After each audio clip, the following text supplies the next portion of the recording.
turn to the expert evidence, and it's for the claimants to call Dr. Christopher Williams. Could be sworn, please. Thank you. Please confirm your full name and occupation for the court's record. Christopher John Williams, I'm a partner at HQA. Thank you. Please repeat after me. I affirm that I will say nothing but the truth. I affirm that I will say nothing but the truth. Dr. Williams, before I start with the formalities, could I ask you to keep your voice up? I noticed when answering the questions that it was a little difficult to hear from over here. Is that better with the microphone? Sorry, I was facing away. It is, thank you. Certainly on this side of the court, it's a bit harder to hear witnesses over there. Thank you. Dr. Williams, can you please, in the bundle, if you could, it may already be there, at page 254, which you can get to by typing the PDF number in there. Is that a copy of your expert report in this matter? It is. Thank you. If you scroll down to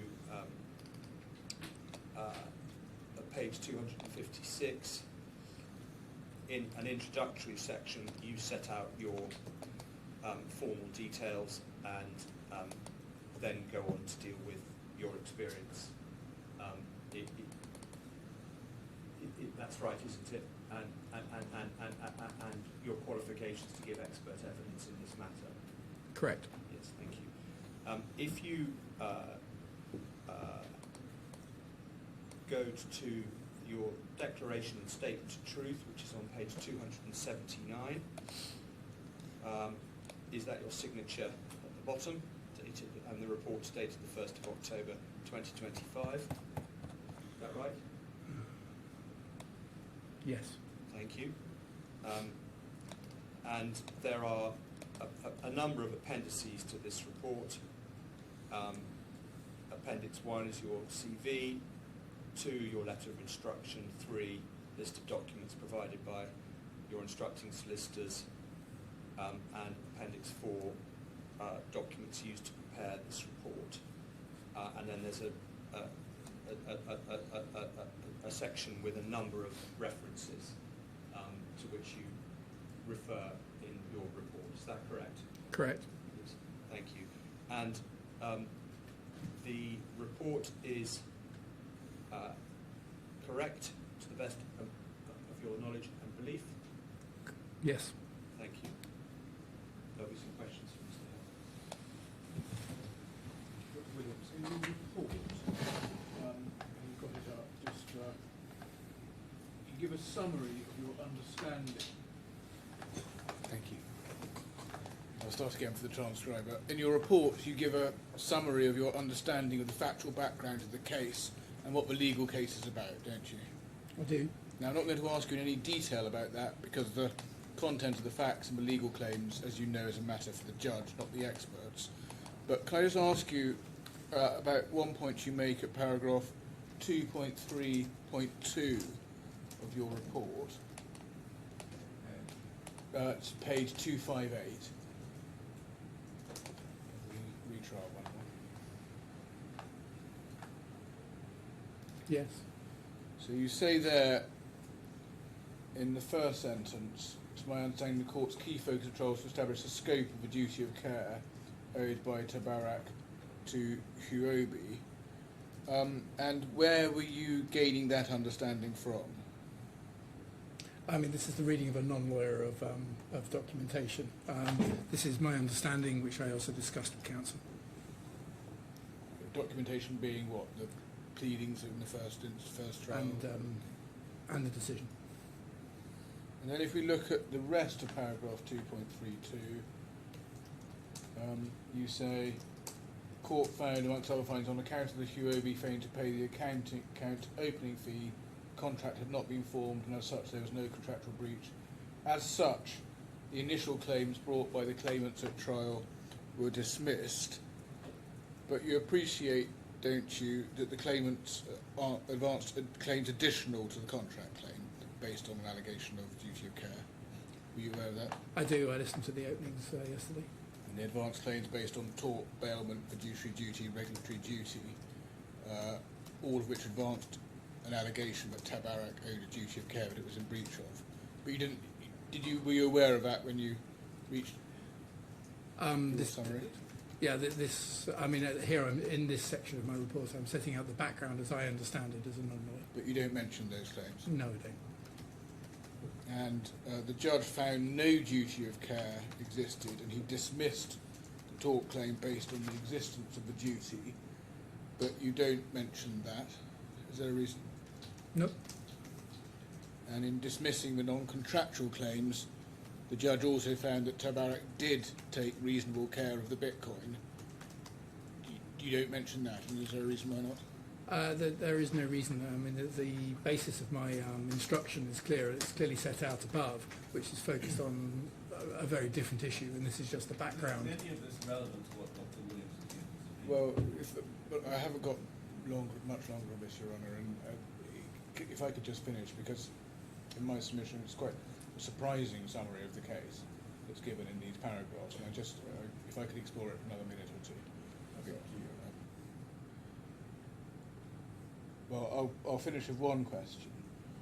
You, in paragraphs 2.2, 2.22, and 2.23, and 2.24, you deal with assurances made, as you summarise it, to TABARAK. Yes? Do you see that? Sorry, made by TABARAK. Do you see that?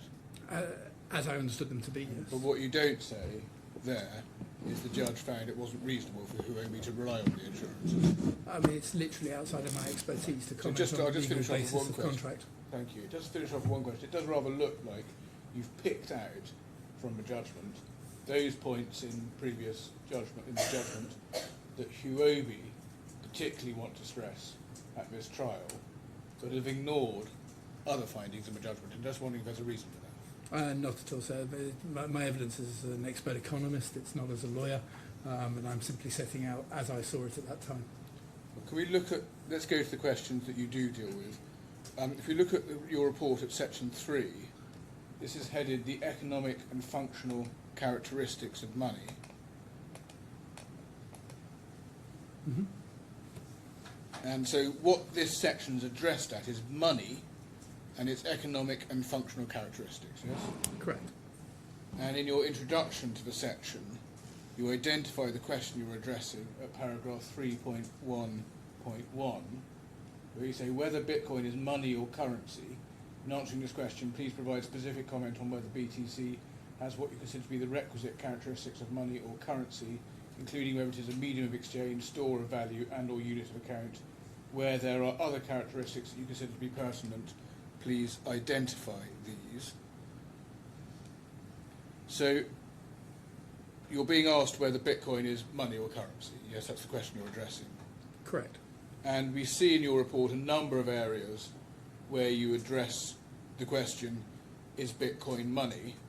And I'm going to come on and look at those with you in a bit of detail in a moment.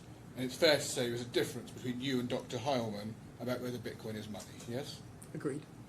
And as I read your report, you start in the next paragraph at 3.1.2 by saying you're going to establish a framework for defining money, yes?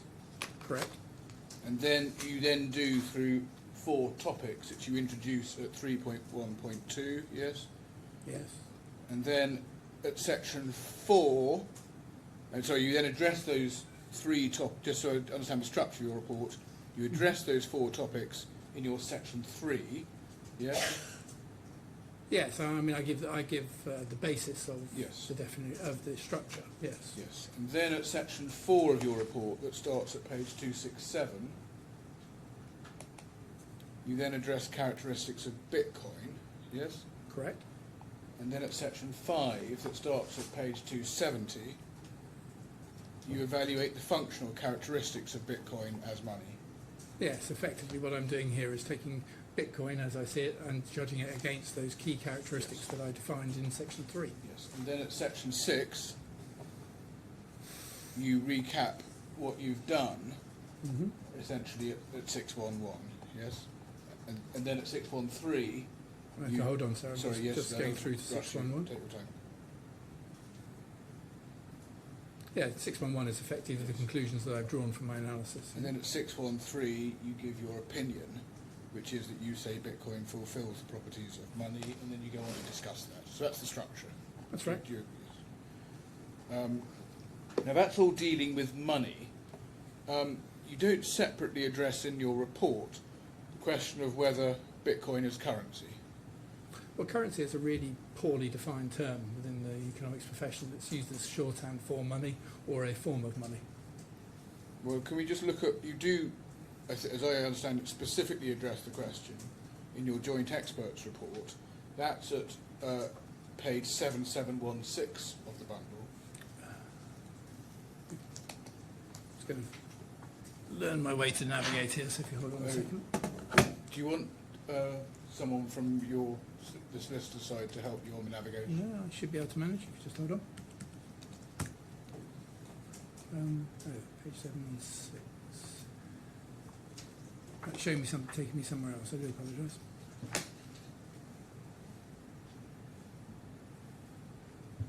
I'm sorry. Actually, I may have the wrong reference. So when I Just enter give me 1 moment. 716, it takes Just me give to me 1 minute. something. Yeah, I've got the wrong reference myself.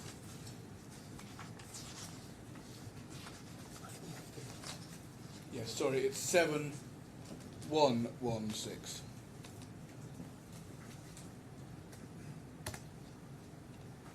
Yes.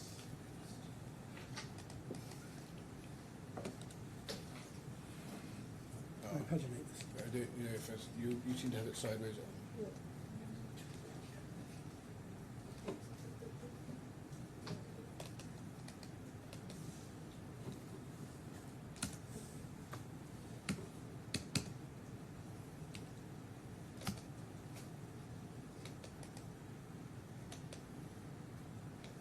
Thank you. Thank you. So this is your comments on the left-hand side. What does the term currency mean, and what is its relevance, if any, to whether Bitcoin is money? And you say economists usually use the term currency. Sorry, economists use the term currency loosely to describe instruments used for exchange. Whilst I agree with Dr. Heineman's description that currency is typically used to refer to state-issued or recognised money within a country or region, I do not agree with his characterisation of currency as being considered the general adoption of monetary unit. Rather, currency can be thought of as being a subset of money. For example, the IMF guidance describes money as having the three characteristics discussed in this report: medium of exchange, store of value, and unit of account. Money therefore comprises the sum of all financial instruments which meet these characteristics. And in my view, Bitcoin is one such instrument alongside currency. So your conclusion is that currency is typically used to describe state-issued or recognised money within a country or region, and you regard currency as a subset of money, yes? Well, I see currency as a really poorly defined term. Let's be clear. You won't find an economic textbook that provides a strong definition of currency within that, so starting off at that point. What I'm talking about here is the general parlance in the way that the term currency is used. And in that sense, currency has become synonymous in those terms with the use of the currency of a particular country, and that's So something can be money but not currency. It can, yes. And so, and what you're saying here is that Bitcoin is money alongside currency, which is also money. Well, I'm saying that currency is. So if you want to take the common parlance use of currency, but all I'm saying is that I think it's a poorly defined term. Currency is a term that just simply doesn't bear any scrutiny in terms of an economic textbook. Yes, but in common parlance, you would say, looking at the common parlance, Bitcoin is money alongside currency, which is also money. I could also, I also can view Bitcoin as a currency itself, but an international currency rather than one that's actually limited by borders. It depends on how you want to use the term currency. But just looking at the way you put it in your report, essentially you're seeing money as the overall I think money universal is, set. for me, the thing that's important. And, exactly, and Yeah. we've got subsets within it of which currency is one and Bitcoin's another. And no, I'm just simply saying that currency is a poorly defined term, of which Bitcoin may or may not be currency, but it certainly is money.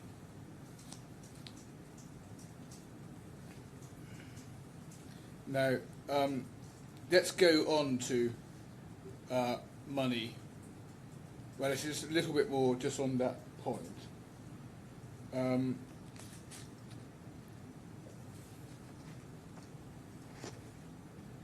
If we go to 6.1.11 of your report, so I'll give you a reference. So it's your report, 6.1.11, page 278, I hope. Oh, God, now my pagination's wrong.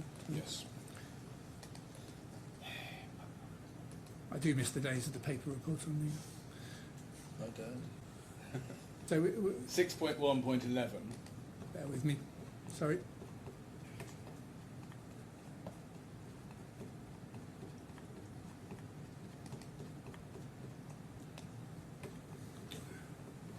This is one area of your report where you do touch on the question of currency. You say, finally, as a unit of account, Bitcoin's application in the real world, though limited, has been growing. El Salvador's example as a state willing to decree it as a form of currency, albeit temporarily, demonstrates there are examples of price systems denominated in Bitcoin. However, Bitcoin's prevalence should not be seen in the context of a real-world economies, but instead is more apt within the context of the digital economy. Well, So just let me wait for the question. sorry, I thought that was it. No, I'm just reading your report so far. So the point you make is that as a unit of account, Bitcoin's application in the real world is limited but has been growing, yes? So, yeah, Bitcoin's application of a unit of account will depend on the economy within which it's based. So the point I'm making here is that there are different economies. So there is the digital economy, and there is the physical economy. And I can take you through the definitions and graduations of that, if that's helpful. Well, what would be helpful, just focus on the question. So the point you make is that as a unit of account, Bitcoin's application in the real world is limited but has been growing, yes? That's what you say. So Bitcoin, no, what I'm talking about here is Bitcoin's applications of unit account for effectively at a global, at a national accounting level. This is talking about the national accounting level of El Salvador. When And did El Salvador cease to recognise? 2024, I think so. Thank you. And you say that El Salvador was a state willing to decree it as a form of currency, albeit temporarily, yes? Yeah, so El Salvador created a new law that effectively recognised Bitcoin as an official currency alongside its fiat currency. Under significant pressure from international institutions, it then recanted upon that position. Yes, I mean, you're right, that last point you made, the IMF in fact urged El Salvador to reverse its decision to treat Bitcoin as currency, didn't it? It did. Yes. And it's now recanted, as you say. Yes? Yes, sir. Yes, and actually it was a failed experiment, wasn't it? I mean, the take-up of people using Bitcoin was not as El Salvador hoped it would be, and it was quite low. I don't think that's necessarily true. Well, we can look at something. And that's why you make the point that Bitcoin's prevalence, in your opinion, should be seen in the context of a digital economy, not the real world, yes? Well, I think one thing that has to graduate this, and so I'm going to give you a slightly longer answer. So apologies do. for that. So there's a digital economy where effectively Bitcoin operates as effectively the single currency. So you might think of the Lightning network for micro purchases or remittances. You might think of the purchase of websites that work purely as Bitcoin to purchase NFTs, etc., etc. Everything is priced and paid for and structured entirely in Bitcoin. That's the digital economy. So just pausing there, you're saying the whole of a digital economy. No, I'm saying there is a digital economy. If you But allow you're me saying to, within, what do you describe as a digital well, would you economy? allow, if it would be helpful, I could just finish this Please, but description. along the way, just describe what the digital economy Of course. is. Yes. So I think I've just described that what I'm describing is the digital economy. I would then move on No, to no, what you I haven't. would see Sorry, as in that case- electronic in that case commerce. I I'm missed sorry. it. First Yes. of all, if you're going to speak across each other, Yeah. then the transcript Of course, yeah. is not going to show me the answers. When I come to write the judgment, then I'm going to be at a huge disadvantage. Secondly, I think, Mr. Hill, you're not letting the witness No, finish. I apologise. Thank you, sir. So, digital economy, which I'm defining, which I've then defined effectively as including networks such as Lightning. So in that sense, I'm also including websites which are entirely transacted within Bitcoin, for example. Then I move on to a framework which is an electronic commerce framework, where transactions can be completed and adopted within Bitcoin. Then you move into the physical world, where you can see. Sorry, the transcript. Yeah, the transcript is... key part. If you can just Sorry. slow down slightly. Apologies. I think, The stenographer seems to have lost the connection, which is not helpful. Oh, well, that doesn't help. We've lost it from about 3 minutes ago. Yes, I don't know when we stopped having stenographers in court and had them on the end of the telephone. But it has its problems. Good morning, Emma. Can you hear me? Yes, I can hear you now. Thank you. Thank you. So where So would we might like I to go back? suggest, it's a matter for you and the judge, but might I suggest you go back to the beginning with starting off with what you say is the digital economy and then moving on.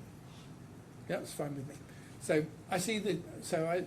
I think you can disaggregate effectively the economy in economies into different levels. So you have a digital economy, which is effectively purely digital, and here I'm thinking about things like the Lightning Network. I'm thinking about which allows remittances and allows micro purchases, all priced and paid for in Bitcoin. You can see, and I would also include within that electronic purchases that can be made purely on a Bitcoin basis. So, for example, websites where one can buy NFTs, something that can only be purchased in that environment.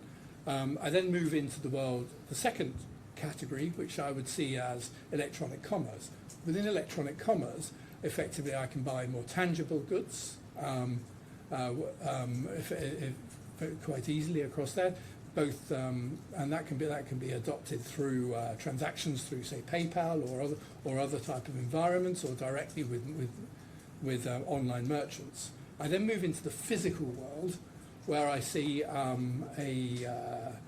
both commercial and retail. So in commercial, I'll use the example of the UAE, where effectively you can utilise Bitcoin to pay salaries on agreement and contract. You can buy property.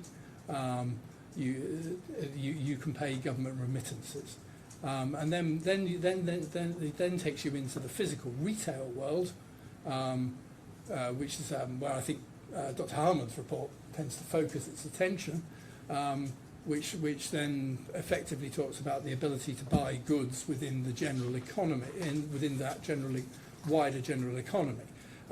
So by this, can you go into a mall and effectively utilise Bitcoin? Can you effectively pay your hotel bill using Bitcoin? The answer is in some cases yes, and in some cases no. But within that general retail world, we see 30% of UAE stakeholders currently holding Bitcoin. Holding cryptocurrency. Okay. Sorry. So just take so I understand it. This first phase, Yeah. the digital economy, it consists of the Lightning Network. So that is a network by which people can transact directly in Bitcoin at small amounts at fast speed. Well, it includes that amongst other things, but yes. Well, let's just try to work out absolutely. the other things. Yeah. And then you've got the people who can. You have commercial ventures that operate primarily in Bitcoins and NFT token exchange. Well, NFTs are an example. NFTs are an yes. example, right. What else?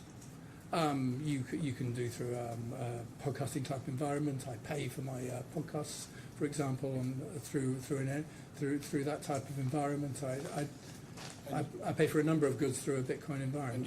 And you're distinguishing that, are you, from e-commerce? Well, then I'm going into a more general e-commerce, where rather than buying an intangible good in that sense, I tend to be buying a tangible good.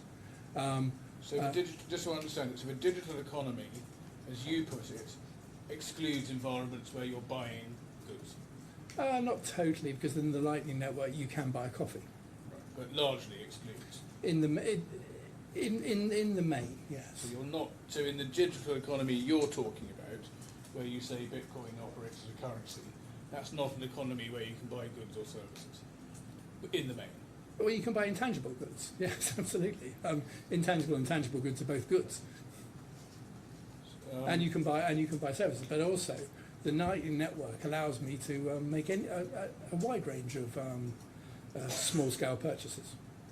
So just where in your report do you, within the digital economy, distinguish between these areas of Lightning and NFT token purchases and more general digital transactions, e-commerce and the like? Well, I don't think I explicitly set it out as I've just set out there, but what I clearly do is talk about there is a spectrum across that I'm environment. just trying to understand, because the report, my impression from the report, did not draw this distinction you draw between what you now describe as a digital economy and, for instance, e-commerce, because you're relying on e-commerce for your conclusions about what led to the digital economy.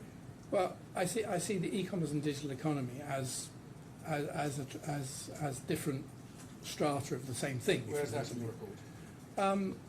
Well, it doesn't explicitly say that. I agree. It's not in your report. But I talk about the digital economy and I talk about e-commerce in my report. I think it's quite explicit. Yes, you do talk about e-commerce in your report, but the problem is, Dr. Williams, is that the argument you just advanced to a judge about what this digital economy is, which is this, in my submission, my suggestion, very narrow strand of activity, is not the point you make in your report, where you try to lump in your report e-commerce. Well, I would happily, I'm happily going to contend that, as I do in my report, that e-commerce, Bitcoin operates as money across e-commerce as well as the digital economy. I'm just saying there are some examples which are a more pure digital economy, which are even clearer than necessarily all I e-commerce. suggest you've made this shift in your position today because you've realised that when you actually analyse e-commerce, Bitcoin is not remotely a widely used medium of exchange or unit of account. I disagree. Well, we'll look at what you say.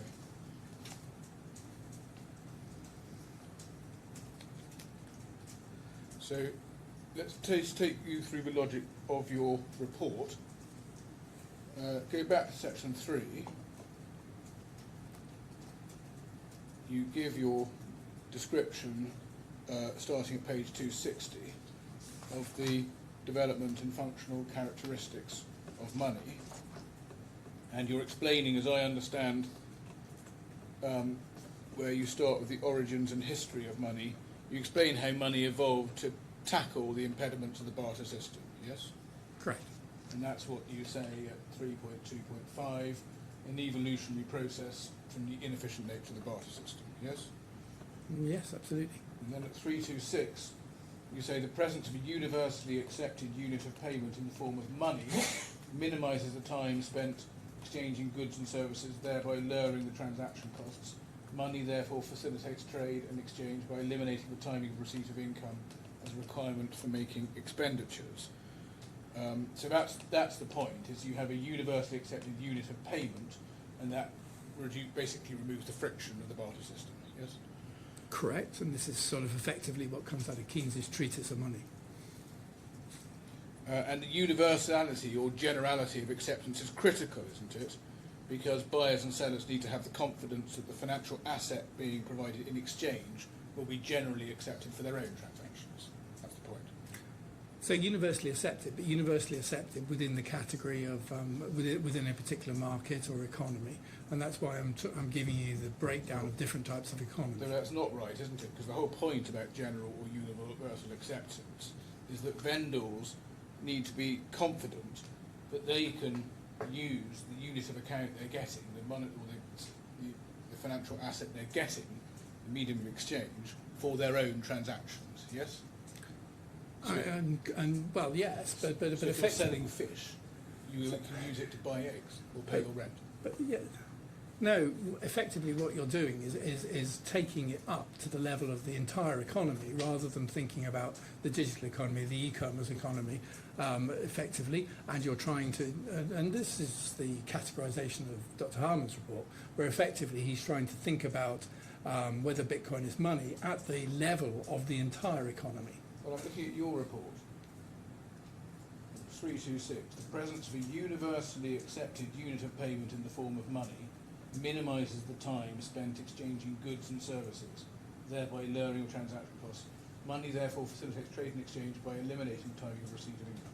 So the point is that it's a universally accepted medium of exchange, isn't Or it? universally accepted in the economy that you're working within for the purpose it's working for. But the logic is that a vendor needs to be confident that when he sells his product, he's getting an asset in exchange that he can use for his own transactions. That's the point. Well, all money is about confidence, but I think if all you have to do is look at the ability of, so, you know, if I spend £1, there is no gold backing the pound, so it's all I'm really selling is confidence. But you're not disagreeing with me. The basic economic proposition, this is bog standard economics theory of money. Basic proposition is that a vendor is confident that the asset he receives he can use in his own transactions. Correct, but that doesn't mean that doesn't mean a vendor can't use Bitcoin within that environment. But just try and focus on my question if you can. So the way it works is, as I say, that a vendor who sells eggs can then use the asset he gets to buy fish. Yes. Well, using your example, yes. Although obviously I'm or not pay going. his rent. Obviously, I'm concentrating on particular parts of an economy. Well, I that, know, but that's as it what I'm works. suggesting to you is your starting point is obviously a bad one, No. because where you're ending up is a very narrow sector where a vendor could only have confidence he can use what he's getting if he stays within his extremely narrow tramlines. As long as I'm confident that I can exchange that that subsequent Bitcoin or whatever I'm utilising, then that's not an issue at all. Because I can. So it's the same as transferring currency. On that footing, you could do it in diamonds or rubies or bananas. You could Correct. always be confident you could exchange in something. And bananas aren't money, are they? Well, that's why there's a series of tests for money. Yes, and on the test for money, one of the critical ones is that it's a widely accepted medium of exchange. It is a medium of exchange that's accepted within the use it's used for. Yes. Well, that's not. Let's look at the joint statement. Sorry, can you give me the reference again?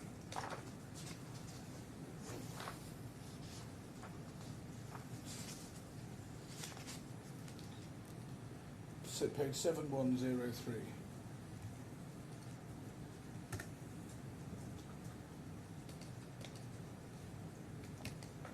A medium of exchange is defined as an item that is widely accepted as a means of payment for goods and services within an economy.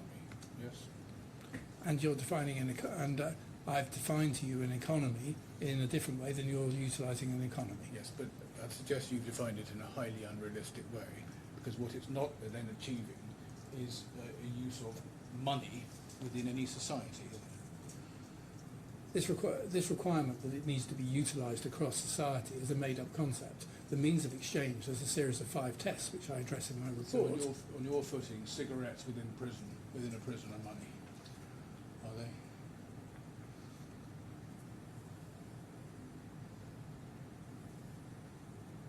Not quite. Why not? Well, then you'd have to go through the 5 tests, the 3 tests that we But talked you're about. saying, are you saying they satisfy the medium of exchange criteria? Yeah, they're on the edge of it. And a unit of account? Probably not. So you're saying a central banker might think that cigarettes satisfy at least 2 of the Well- functional characteristics of money? Are they a store of value? I mean, Dr. Williams, just pausing here, you're well aware that your position is an extreme one, which is completely out of the economic mainstream, isn't it? No, I don't believe it is. I believe that. So, I think effectively what we've seen is a movement over that time. If you look at the joint statement further on, you can see that the latest guidance from the IMF effectively has turned around and described the use of cryptocurrencies as a means of exchange. Let's look at paragraph 3.2.11. Which in my report. Page 261 of your report.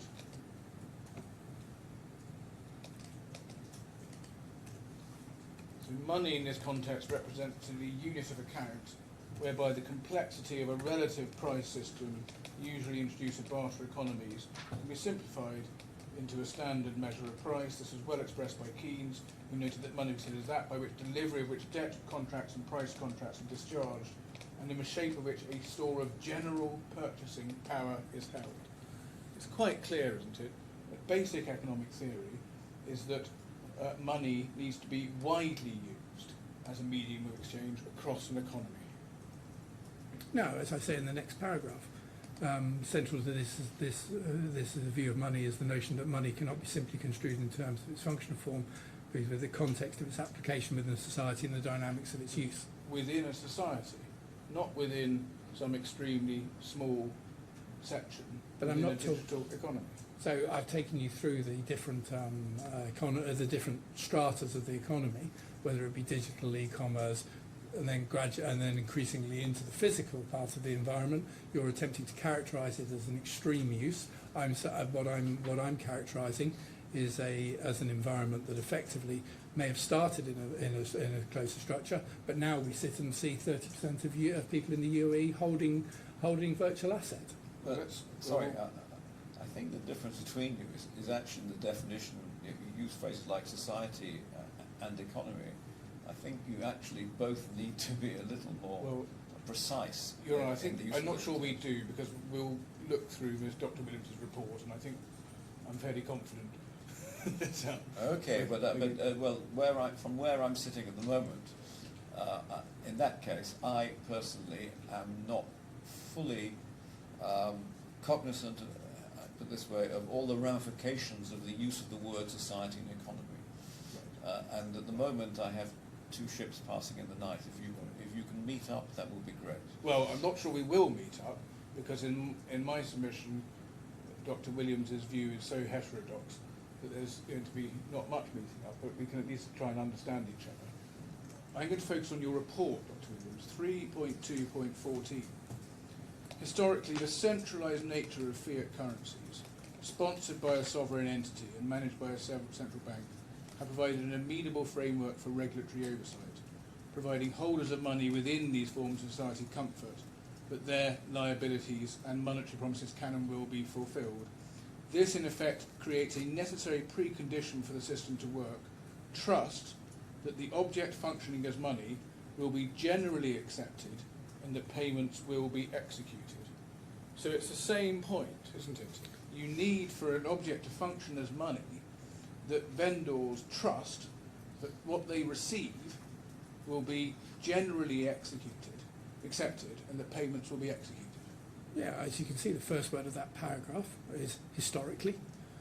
What I'm effectively setting out is an environment where what we see is an environment where the use of decentralized ledgers and a currency of the nature of Bitcoin now transcends the nature of the country.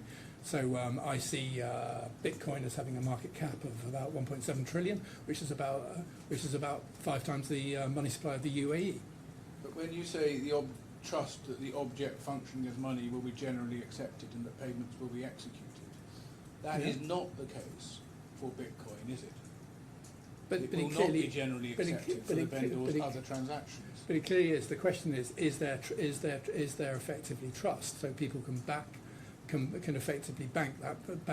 No, that's not what's required. You've got to have trust. The way it works, as we saw from the Keynes quote and from your explanation of barter and the evolution, is that vendors, and you accepted this earlier, vendors need to trust that what they receive they can use in their own transactions. That is not what's happening with Bitcoin, is it? They have to trust that there's a value there that they can effectively use. They've got that means of exchange. Now, I can choose to whether I spend in Bitcoin or in pounds or in dirhams, but I don't necessarily have to transact every transaction within the same currency.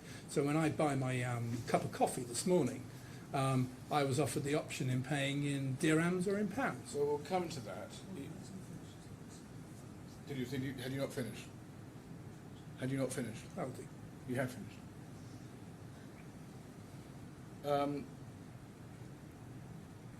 Yes, but dirhams and pounds are both widely accepted, aren't they? but I equally could have paid for my cup of coffee over the Lightning Network with my Bitcoin. And had you done so, the vendor would not have been receiving Bitcoin, would they? It would have been, because I would have been paying over the Lightning Network, which sits on my phone.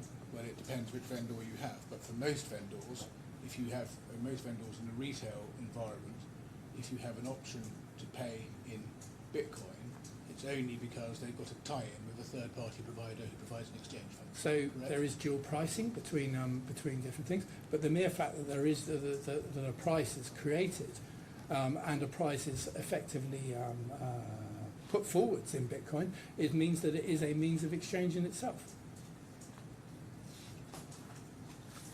And you're not testing, are you, when a price is created, as you say, that the items you're buying are priced in Bitcoin? So an item can be priced in a Bitcoin. I mean, I think, on certain, so for some e-commerce, something will be priced in Bitcoin. The transaction itself, I then have a choice in how effectively I then take that forward. When you say things can be priced in Bitcoin, what transactions are you conscious of which are priced in Bitcoin? I walked around one of the malls here yesterday and saw a series of goods effectively priced in Bitcoin. When you say effectively priced in Bitcoin? The Bitcoin price was provided. Vast majority of e-commerce sales, even where a Bitcoin transaction is offered, the pricing will be in fiat currency, but there'll be an option to pay in Bitcoin, won't there, because of a tie-in? It can be offered in either way. Well, it's the vast majority and almost all the time. It will be a fiat currency, will be the fixed price, as it were, and then the Bitcoin will be the moving target, which then gets fixed at the point of sale, correct? So I can accept that in many cases that's indeed the truth. But that's true of fiat currencies too. I mean, if you're prompted to play in one currency or the other, then those prices will change according to exchange rate. Yes, but those are changing between two units of account. Are you getting ahead of myself? Yes, I mean, one's in danger. You are getting ahead because one's in danger of assuming what one's trying to do. Yes, I'm going to let me just go through in stages. So we're just looking at yes, universal acceptance at the moment, as I understand. Exactly. And I'm going to spend a bit more time on that because I want to just go in turn to the three criteria. And you are agreed that there are three criteria: medium of exchange, unit of account, and store of value, correct? Oh, I think that's quite clear. Yes. And it's fair to say the three qualifiers interrelate, yes? Yeah. And so it's useful to look at them together, yes? So I think generally it's regarded that to be money, one needs to be all of those. There are periods when that might not be true. So, for example, yes, no, don't worry. That's common ground. It's common ground in your joint statement that when, for instance, you have hyperinflation and a national currency is dislocated, then for a short time one of the functions may not be met. So that's dealt with in your expression, in your joint statement. So yes, I mean, but I think that's probably a fair comment. So we did. There is no doubt that there are national currencies that move in and out of that definition. So can we look at a Federal Reserve Bank of Australia article on its website? This is something that was handed up to the court. Submitted to the court and the other side on Sunday, I think. Is this from the additional documents? These are. I don't know if they found their. I don't know how they found their way onto the court file. Have we not closed it? Right. What do we have? I've got this one. Right.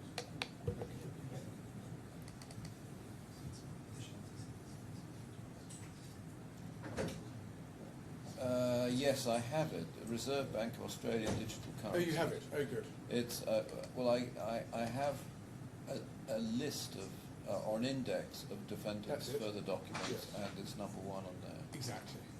I'm not sure that it's on the system, so I think I'll have to hand a hard copy to the witness, to the expert. Yes. Well, anyway, I have a digital copy.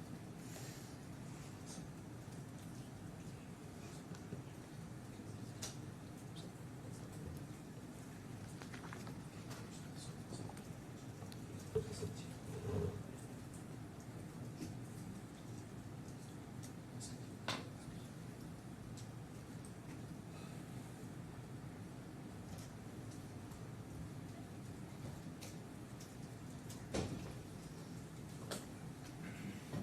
just going to hand you a PDF bundle. Everyone else has it electronically. I'm afraid you don't.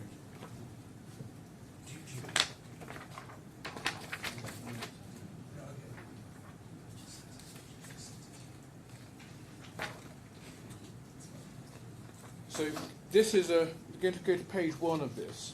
This is a from the website of the Reserve Bank of Australia, and it's an explainer about digital currencies. It's been published by that bank, and you know, obviously, you know who the Reserve Bank of Australia are. Yes, I do. Just a question. What's the date of this document? it's live on their website, and it doesn't, and it's undated, but it's current in the sense that it's currently live on their website. Yeah, And it so- refers to events in 2022, so we know it's no earlier than that. Okay, well, I did see this earlier, but maybe so. You have seen it? I have seen it. Good. Okay, so we can take it hopefully quite quickly. So you know who they are and likely to be well informed and authoritative, yes? Well, they're an authority that inevitably has a particular view on decentralised currencies. Let's start with the section, what are cryptocurrencies? Cryptocurrencies are digital tokens. They're a type of digital currency that allows people to make payments directly to each other through an online system. Cryptocurrencies have no legislative or intrinsic value. They're simply worth what people are willing to pay for them in the market. This in contrast to national currencies, which get most of their value from being legislated legal tender. There are a number of That's true. This isn't true, is it? Because it doesn't take account of stable coins. Well, let's take as far as it goes. The most number of cryptocurrencies, the most well-known of these are Bitcoin and Ether. Activity in cryptocurrency markets has increased significantly. Fascination with these currencies appears to be more speculative, buying cryptocurrencies to make a profit, than related to their use as a new and unique system for making payments. Related to this, there's been a high degree of volatility in the price of many cryptocurrencies, and you would agree, wouldn't you, that there's been a high degree of volatility in the price of many cryptocurrencies, yes?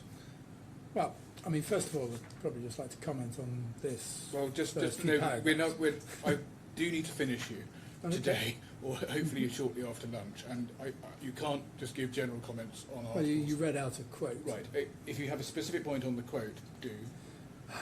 I mean, my comment on this quote is that this is just like a high level piece of negative advocacy. Right. But do you disagree, for instance, with being a high degree of volatility in the price But of... the point so do cryptocurrencies have volatility? Yes. Now, let's look at page 3. Is cryptocurrency money?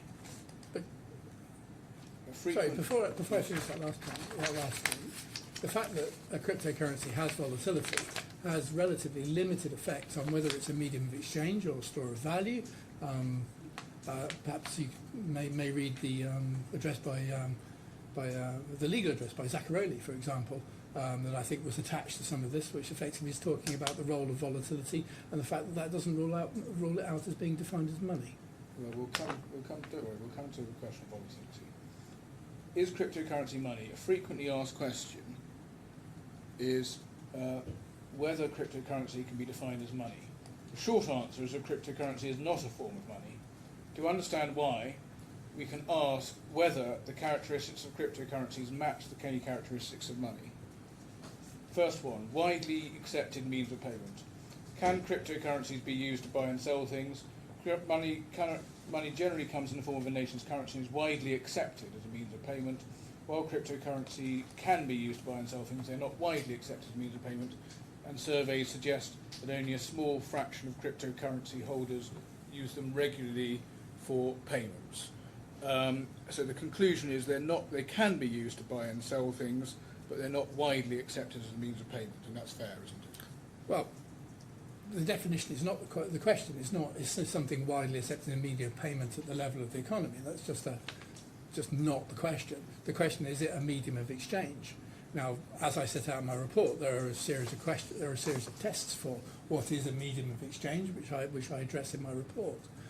Just pausing there, I don't want to interrupt you, but in the answer you gave, the question is not, is it widely accepted as a means of... Well, the three you say the tests- question is not at the level of... is it widely accepted at the level of economy, but is it a means of exchange, you say? But your joint experts report puts it in exactly that way. A medium of exchange is defined as an item that is widely accepted as a means of payment for goods and services within an economy. So that is the question. And again, we're back to the definition that Zuzana raised about what economy were you talking about? Are we talking about a digital economy, an e-commerce economy, or are we talking about the general economy where I go and buy my newspaper? Well, and my suggestion to you is you cannot define your economy so narrowly that it becomes circular. But and you end up in I'm the sorry to prison. interrupt the question, but what this article is saying, that even within what you define as the digital economy for this purpose, the majority, or indeed the vast majority of token cryptocurrency holders do not use it as a medium of exchange. They use it as a store of value, as an investment. So it's undoubtedly true, sir, that Bitcoin is utilised for both as an investment and in terms of usage. So we see that in Dr. Harman's report, indeed, Yes. and he focuses on that question. Well, one source he quotes is that effectively suggesting that 50% is investment, another suggests it's a higher number. But you might want to compare and contrast that with, say, the US dollar, where 60% of global resources, of global foreign reserves are actually held as the dollar.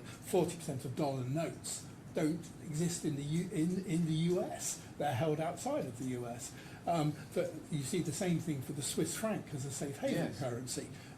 So consequently, this idea that a currency is only utilised as a means as that means of exchange, not just an investment, is wrong, and it varies across different currencies. But doesn't that highlight? But what that point does is highlight.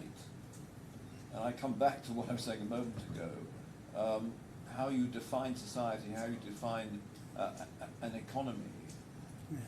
There's no question that the Swiss francs and dollars are fiat currencies. They are national currencies. They're reserve currency. Well, the dollar's a reserve currency, and so it may not be used to purchase items.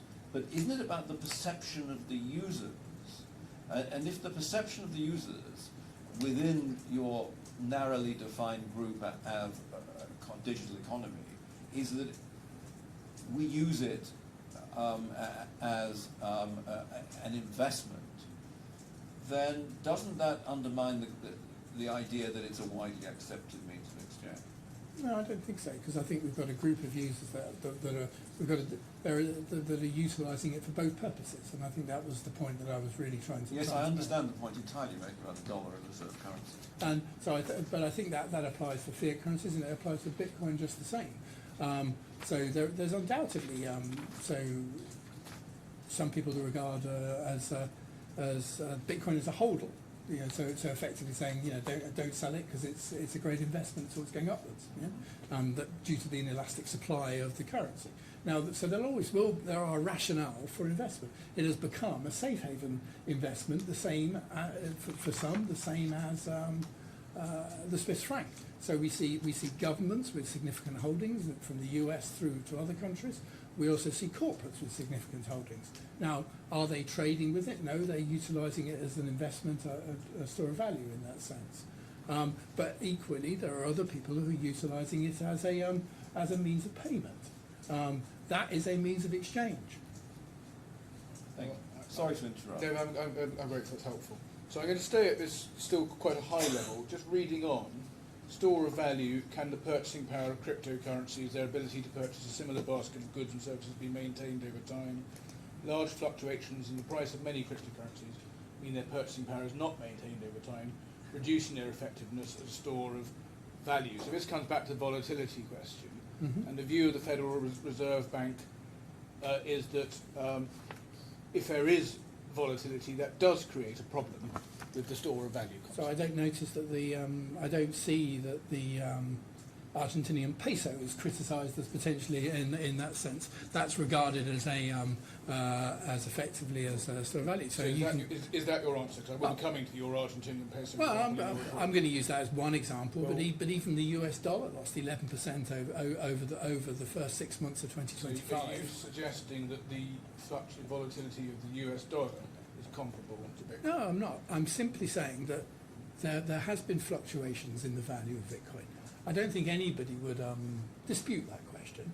And indeed, you can see it set out in my report. And at the same time, I also set out the relative volatility of, and this point I've just chosen to utilise the Argentinian peso, but I could have chosen the Zimbabwean dollar, I could have chosen the Venezuelan currency, I could have chosen a whole series of other currencies that have suffered from hyperinflation environment. So you are, just so I understand it, are you disagreeing with this banker that the store of value criteria is a problem with Bitcoin? Are you disagreeing or not disagreeing? No, I think that it's a store of, as long as people have confidence in that and they continue to want to hold that, then it is a store of value.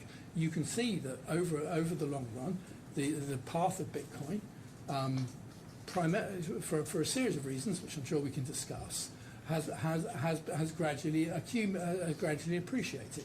What we can see with a series of fiat currencies is exactly the opposite, where they've depreciated, and that causes much more questions about a store of value than something that is gradually appreciated. Let's look at the next one then. Unit of account. Are cryptocurrencies a common way of measuring the value of goods and services? In Australia, the prices of goods and services are measured in Australian dollars.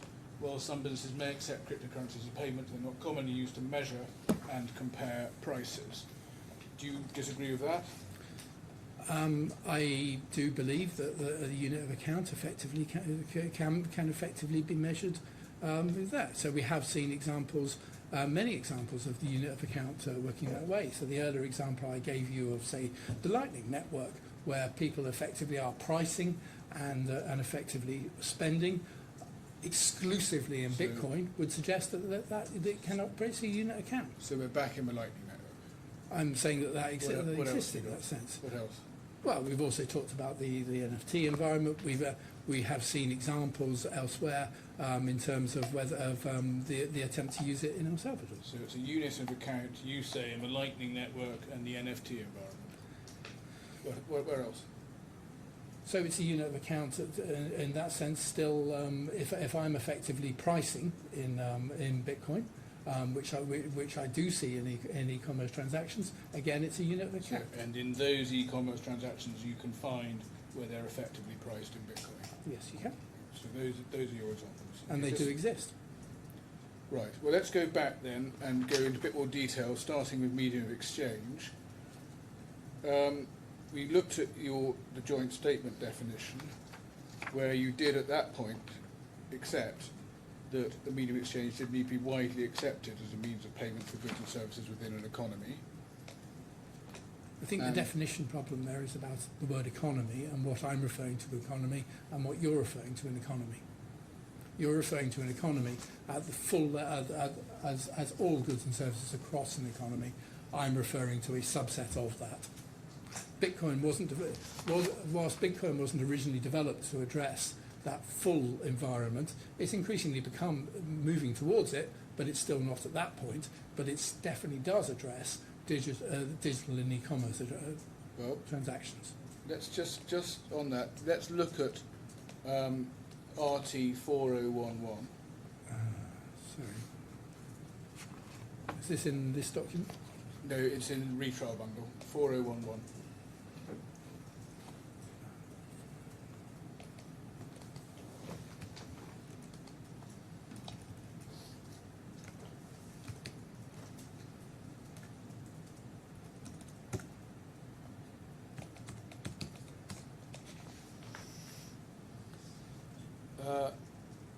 This is another view from a central banker. You know this article because it was referenced by Dr. Heilman.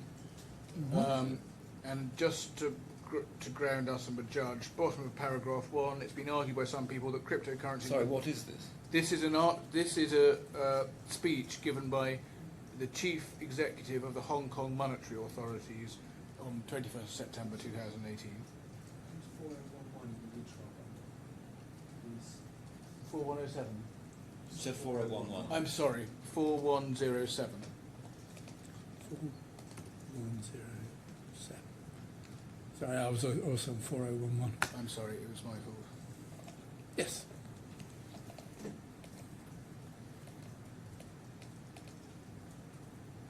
So this is the speech by the Chief Executive of the Hong Kong Monetary Authority. Paragraph 1, I'm going to pick it up halfway down. It's been argued by some people that cryptocurrency would disrupt or at least seriously challenge the traditional fiat money, especially when some central banks have been issuing enormous amounts of fiat money through quantitative easing.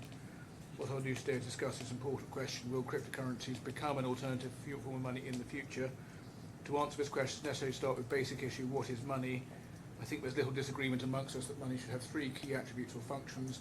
Medium of exchange. Money must be generally accepted as a means of instrument of payment to facilitate the sale and purchase of goods and services. So there's that same reference. I'm sorry, you've lost me. What paragraph number are we? So I started 2A. I started at 1 halfway down. Sorry, and page 4? Page 4107. Okay, my fault. And perhaps I'll just invite everyone, Your Honour, to read to yourself. I've just read from It Has Been Argued, halfway down paragraph 1, down to the end of little 2A. Okay.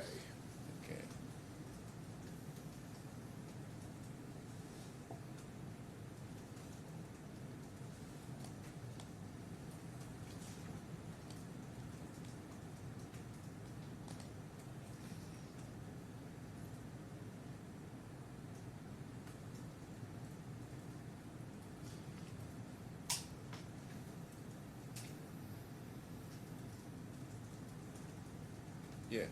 And then I was just going to, before I ask my question, I was going to then go on over the page to look at the beginning of paragraph 4. Now let's get back to the theme of my remarks. To what extent cryptocurrencies can serve as money and they will become a credible alternative to traditional forms of money. So it would be useful to measure them using the benchmarks I just talked about. Medium of exchange. Cryptocurrencies are not readily accepted as a medium of exchange. Despite sporadic news that appear from time to time, you've seen no real evidence that cryptocurrencies are widely used as a medium of exchange in the purchase of goods or services in any meaningful scale. While it is true that cryptocurrencies such as Bitcoin have attracted many investors and speculators around the world who own and trade them, it is very different from such cryptocurrencies being accepted as a medium of exchange. And so his view is in line with this central banker's view is in line with the Australian central banker's view that Bitcoin does not function as money because, amongst other things, it's not a widely accepted medium of exchange. Yes? Yeah, it's effectively saying that there isn't that it's not a medium of exchange across the entire economy. Yes. And do you have... So we've looked at some references, and we can go to more, and I'm suggesting that this is the mainstream conclusion, that Bitcoin does not function as money because it is not a widely accepted medium of exchange.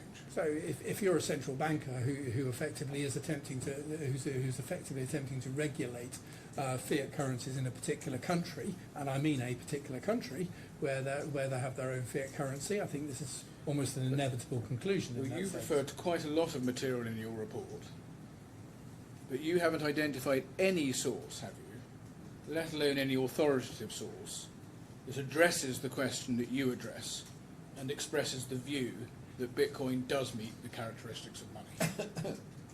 I believe that my report focuses on that question. Yes, so you got your report. So for the judge, he's got your report which expresses this conclusion, but you have no single source, nothing that you exhibit that actually expresses the same conclusion as you do, that Bitcoin is money.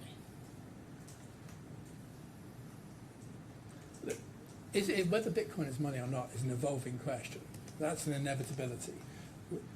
What we've clearly got is a series of central bankers who are effectively and happily accept that there are other similar type quotes that are effectively doing that. But if you turn around and then you look at the most recent comment, so take the most recent guidance from the IMF, it describes Bitcoin as a means of exchange.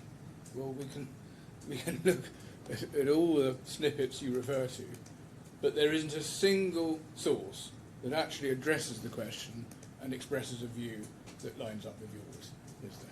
Well, I'm effectively taking this the evidence and then trying to draw a conclusion. And so the judge has on the one hand your report, and he has on the other hand an array of authoritative statements from widely respected institutions that say the opposite. Correct? Well, the judge can take what he wants from that, but if I look at this conclusion, on medium of exchange, it's very clearly driven from that conclusion. And nor do you have... Clearly, sorry, you finish. Sorry? You finish. Yeah, finish. It's clearly worked on the basis of an economy-wide definition of money. I've talked about a more narrow definition of where money is applicable. So both in my report and indeed in the joint report, I've talked about the digital economy and its utilisation within that. And nor do you have any support for your concept of defining an economy as narrowly as you do. That's something that you've come up with as well, isn't it? Well, I think you can take that directly from Keynes. I don't think he starts on the basis of trying to define the world of money as at an economy level. I suggest, I don't want to go back too much, but I suggest you quite obviously can't take that from Keynes. You take the opposite from Keynes, because the whole point is the confidence that you can generally use within the economy or society, whatever you call it. You can generally use the assets you receive for your sale transactions for your purchase transactions, and that is the problem with your thesis. I agree with that. So clearly, Bitcoin was set up to be an alternative currency or money. It's not set up to work to be all things to all men. It refers to a specific part of the economy. What you're doing is effectively translating an economic system that was effectively developed at a national level onto an environment which is set up to be transnational and work effectively in that manner. Let's just see how you develop your reasoning in your report.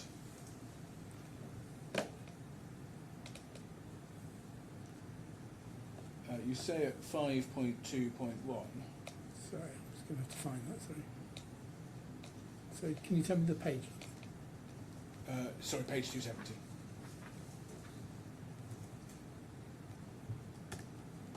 Yeah. And that's just, this is your section on medium exchange. Just trying to understand the reasoning in your report. So you start at 5.2.1. So to be considered a medium exchange, Bitcoin would need to be universally accepted as a form of payment across all sellers within a particular market or sector relevant to the transaction at hand. That means that people would need to accept it not because of its intrinsic value, but because they expect others to accept it in future trades. Now, there, you've qualified the concept of universal acceptance, so that you say it's only within a particular market or sector relevant to the transaction at hand. Correct. So you've already at this stage narrowed it to a particular market or sector within the economy, yes? Well, that's my view, yes, sir. And you haven't, as I say, identified any academic or support for that narrowing in your report, have you? This sector idea. Well, as I've described to you, I think the nature of Bitcoin is such that that's plainly obvious. Well, it's not plainly obvious because you've already moved from widely accepted within an economy to a sector of an economy, haven't you? I don't think I ever said widely accepted across the economy all the way through, and indeed the basis of the disagreement across the joint statement with Dr. Harman is based on that point. No, but you've moved your joint, leaving aside the definition of economy, your acceptance in the joint report is at least widely accepted within the economy, but you're talking about a particular market or sector. Well, this is always my view. Now, if I've expressed it wrongly, I think it's quite clear from my And as I say, just to make sure I've put the question to you, you haven't identified and you don't identify any economic source that backs up this idea that one is just looking at a particular market or sector as opposed to an economy-wide view, have you? I mean, there is some discussion of this, obviously, in various places, but there isn't something that actually concludes that as a specific conclusion, no. So then we look at the last sentence of 521. Sorry, can I Yes. just run something? When you talk about part of an economy,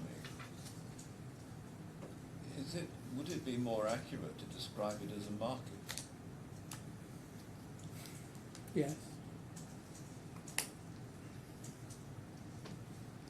Thank you.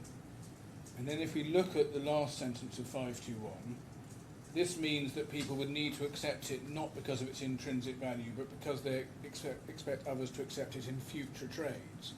Now, as I've said to you before, the whole point is their future trades will not be limited to a particular market, will they? Their future trades can be in any market or sector. Yes? So, yes, but again, this comes back to the question of how I wish to pay for different goods. So once I go out of a specific market, I may wish to pay for specific goods in a different form. So one I may wish to pay in Bitcoin, and another I may wish to pay in pounds. But then I think you're agreeing with me. Immediately, this doesn't meet the function of money, does it? Because people can't move out of their market or sector and pay for their goods. Sorry, and purchase other goods with the product of the goods they've sold. So I think as long as I can purchase goods within a specific market, I think that meets the definition of money. So within the digital economy, I can clearly pay within that environment. So on the Lightning Network, for example, I trade and buy and sell things effectively on entirely in a Bitcoin environment. But again, when you say move within the specific market, your market there is an exceptionally narrow one. It's just those who accept Bitcoin on the Lightning Network and the few other providers who might accept it directly. So I think it's important that people who are able to spend money are effectively able to spend in different markets, of course. So if I go and buy something in Bitcoin, there is an inevitability that somebody may then spend that in a different currency. That will be true of two currencies. No, but the point is that in a currency or in money, as it traditionally is held, people can take the money that they've received for their purchase, as I say, of eggs, and they can go and use it and buy fish or pay their rent. And that is the problem with But you're working within a Pacific national economy in that sense. No, so I can use a pound to buy eggs, and somebody can buy fish with it. But if I was to then utilise that in a different country, I would then have to switch to another national currency or another means of payment.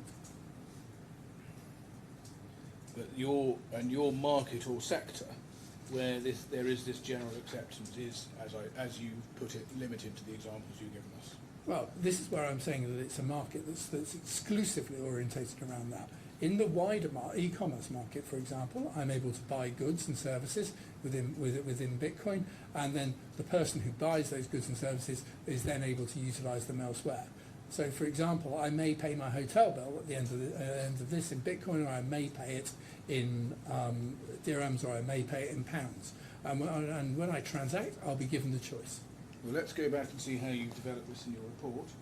522, you say fiat currencies are afforded the backing of sovereign entities which compel acceptance of this form of money within certain realms to serve as a medium of exchange. Bitcoin has to rely on a self-fulfilling expectation on the part of private agents that it will be accepted as a form of money. Correct.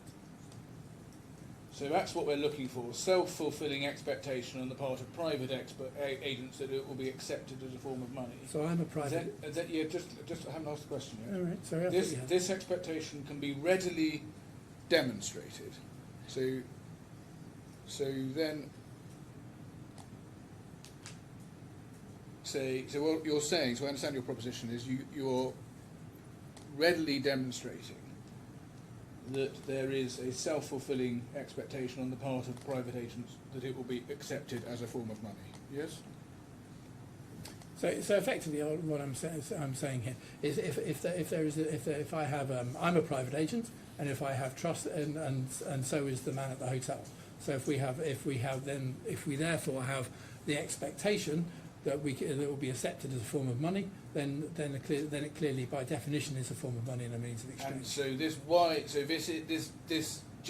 would you describe this as a general expectation within the relevant? Well, within this transaction, then there will be an expectation.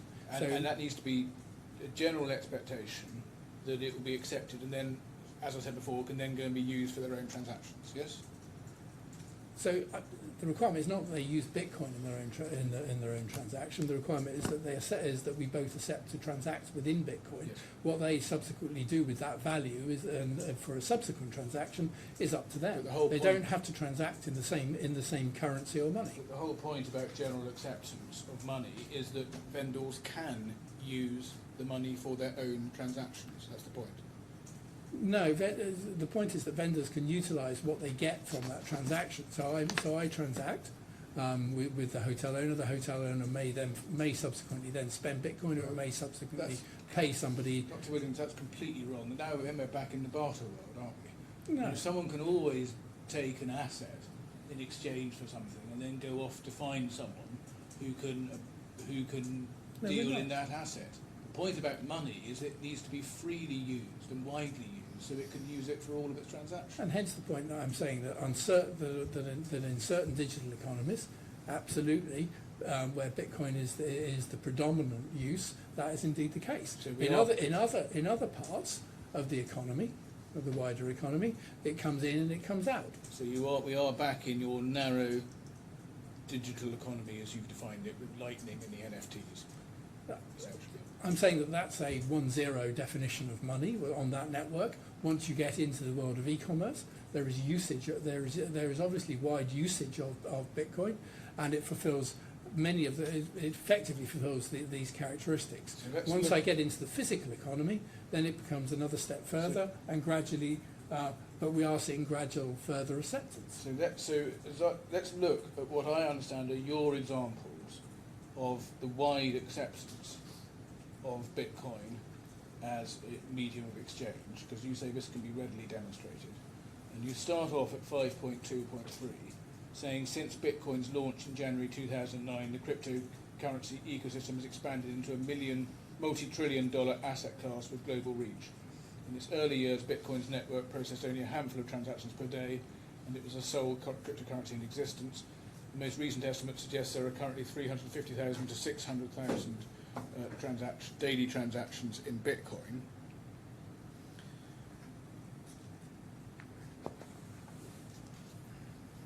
Yes. So you're not suggesting here, are you, that these are all transactions in which Bitcoin is used as a source of payment? No, some of this will be rebalancing deposits and various other structures. So a transaction is a movement on the ledger, effectively, in that sense. So some of these are actual transactions, some of these are what you might call balancing transactions. Well, it's fair to say that Bitcoin's main use is still as a speculative investment for people, isn't it? I think we discussed this earlier, that Bitcoin is speculative is an interesting choice, but still an investment. Forget speculative. I don't want to speculative. No, exactly. So you may, but I think we discussed this earlier, that Bitcoin is used both for investment and in fact for payment. So your 350,000, as is the dollar. So your 350,000 to 650,000 is simply the number of transactions on the blockchain, isn't it? It is the number of transactions on the So it blockchain, would which include- comprises a series of different things. I It would agree. include the buy and sell transactions of Bitcoin itself, yes?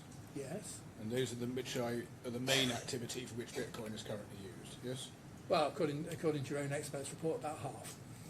So this figure isn't telling you anything, is it, about the extent to which Bitcoin is generally accepted as the medium of exchange for transactions in goods and services? I think what this is telling you is that there's been a massive growth in the use of Bitcoin to a substantial number of transactions, and you'll see the figures that was put forward by effectively for what the market cap is, which is the equivalent measure of money supply, and you can see that the massive growth in effectively how that effectively works, and so hence the point that I was making earlier, that Bitcoin now has a market cap which is 5 times the money supply of the UAE. But then looking at the number of transactions to the blockchain is not telling you what the number of trades is. All this is doing is it's showing you that there's been a massive growth in transactions. And it's not telling you exactly what all of those transactions are for, and indeed nobody has a full breakdown of those transactions and how they work. So let's look at your next piece of evidence, 5.2.4. These transactions also appear to be varied in form and nature rather than operating within a niche sector of the economy. In particular, so just be clear, just pausing there, when you say varied in form and nature rather than operating within a niche sector of the economy, what do you mean there by the economy? So this is purely going back to the dichotomy that I gave you earlier, where there is effectively a digital economy, an e-commerce economy, and a physical. So what are you saying here? I'm saying that Bitcoin is utilised across all three of those. Right, so when you say economy here, you mean economy in the sense that I might understand it. Well, to use his honour's structure, he mentioned earlier, maybe it's better to think about them as markets. But you're saying here, these transactions, this use as a medium of exchange, or these transactions are operating across the real economy, yes? It works both. What effectively I'm saying here is that Bitcoin works in the digital economy. It works for e-commerce transactions, and it also works within the real economy. Yes. So when you say the economy, you're not referring to your narrow digital economy as you defined it today, are you? Well, I'd varied in form and nature. So it's referring to all of the above.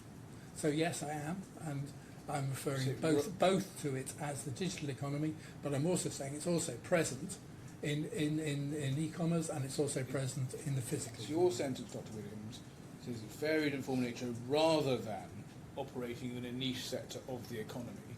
So it's quite obvious, isn't it, that when you refer to the economy there, you are referring not to a niche sector, but to the wide real economy. But if you look at the rest of the Just paragraph, focus on my question. But sir, if you look at the rest, my answer to your question is if you look at the rest of the paragraph, it's saying that it evolved from online and gaming sites into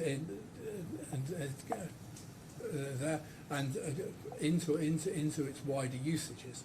So it's not it's effectively that's saying is that it may have started as purely within that digital economy, and it's now moved and developed into those other parts of markets or parts of the economy that I was describing earlier. I'm just trying to unpick the logic of your report.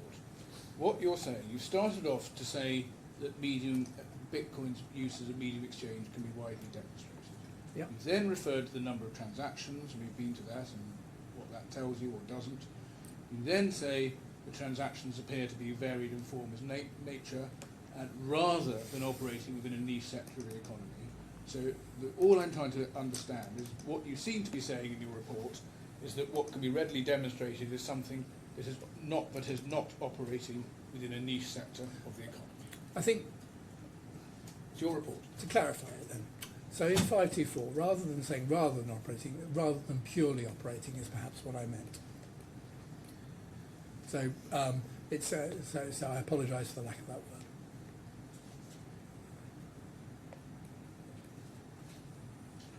And the reason you make that point is because you do accept that it needs to be widely accepted within the economy, and it's not good enough to just operate in a niche sector of the economy. Well, no. I mean, my point's relatively clear. Within the smaller digital economy that we've discussed, I absolutely see Bitcoin as totally and completely money. I think as you go further down the chain into e-commerce, I think there's a strong case that it's money, and then as you get into the physical economy, its use is increasing, but there are still parts of it that don't utilise it. So it's a spectrum, is what I'm saying. Okay. Will you then refer to online gambling sites, online gaming and gambling sites, but you don't give any, so we don't cite any evidence dealing with the extent to which these types of business were adopting. Sorry, yes, let me just finish this question, then we'll have a break. Yes, you don't cite any evidence dealing with the extent to which these types of business were adopting Bitcoin on online gambling sites. Well, no, I'm saying that my point here is that Bitcoin started within that environment and extended. The balance between its use between those markets or strata of the economy, I don't have evidence for, and indeed I don't think anybody has evidence for. Okay, I'm sorry I've overrun. Is that a convenient moment? Yes, thank you very much indeed. Let's come back at well, it's 11:29. We'll come back at 1:45. Thank you. Dr. Williams, you've done this before. You know you don't discuss your evidence anybody, right? Well aware, sir. Yes, thank you very much.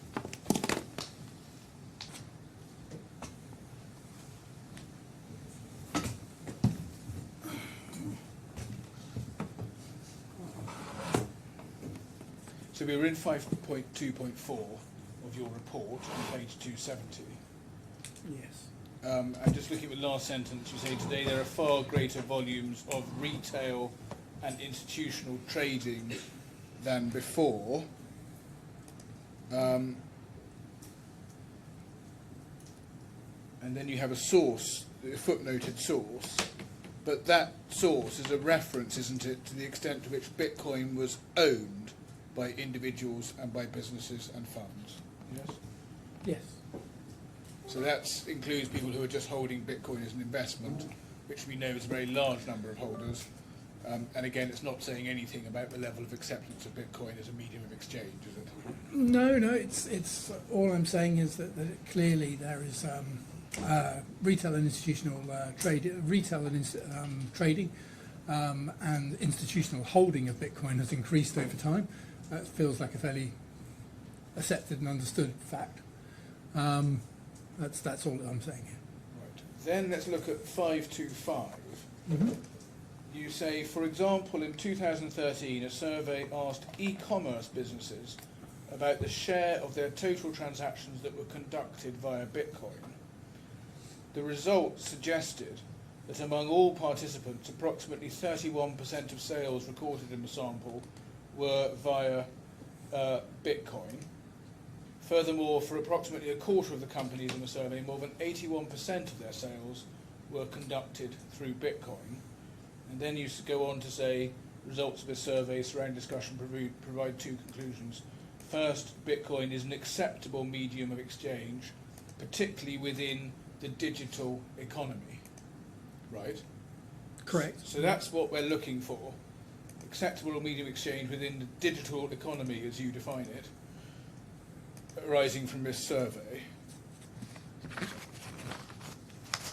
And the point would need to be that these businesses are accepting Bitcoin and being able to then use Bitcoin for their own purchases within the economy. Yes?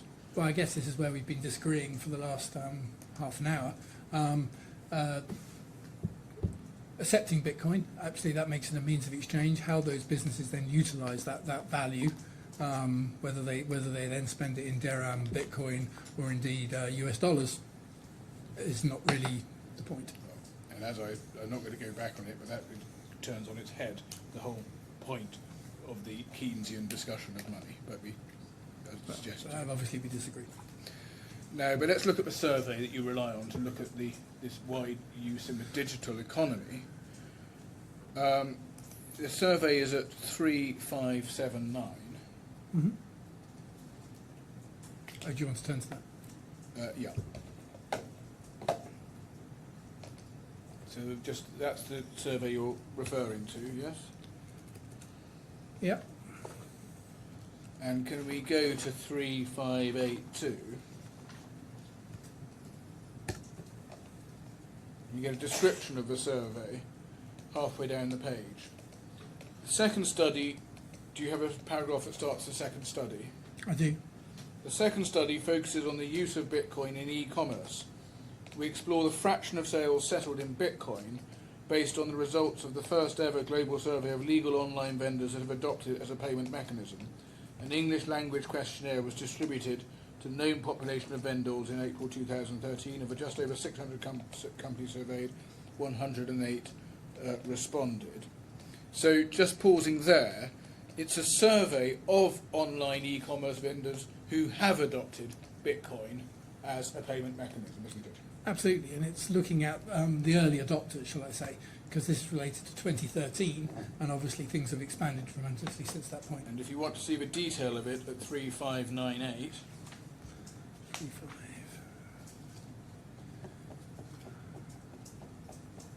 halfway down the page, the analysis is based on a survey carried out by the authors in April 2013. The subjects were vendors who declared they had accepted internet payments in bitcoins for their traded goods, services provision or non-profit activities. The first phase of the study was the creation of a database of online vendors based on lists maintained in specialist forums. From the initial 671 entities, verification of email addresses allowed us to remove outdated or inactive entries, limiting the test group to 603. Our assumption is that at the time of its creation, the database included the majority of the population of legal enterprises that accepted Bitcoin and used the English language. Yep, and to my point... I haven't asked the question yet. Oh, sorry, I thought you had. I do So apologise. there were 600 odd vendors in total identified, which were assumed to be the majority at that point of the total population of English language vendors who accepted Bitcoin. Yes? Yeah, well, this is a survey that, as I've said, relates to 2013, relates to the early adopters of Bitcoin and the way that it effectively goes. The adoption of Bitcoin is quite apparent subsequently, so it has expanded. But it's a very small fraction of the many million e-commerce vendors out there, isn't it? It's simply reflecting those early adopters, yes. But it's a very small fraction of the million e-commerce vendors out there. Yes? Yes, but I'm not disagreeing with you. So when we go back to the first sentence of your 5.2.5, Sorry. and Page you number, say a please. survey asked e-commerce... Page number, please. Sorry, it's page 270. Sorry. I have to jump, sorry. I mean, I have no objection, I can say, as long as it's clean, to Dr. Williams having a hard copy of his actual report in front of him, which will save him jumping around on the screen.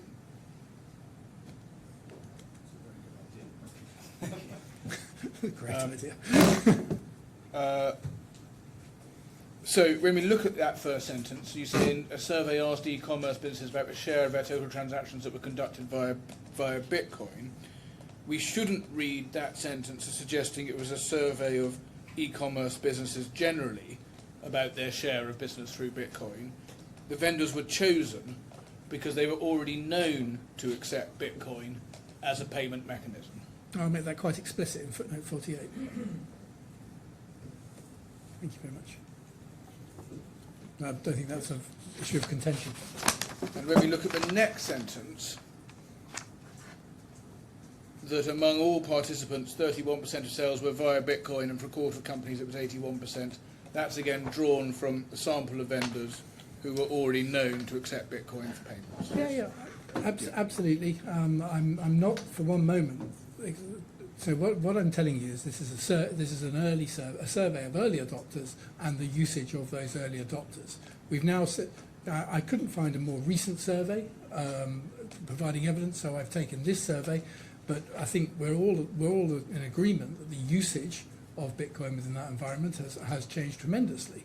So while this is no doubt a useful statistical exercise for the purposes that the authors of the report are using it for your argument, this is of very little value, because it's not showing, is it, any general level of acceptance of Bitcoin amongst e-commerce providers. At most, it shows a level of acceptance amongst those e-commerce providers who accept it. Well, I think it shows. Yeah, I think it shows a lot of us. I think it shows use amongst those who accept it. I think that's exactly what it's So saying. in terms of proving your point in your report, it's circular, isn't it? By saying that there's use, that means that it is being used as a means of exchange. That's what it's, that's what it's suggesting. Amongst a tiny fraction of the many millions of e-commerce providers out there. Correct? And literally, as I said earlier, it's reflecting the 2013 early adopters. I can't contend positively or negatively whether the result for 2026 will give you the same percentages. Now, can we look at, back in the report, sorry, the report that we reference at 3587.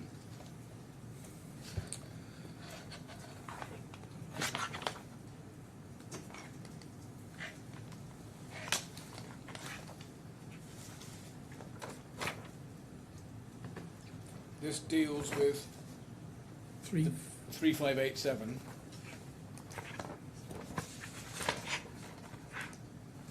In my report. No, sorry, in what you on screen. Sorry, not in your report. In the survey you referred to. So 3587. Sorry, I do apologise. That's okay.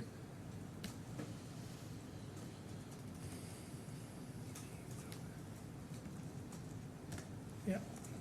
So this is still within the survey. This has a heading, the Bitcoin market. I want to pick it up halfway down the page. Payment service providers play an important role in the development of the key of the system, such as Bitcoin. In traditional card payment systems, banks play a key role.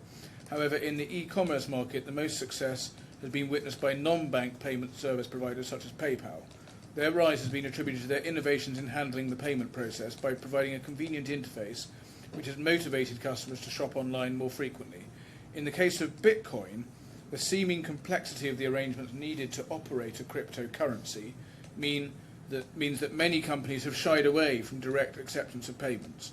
This has created a niche for startups that have specialised in servicing transactions on behalf of vendors.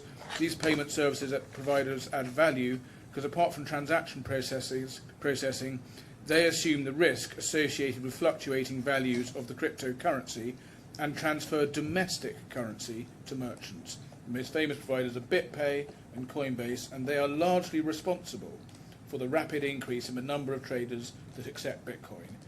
It is likely that innovations introduced by payment service providers will provide much of the impetus for the future growth of cryptocurrencies, just as PayPal helped to drive online shopping.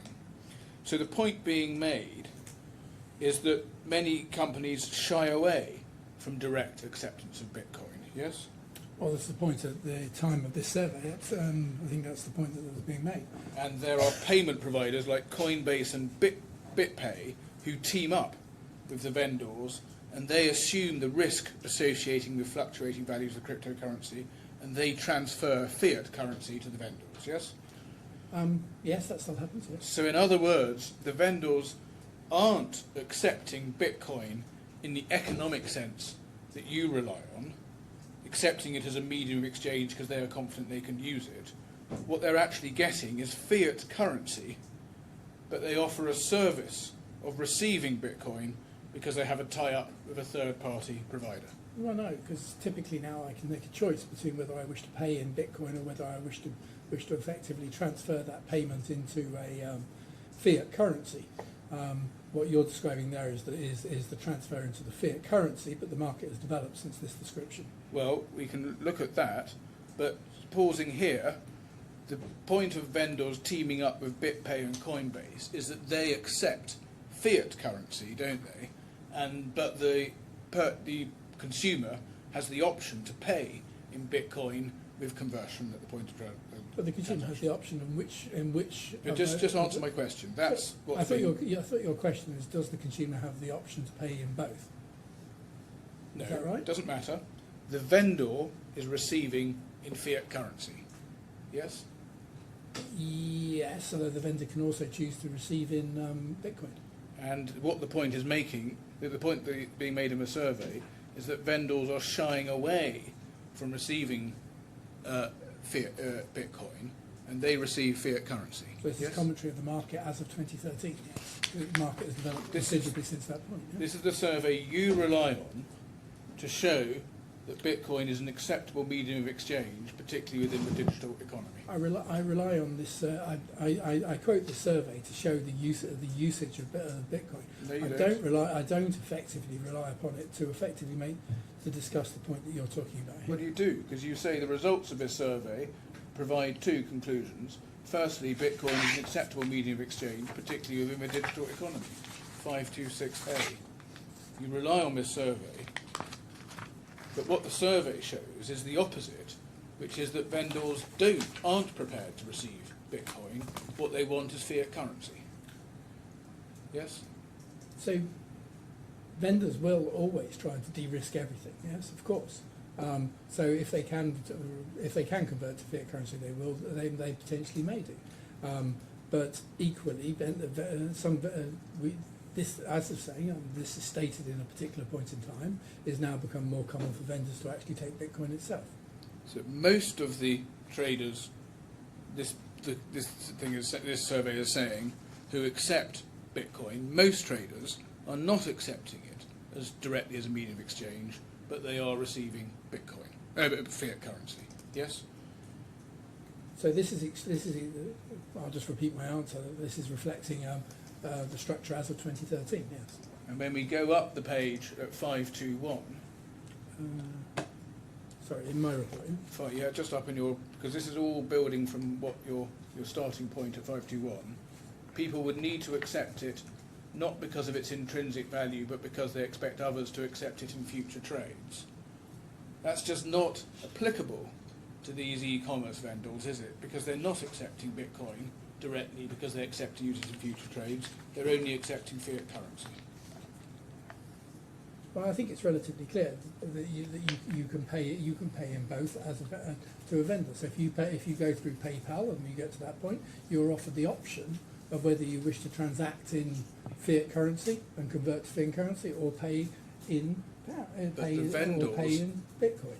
Even taking PayPal as an option, we'll come to that later. The vendors are in turn receiving fiat currency, aren't they? They can and they can't. They can or they cannot. Well, this survey that you rely on makes the point that they predominantly do want fiat currency. As of 2013, this is the point. So it's not proving your point you want to establish. Your survey is proving the opposite. I'm using the survey to make a different point. The survey is purely making the point that people are utilising Bitcoin within online transactions. And then can we look at, still back on the survey at 3589.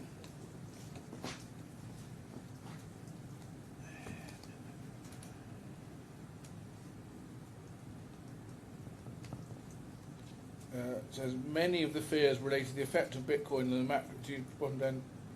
Sorry, where are you in this? To tell you what, don't worry, because I am going to come back to that question on question of unit of account. Let's go back to your 526.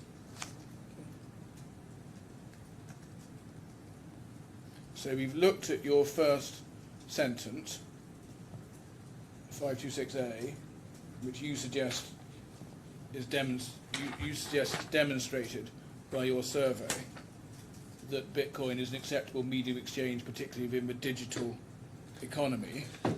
And the survey that you rely on doesn't remotely demonstrate that, does it? Because of the points I've just taken you through. But as I go on in 52A, there are other markets where major merchants do indeed take. Well, I'm going to come on to your other points in 52A, but just dealing with the first sentence, the first point we saw on the survey is that these vendors are not in fact directly accepting Bitcoin. But the second point we saw is that it's a very small number of vendors chosen for the fact that they do accept Bitcoin, at least indirectly, correct? Well, the survey itself, yes. And the other point about this sentence is you refer to acceptable medium of exchange within the digital economy. Now, what you're clearly doing in your report is defining the digital economy as including e-commerce providers. But today, as I said earlier, you've shifted, haven't you? And you've now defined your digital economy more narrowly to be the self-selecting pool of institutions like Lightning or NFT tokens, where Bitcoin is in fact adopted. Yes? So I think within my report, generally, as I've said, I think I do discuss both of those as strata. Sometimes I may rather clumsily group them as digital economy. Well, in your report, quite clearly you regard digital economy as including e-commerce, and that is not the position you've then suggested today to His Honour. But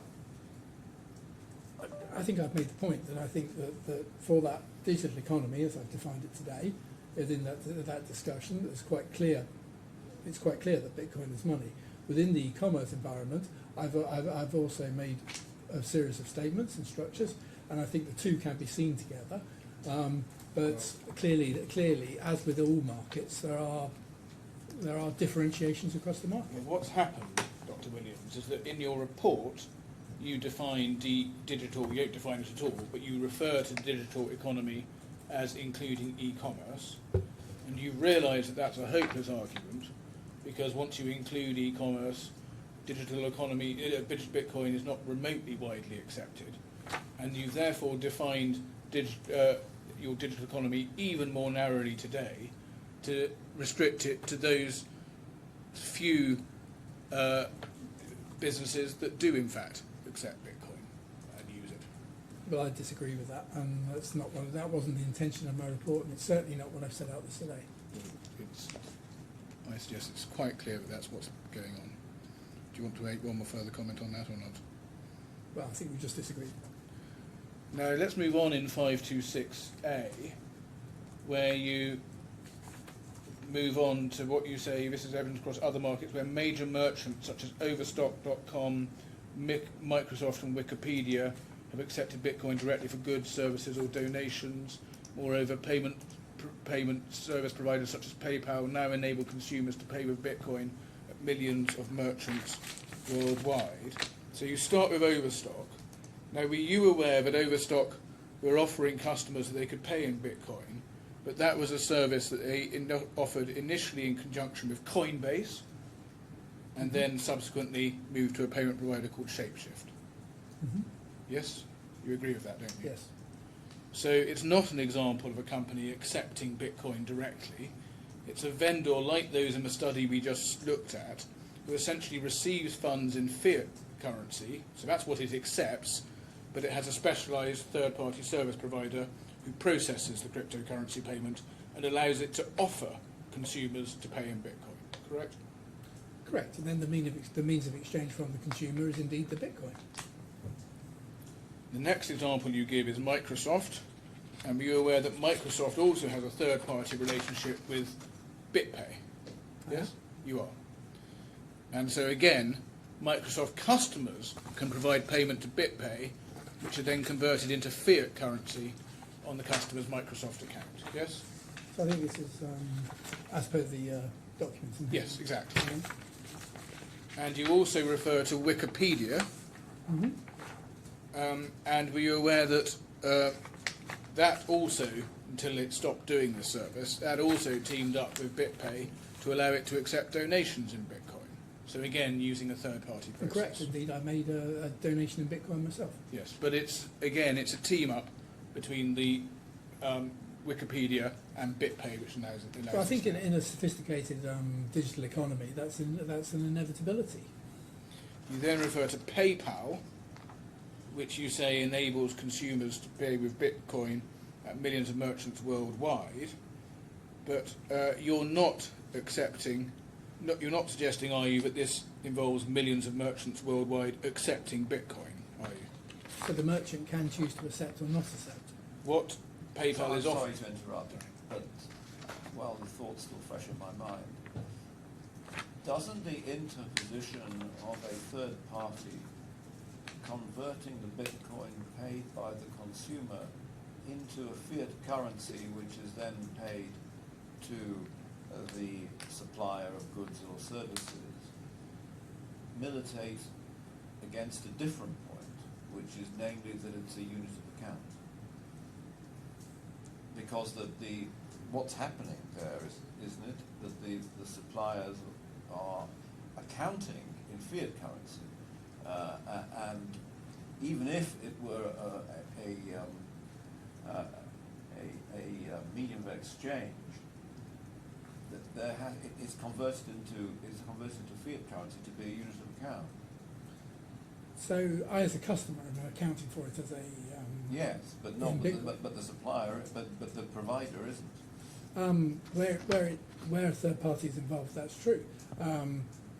Obviously, in a number of these cases, the third parties involved and that merchant may or may not take it in Bitcoin. And I think that's where we're getting to with the discussion of PayPal, where effectively there's choices in how you pay and there's choices about how the merchant receives. So just picking up on the judge's question, if you look at footnote 49 of your report, you refer to an article, and that's an article that's referenced at the end of your Wikipedia reference in 526A. Yeah. So that's at page 271. Should we just look at the article? Which number? It's at 3621.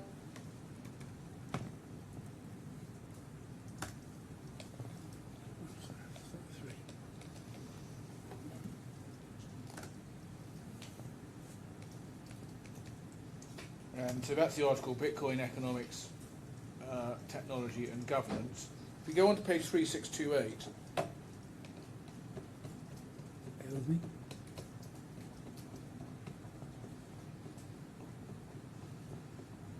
you will see there's a section headed Currency Exchanges, and the second paragraph, at present, many trades in Bitcoin are accompanied by one or even two conversions from and or to conventional currencies. Furthermore, price quotes in Bitcoin are almost always computed in real time by reference to a fixed amount of conventional currency. Thus, Bitcoin today resembles more a payment platform than what economists consider a currency. And that goes to the judge's point. It's not a unit of account, is it, in any meaningful sense as an economist would use it?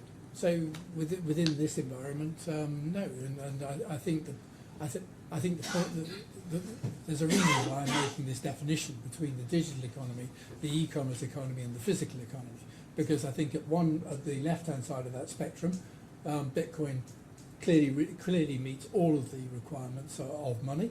I think there can be much debate, and as you move to the right further across that spectrum, some of those characteristics become more debatable, as we are seeing here. And we were, although that's unit of account, we'll come back to unit of account, we were on PayPal, and back on PayPal, what PayPal is offering is a service where you can provide Bitcoin to PayPal or keep Bitcoin on a PayPal account. PayPal then converts it to cryptocurrency and pays the merchant in fiat currency. That's the service from PayPal, isn't it? Primarily, although there are options for both the merchant, for the merchant to choose to accept in crypto. But all of these examples that you give are in fact the opposite, aren't they, of Bitcoin being generally accepted as the economists would define it, because Bitcoin is not generally accepted by the vendors at all. What they accept is fiat currency, but they have an intermediary like PayPal who does accept it. So I agree that the intermediary does indeed accept that, and that becomes part of an integrated global financial system, and therefore, into my mind, that makes it money within that international financial system.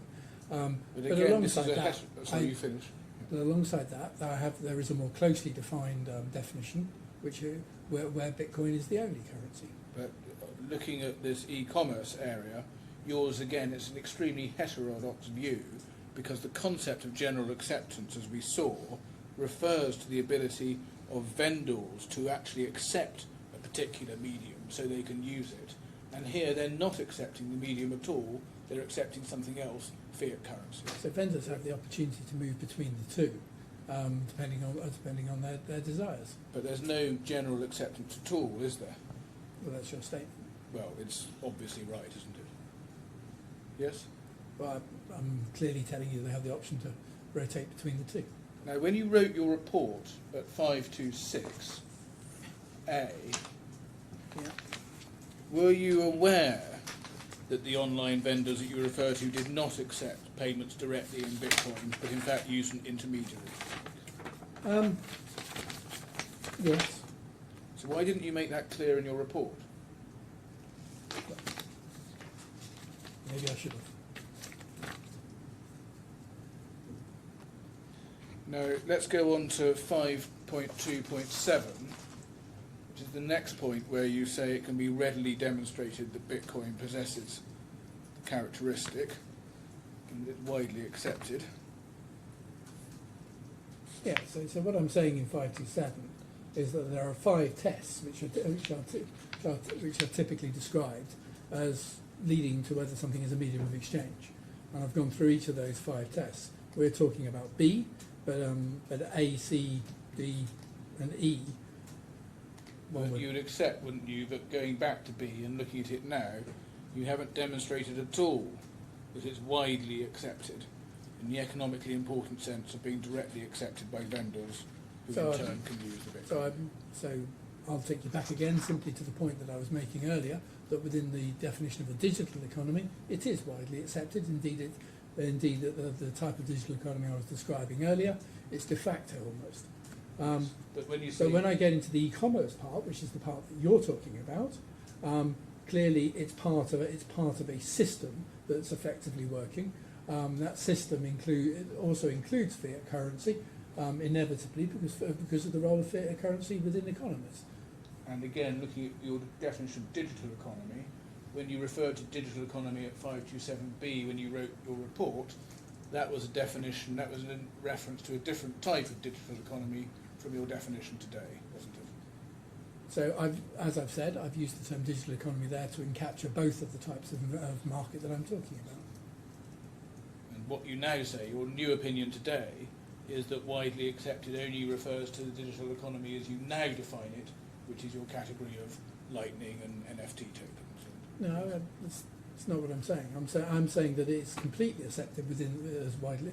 There can be no argument about whether it's widely accepted within that environment. I'm saying, but I'm also saying that it's what the combination of Bitcoin with fiat currency, depending on how it's effectively done, and there are different working models for different traders and different websites and different structures, can lead to Bitcoin being part of a widely accepted use of money. And in what you call the combination, when you combine e-commerce and your new definition of digital economy, what your report doesn't show at all is any wide acceptance of Bitcoin, because the only examples you refer to are examples of vendors who don't in fact directly accept Bitcoin at all. Well, you can. So vendors under PayPal can directly accept. Now let's go to finally on 527B. When you say the growth in the digital economy, which I think was under your old definition, that included the growth of investment activity, buying and selling Bitcoin itself, correct? I mean, as I've said to you, that Bitcoin, much like the US dollar, indeed has a level of investment, and it's a mixture of investment and a means of payment. Yeah, let's look at 528. Sorry, are you leaving 527? Yes, I am. So Okay, then I have a technical question, which is about 5.2.7a, where you say that Bitcoin is fungible. I thought it wasn't, because of the double spend solution. I thought each Bitcoin was essentially unique. In that sense, yes. Sir. Sorry, there's clumsy language in that sense. So, I'll leave it there. So it's not fungible. But it is standardised. Now, let's go to 528. You say there, it's clear from the above that Bitcoin's readily accepted circulation within digital and modern economies. And just when you wrote your report there, your reference to the digital economy was to the old version of digital economy, which included e-commerce and not to today's version of a digital economy that doesn't. Yes? I'm just reading the sentence.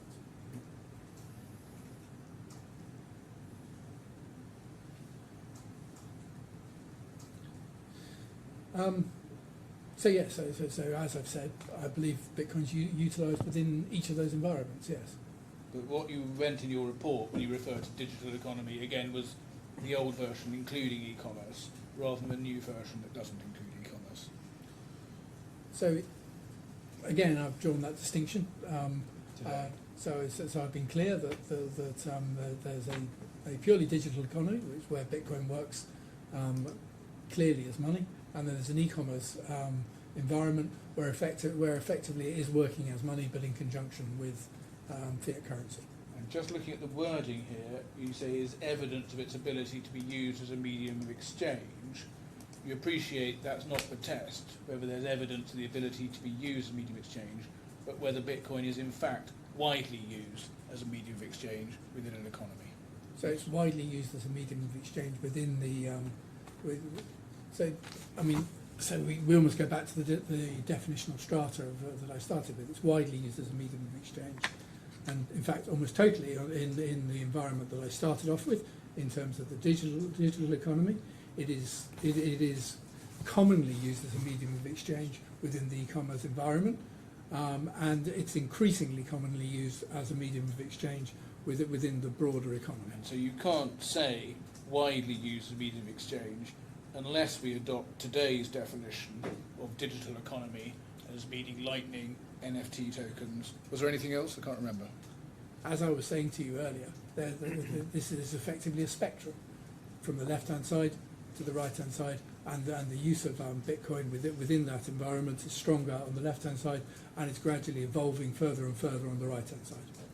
I would suggest to you your today's definition of your digital economy as being so narrow as to be restricted to Lightning and these NFT tokens is absurd. And you well know that on any sensible definition of the economy, Bitcoin is not a widely used medium of exchange. So I take a separate view, as I've expressed. I absolutely believe that Bitcoin is widely used within an e-commerce environment as part of that relay. Now I accept your point totally that there's a relationship with fiat currencies as part of that, but that just fits the trading systems that are in place. And on your today's definition of digital economy, that is not a standard definition that's used anywhere other than by you, is it? Because to most people, digital economy would include e-commerce, wouldn't it? So, as indeed it did in your report. As I've made the point to you, I think that there's a tighter definition and there's a broader definition of the digital economy. The broader definition including e-commerce, the tighter definition being an online intangible definition. And your tighter definition is something you've come up with in the hope that you can have a sustainable argument that there is at least an ecosystem somewhere where Bitcoin is a medium of exchange. Not at all, sir. All I'm doing is reflecting the reality of the world that I live in. Yes, but the ecosystem we've identified, or you've identified, is an extremely narrow one, isn't it? There's a narrow ecosystem where Bitcoin is the de facto use of money. There's a wider environment where Bitcoin is, as I've made the point, is a well used and widely used part of the medium exchange function. Can we go to the joint statement at paragraph 14? Yes, I'll give you a reference, 7105.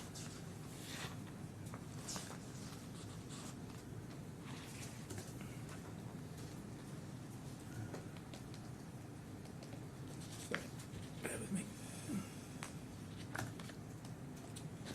I'm going to have to turn it again, sorry. No. Just to pick up the third paragraph in your, so left-hand side of the page, third paragraph,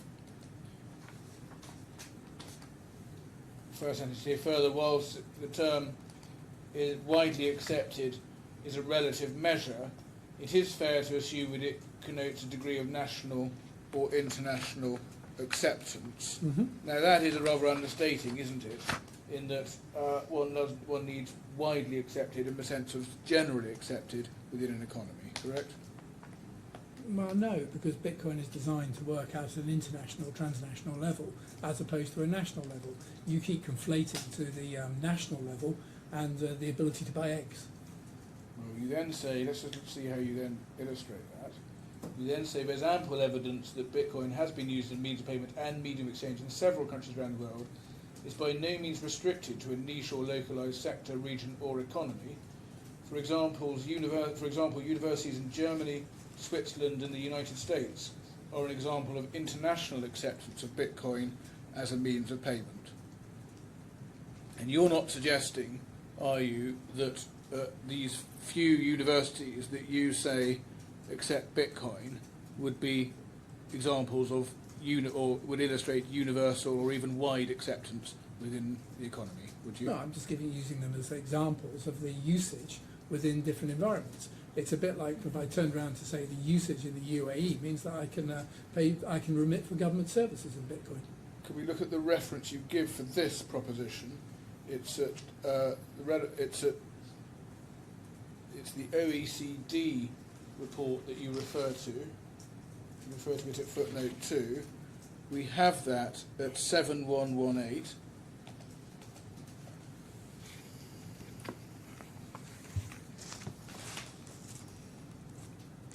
Yes, do you have that? Yeah. And the relevant do you recognise that? The relevant section is at 7125. I'm just turning it around so I can read it. 7125 is the relevant section that you were referring to, where it says, right at the top of the page, second sentence, financial firms ranging from hedge funds to large asset managers and bank trading desks are already trading in cryptocurrency or are showing interest in supporting cryptocurrency trading. Furthermore, more and more schools are accepting cryptocurrencies as a form of payment. For example, according to the website futurism.com, universities in Germany, Switzerland and the United States have started to accept Bitcoin as a means of payment. So that's the reference in the OECD report that you're referring to, correct? Correct. Now we've found the article in futurism.com that's referred to, and if we go to the PDF handout that you've got,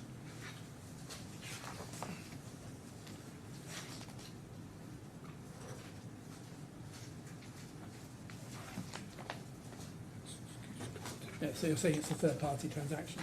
yes, thank you. We can cut it short. You accept, don't you, that these universities are having third-party, yet again, it's a team-up with a third-party provider, and universities are, again, in fact, accepting fiat currency. So this is indeed no different from my conversation earlier, that the means of exchange effectively is a combination of Bitcoin and fiat currency.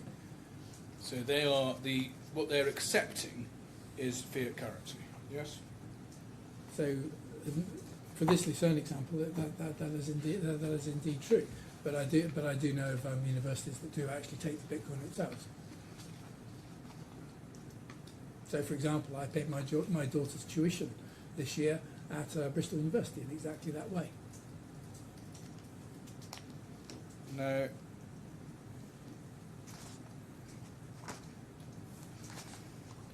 when we look at the next passage of the joint statement, paragraph 15. But if Yes. if I want to buy something from a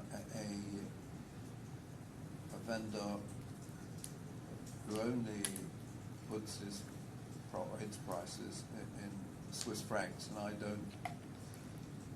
don't function for Swiss francs, I must use an intermediary, Correct. mustn't I? So using intermediaries is entirely common. So if I want to buy an airline ticket and I'm trading in Argentinian pesos and they don't sell them in Argentinian pesos, I have to pay in a US dollar effectively. So you have a combination to effectively get you to that point. That doesn't invalidate the point of the Argentinian peso. But the difference, just thinking out loud, the difference is that the purchaser has to do the conversion before interacting with the supplier. So if I want to buy something in Swiss francs, I have to go to my bank and say, convert my dollars or dirhams into Swiss francs, and then I go to the Swiss vendor. It's not the Swiss vendor is not saying we accept dirhams. Mhm.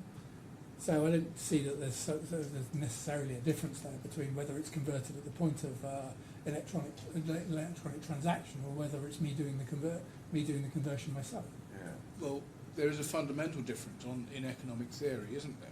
Because the vendor is not, on these examples, happy to accept this as something it can use in its transactions, and that's the whole point. Well, I've made the point. It is only prepared to accept fiat currency Well, I've made to the point use that- in its own so transactions. I've Then we made- come back to my unit of account point. Yes. Well, can I just make the point though that I've been quite clear that there are some cases where indeed that conversion is necessary, and other occasions where people take Bitcoin directly.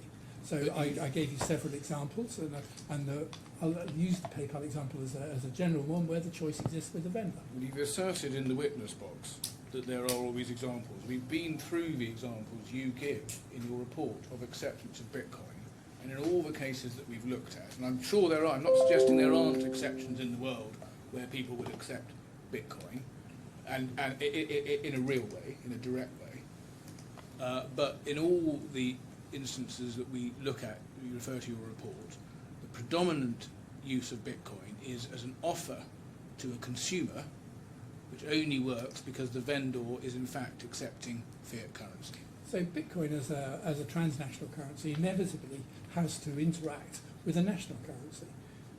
So there is both examples of it being used directly, and there's examples of it working interactively with those currencies. But these That's the vendors- nature of an international currency within a transnational world. But these Bitcoin was not designed to work in the rather simplistic mum and pop world which you're effectively describing. Right, so these vendors do require fiat currency, don't they? Some do, some don't. All the ones, or predominantly, almost all or all the ones that you've managed to identify in your report Well, do. we've already talked through PayPal as an example, but where you can do either, for example. But you haven't identified any statistical significant sample of, for instance, e-commerce vendors who benefit from PayPal by accepting Bitcoin for their goods, have you? Well, there is no evidence as to the proportion that do or don't. Yes, Well, I agree. the only evidence we have from your report is the sources you refer to, and that says that vendors shy away from accepting Bitcoin and they accept fiat currency. Yes? So some vendors indeed do. Other vendors will sit there and look at a world that is full of uncertainty in that sense. So you are seeing a long-term intrinsic growth in the value of Bitcoin, and you are seeing exactly the opposite in, say, the British pound, for example, where you see a long-run decline in the value of that. So if you want to hedge against that as a vendor, of course, it's a very obvious decision on what to do. If we look at the next paragraph of your joint statement, paragraph 15. Number, please. Run away from it. Sorry, where? Yes, I'm going to give you a reference. It's page 7106. Thank you.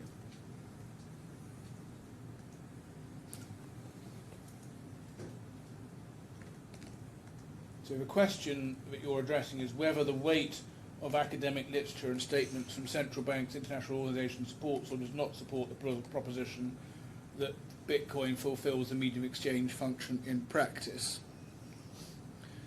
And so your first paragraph under this is under the points of disagreement. As Sorry. issue 1 under the agreement section note... Sorry, apologies. Yes, I'm sorry, it's 7106, so you tell me when you're there. No, I was there and I navigated off it. Yep, here we go. As issue 1 under the agreement sections notes, Bitcoin is a decentralised currency, not issued by a sovereign state or central bank. It's inappropriate, therefore, to rely predominantly on publications from such institutions as a means of official support for Bitcoin status, as done by Dr. Heilman. So you suggest it's inappropriate to rely on what these central banks institutions have put out. But why is it inappropriate? Because these people are experts in financial transactions and payments in the economy. No. So theirs will be a highly authoritative view. Oh, well, from one perspective, it will be an authoritative view. But from another perspective, is to turn around and say that Bitcoin Bitcoin is a decentralized currency in that sense. It's been built to work on a transnational basis. The control of the role of a central bank is effectively about control of a national economy in the way that it works. A central bank, therefore, it's in its incentives to be able to control that national economy. The central bank is going to, when it describes whether something functions as money, they are highly authoritative and they're going to give a balanced and expert view. So I work with at least two central banks considering exactly this question. Now, I would totally agree with you that there are some very strong views on either side. Can we look at your next paragraph of the joint statement? Despite the limitations of relying on official statements by central banks, there is a wide degree of contemporary literature from academics and economists within these institutions that supports Bitcoin's characterization as a medium of exchange. Mm-hmm. But you're not suggesting that any of these publications or quotes are actually saying that Bitcoin satisfies the criteria for money, are they? No, they don't go as far as that. But but I'm really just quoting you the discussions that effectively exist, including the one from your own expert. So let's look at little a. Economists within the Bank for International Settlements in 2025 found that transactional motives play a significant role in cross-border flows for low-value Bitcoin transactions, where we further find a strong association with higher costs and traditional remittances. Now, you say these findings support the idea that Bitcoin is a valid medium of exchange, but you don't suggest, do you, that they are saying that Bitcoin satisfies this or any criteria of money, are you? No, it's discussing the question of whether Bitcoin has a role of medium of exchange, and that's what this is effectively saying. That there are that there is for cross-border flow, those cross-border flows show its role of a medium of exchange for remittances. And then little b, economists with the European Central Bank in 2023 note the popularity of Bitcoin has not been confined to a few economies, but it's morphed into a global phenomenon, rapidly spreading to economies with disparate levels of economic development and financial literacy. The authors go on to find that despite its wide price fluctuations, Bitcoin might have been appreciated also as a store of value or medium of exchange in countries which experienced a loss in the purchasing power of their domestic currency. So the passage you rely on says the authors find that Bitcoin might have been appreciated as a medium of exchange in countries which experienced a loss in the purchasing power of their domestic currency. Well, I'm just making a point, yes. So it's not an opinion that Bitcoin is money, is it? No, it's saying that Bitcoin has a role as a medium of exchange and indeed as a store of value. And The three, which are two of the three tests. and you're not for suggesting whether Bitcoin is money. you're not suggesting the UAE is an economy where there's a loss of purchasing power in the domestic currency, are you? No, I'm not. But UAE is ranked as the country with the highest level of adoption within the physical economy of Bitcoin. So you see it both within commercial and within retail. Yes, but even there, and I know you've got some material that came in overnight, even there what we can see is that use for purchasing goods and services in the UAE is again tied, isn't it, to association with a third-party provider who will allow exchange. In some cases, yes. No, certainly in the cases that you've referred that have been produced overnight, which I imagine were. Well, I don't believe that's true with developers, but Alphatane. different developers work in different ways, as I understand it. But Yes. In those example,s it's quite clear they're teaming up, aren't they, with Cryptocom.pay to allow.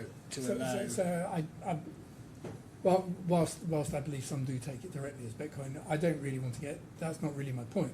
My point is that the means of exchange, in that sense, is a combination of the way that Bitcoin is effectively working alongside a national currency within that environment. So you've got a transnational currency and a currency teaming to effectively provide a solution where things are effectively transacted, at least effectively by Bitcoin. Let's go to little b. We're staying in little b. You had a footnote at footnote 7, which was the source of the ECB quote. Yeah. Can we just look at that? Of course. It's at 7186.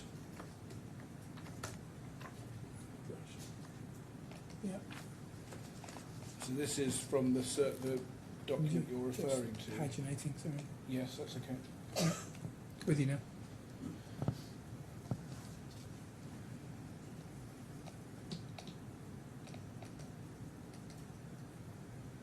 So you see at the top of the page. Sorry, just over there. Yeah. Yeah. So considering the apparent lack of fundamental value, the exponential growth in the volume of transactions involving Bitcoin and its price is certainly surprising. This in turn has generated a lively and fast-growing debate among economists about the motivations behind the use of Bitcoin. After initial usage by a small community of experts, the usage of Bitcoin has been subsequently driven by the black market of illegal goods and services and by gambling. Most recently, the soaring popularity of cryptocurrency exchange markets and Bitcoin might have also been driven by speculative motives, or possibly by its potential use for cross-border transactions and transfers, although the high volatility of its price makes Bitcoin impractical as a medium of exchange. So, although this is the report you rely on, their view is in fact not that Bitcoin is money, but that Bitcoin is impractical as a medium of exchange. Well, I mean, they're making. So I think in that point there's a discussion as to whether volatility is important in terms of whether Bitcoin can be considered money. In my view, if somebody's willing to accept it, if consumers are willing to accept Bitcoin, then that's making the point that they're actually happy with volatility in that sense. Volatility exists in a series of currencies, doesn't rule out, and the existence of that volatility doesn't rule out their definition as currency. That's the whole point. It's not a question of consumers being willing to accept Bitcoin. Consumers may own Bitcoin, which they may do because it's a speculative asset, for example. I don't want you to engage in that, but they may own Bitcoin as an investment. They can then spend their Bitcoin. But the people receiving the Bitcoin are not receiving the Bitcoin. They're only prepared to receive fiat currency. I've made the point several times now that they can choose how they wish to take it, and that varies across different settings. And we've already discussed that several times. And your quotes on that you refer to about that you rely on about whether Bitcoin fulfills the medium exchange function in practice at your paragraph 15. This quote actually does address the question directly, and where it does, they say it doesn't fulfil the function of a medium of exchange. Yes? Well, my take is that effectively what they say is they don't know.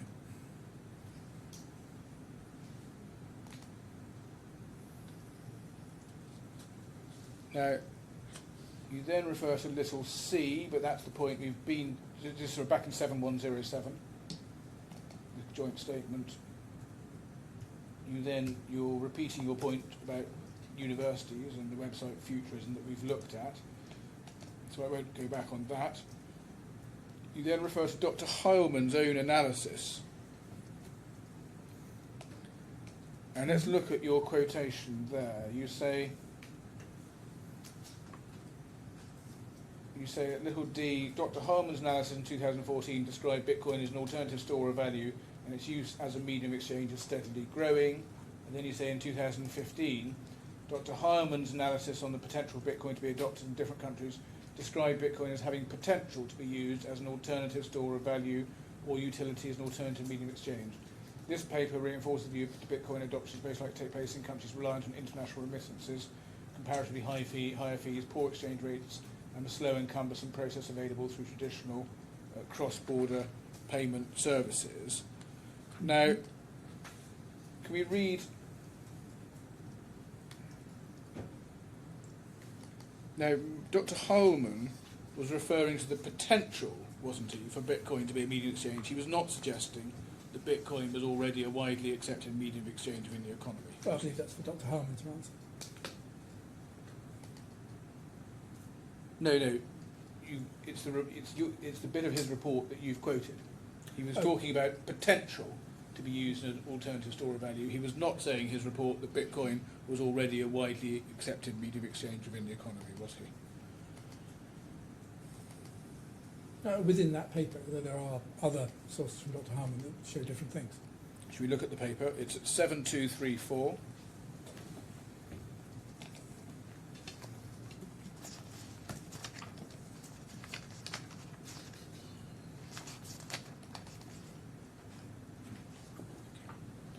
And the relevant passage I want to go to is at 7236.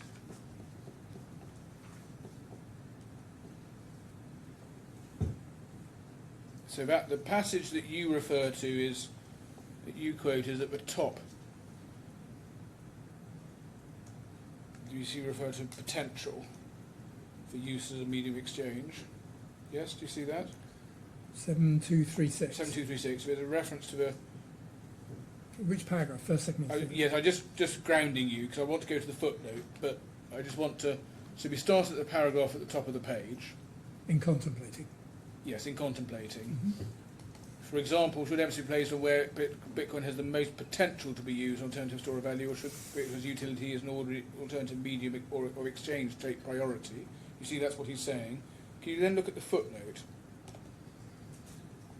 Currencies that become widely used as a medium of exchange will often, for reasons of convenience, also become the unit of account, which economists generally define as the third key function of money.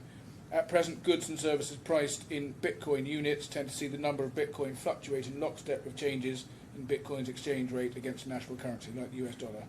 If Bitcoin was serving as a true, widely used unit of account, we would not expect to see such constant fluctuations in the number of Bitcoin required to complete a purchase. Further, Bitcoin is unlikely to become a widely used unit of account until either its relative volatility decreases and or it becomes more widely used as a medium of exchange.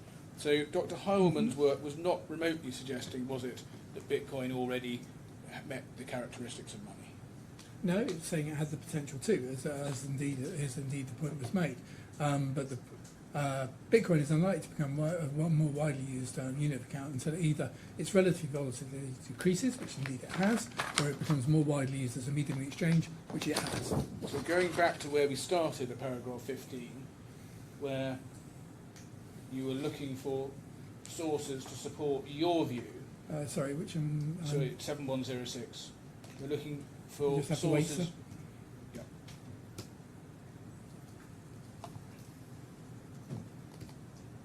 We're back where we were before. We're looking for sources to support your proposition that Bitcoin fulfilled the medium of exchange function in practice of being widely accepted within an economy. And we got, on the one hand, consistent institutional support for the proposition that it does not, but on the other hand, none of the quotations that you actually rely on at paragraph 15 go the other way, do they, on analysis? Well, look, so what this is, so this is talking about the statements from central banks and international organisations, which, as I make the point at the top, literally are there to defend an existing system. I mean, so they're there to regulate and structure an existing system. I'm not debating their point of expertise, but there is clearly a rationale for that choice.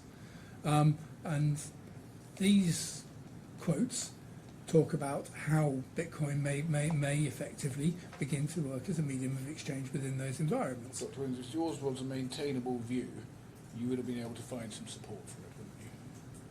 I believe when you look at the most recent IMF guidance, it turns around and says that Bitcoin is effectively a medium of exchange without a corresponding other side of the ledger. Now, let's go to paragraph 16 of the joint statement, 7108. Sorry, this is point. 7108, paragraph Yeah. 16. Yep.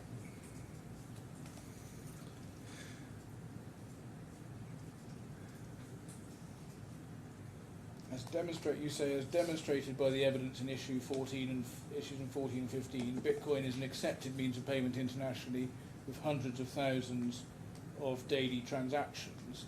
And then you refer back to your report at paragraph 5.2.3, and there, as in your report, you don't make clear, do you, that when you talk about an accepted means of payment internationally, Bitcoin is not in fact being accepted by the people who are providing the goods and services. Well, as we already discussed this point.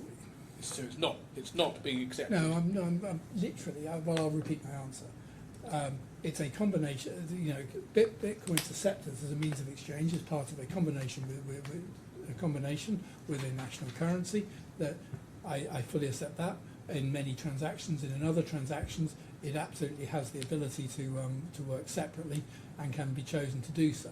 Now, the combination point is, for me, relatively clear, and it continues to mean it's particle means of exchange.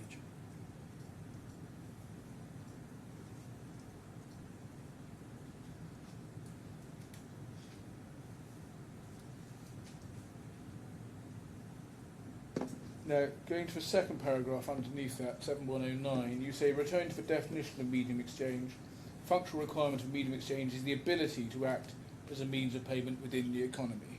That's a misdescription, isn't it? It's not whether something has the ability to act, it's whether it does and is widely accepted within the economy, correct?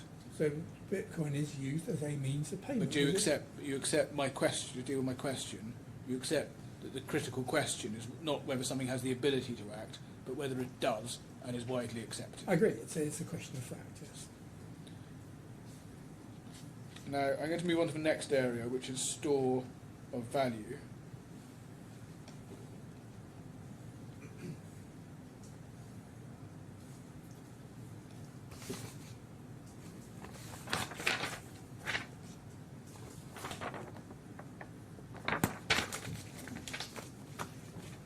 And you define a store of value as an asset that reliably preserves purchasing power over time. And you would accept, wouldn't you, that an asset that's highly volatile does not function well as a store of value because, to put it simplistically, the purchasing power may be materially less only a short period after you've acquired the asset. So store of value, in that sense, needs to be seen over a period of time. Bitcoin has a long run increase and appreciation in its value. It's effectively done that over a period. There has been volatility within that. There's been considerably more volatility in some national currencies. But you still define those as money.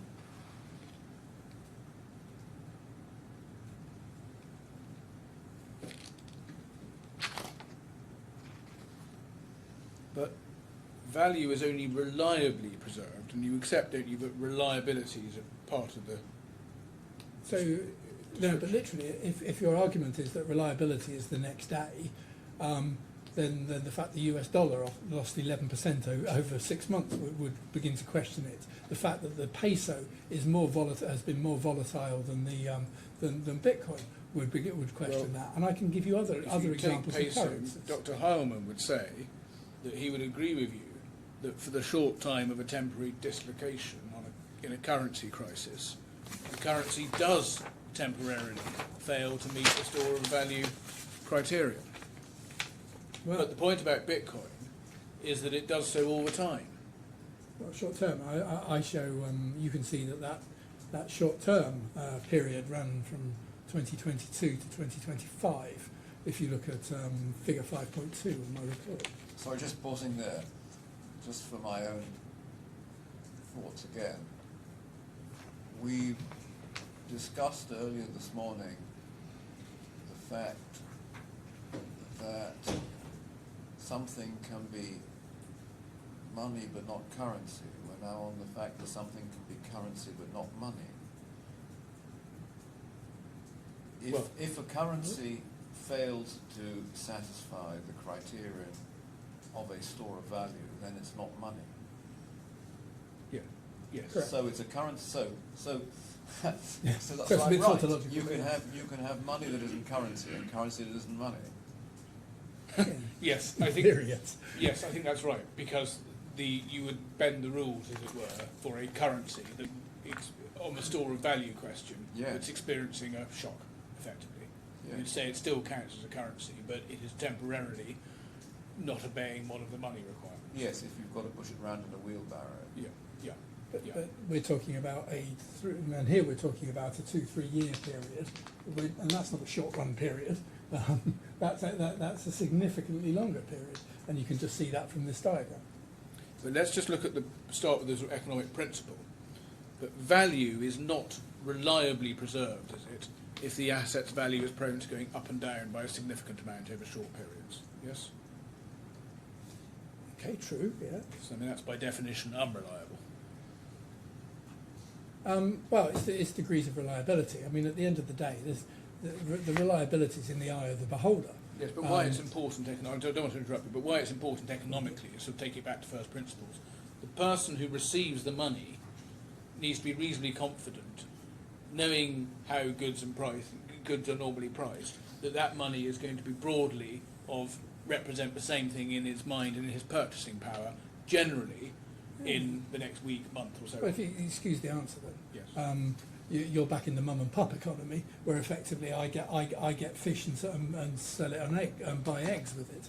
I'm a sophisticated international trader. I can see that there's a longer run upward slope of the value of Bitcoin. Therefore, I see that as giving me a reliability. I don't think about day-to-day No trader, and the more sophisticated they are, the more unlikely that proposition is. No trader can predict the future.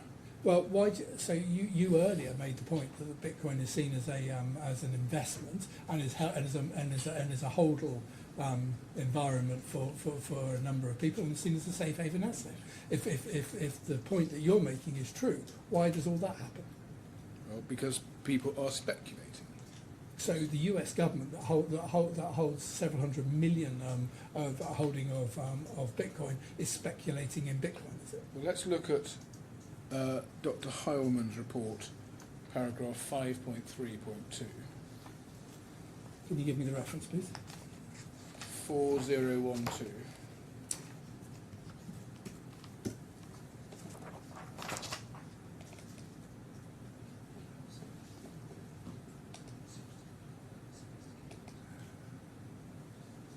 Yeah.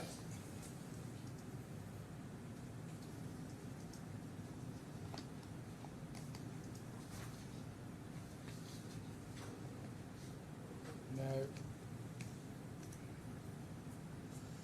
Dr. Harman says, as noted earlier, Bitcoin's price has been extremely volatile. It's experienced dramatic booms and busts, e.g. surging from under $1,000 in 2017 to nearly 20,000 by the end of 2017, crashing to 3,000 in 2018, then an even bigger boom to 64,000 in 2021, followed by a crash below 20,000 in 2022, and so on.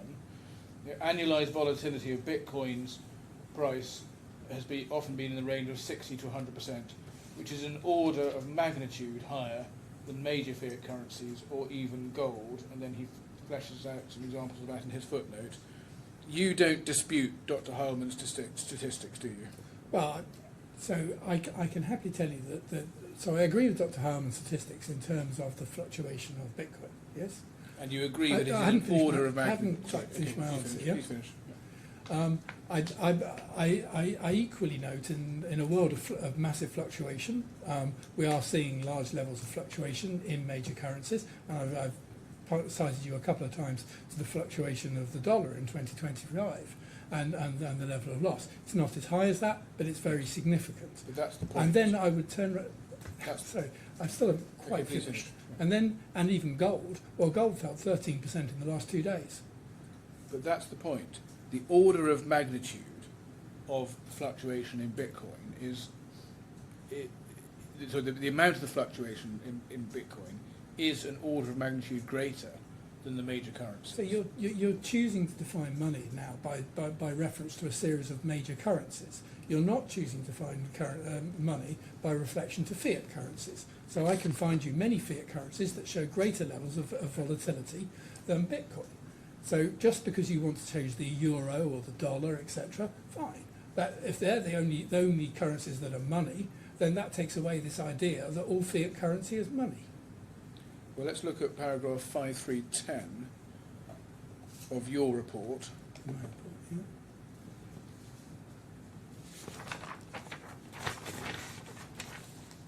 Yep.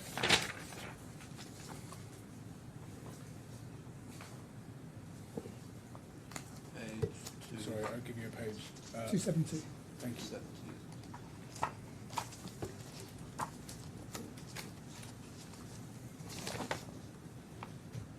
No, 73. So you have a chart of volatility, Yep. which you suggest shows signs of lower volatility over time, yes? And that's a logarithmic scale, isn't it? Absolutely. And if you look at Sorry, what page are we on? Are we on 274? 274. No, moved. Yeah.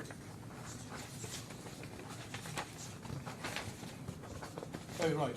My learned French computer's just crashed. I'm happy to stop there. And It's 2 minutes early, but yes, no, it'll be that's difficult fine. 2 minutes for me. Okay. That's fine. I'm happy to That'd be stop okay. there. Yes, that's fine. Okay, well, we'll rise until 2 o'clock. Okay. Hopefully your computer will be fixed. Thank you.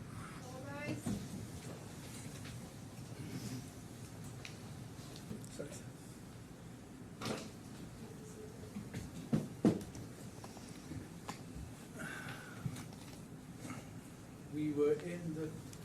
We had looked at your chart in your report at 5310 on page 273, and I had gone to the handout, which showed,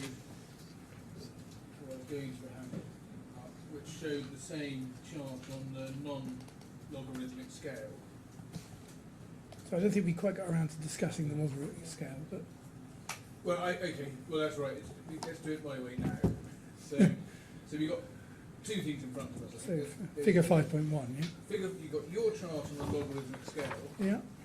and then we've got it put out on a standardised scale in the piece of paper, and that's right at the back of the Okay. PDF. Yeah, correct. Last page. Yeah. Sorry.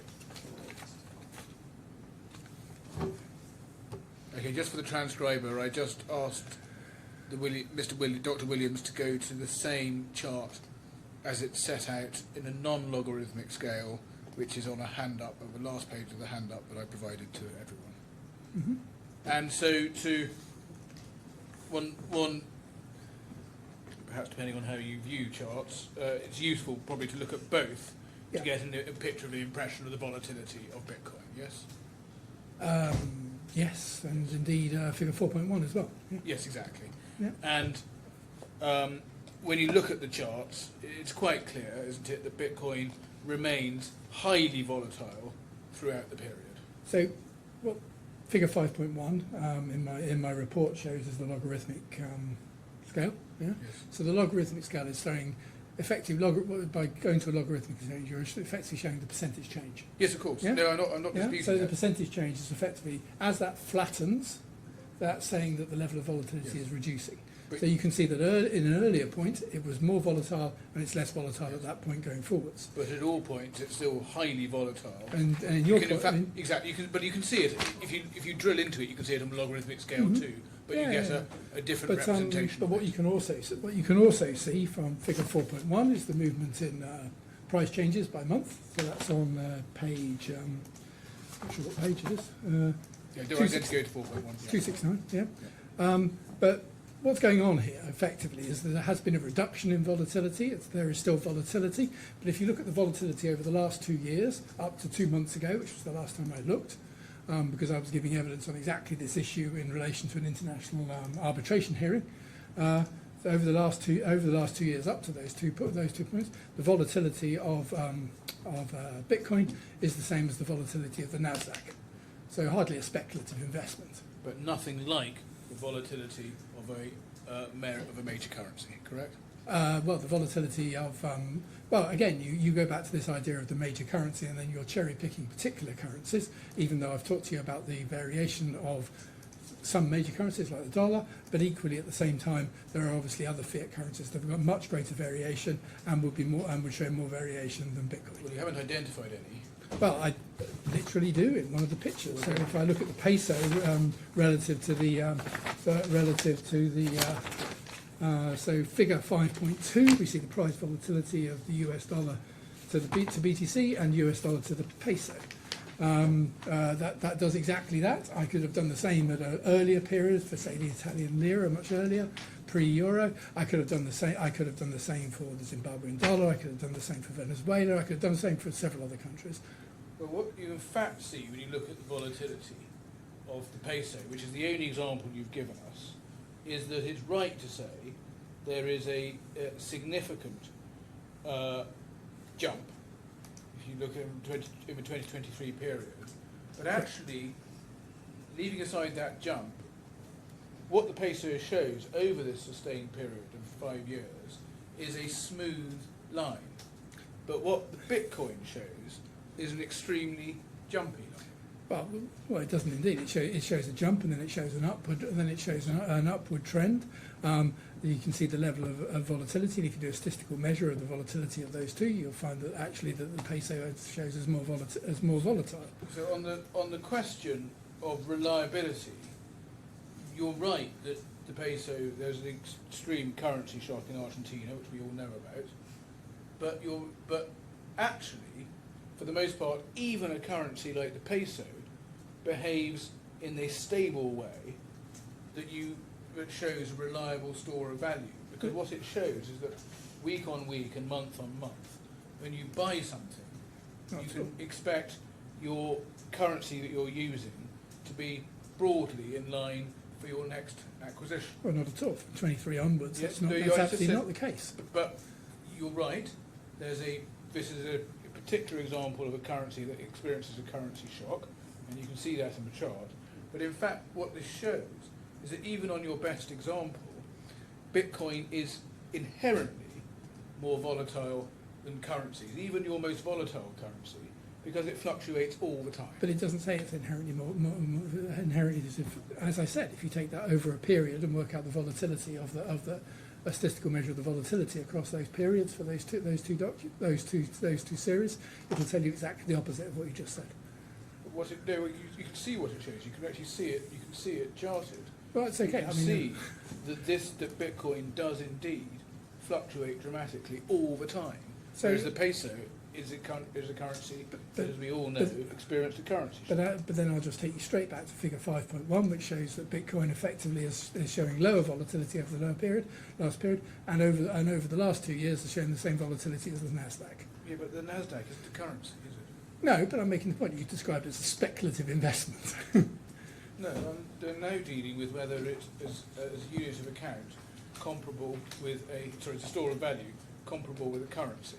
So fine. So it's not, is it? So if you're going to see it as a unit of account in that sense, it really depends. The measure of whether it's acceptable is within the people who are willing to accept it. The fact that people are willing to accept it is makes the point, and this is the Zaccaroli point in the Lord Chief Justice's speech. As you said, you said in the witness box you could have identified other currencies. I just did. But you can't. You haven't in your. This is your best example in your report, and you can't in fact point to any currency that has the same level of fluctuation as Bitcoin, can you? I can. What? So where would you place the Zimbabwean dollar? Well, I'm asking you. It's your report. You could have put in what you want. So I could. There's anything. I could have shows the same level of fluctuation. So I could have produced a series of these charts. Now it's not millions of. It's not going to be hundreds of currencies, but I could have produced this chart for a number of currencies and shown that over different periods there were different volatilities. Yes, but the point is, I just picked one to make the example. Bitcoin, you have picked one to make an example, and that's exactly my point. Bitcoin shows this degree of fluctuation over all periods of its history, doesn't it? So Bitcoin is reflecting market conditions in that sense. Now remember that Bitcoin is generally trending upwards. What you're seeing with the peso, for example, there, and indeed you would see with the Zimbabwean dollar, you see with Venezuela, it will be trending the other way. I will cut you short there, because now that's a different point. I'm talking about fluctuation. So the store of value is quite clear. I'm talking about fluctuation and volatility. You seem to be suggesting it's comparable with currencies. I'm suggesting it's not.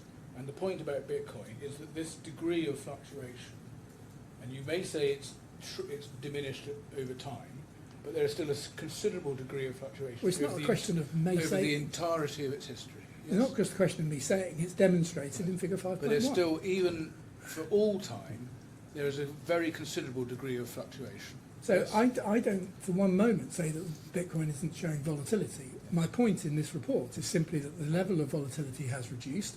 I'm also making the point that level of volatility is if it's acceptable to the consumer, doesn't affect its recognition as a store of value.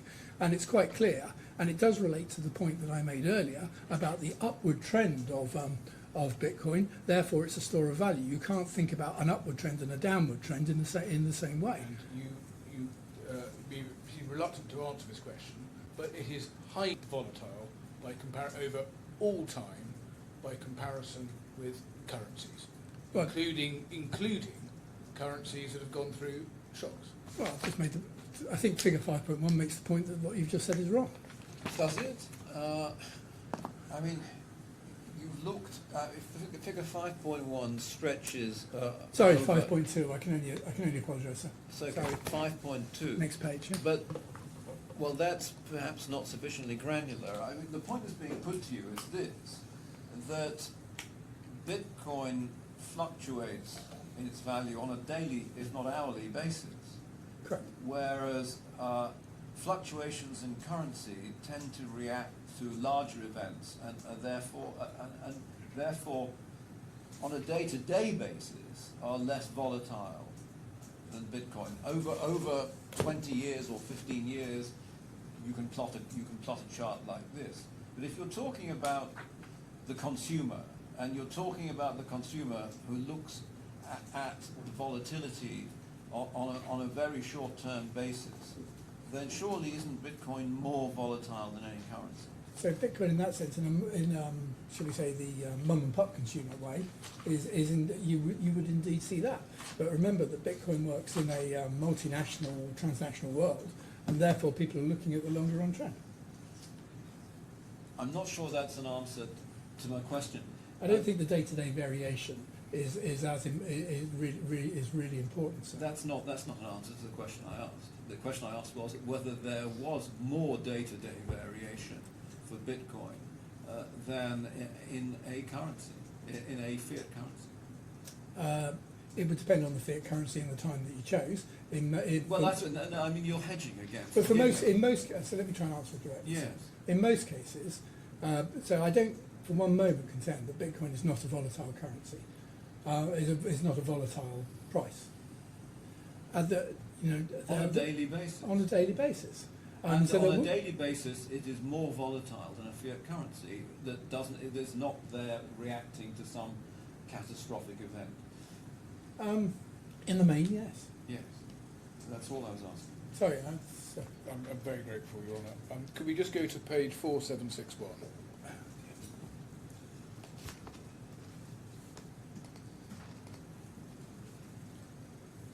This is just so you know. This is you go to 4752, so you see what this is.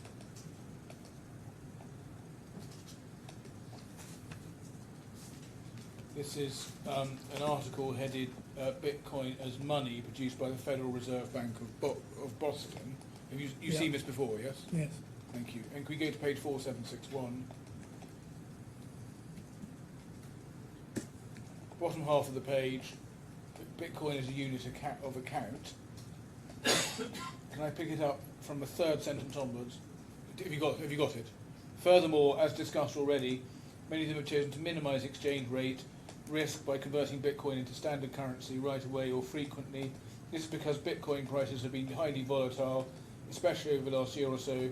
For example, in dollar terms, Bitcoin's realised monthly volatility was 265%, while in May 2012 and May 2014, world daily volatility was over 200% over the same period. By comparison, the fluctuation of gold prices, annualised rate of monthly changes, is 88% over the past 10 years and 118% according to an index of all commodities.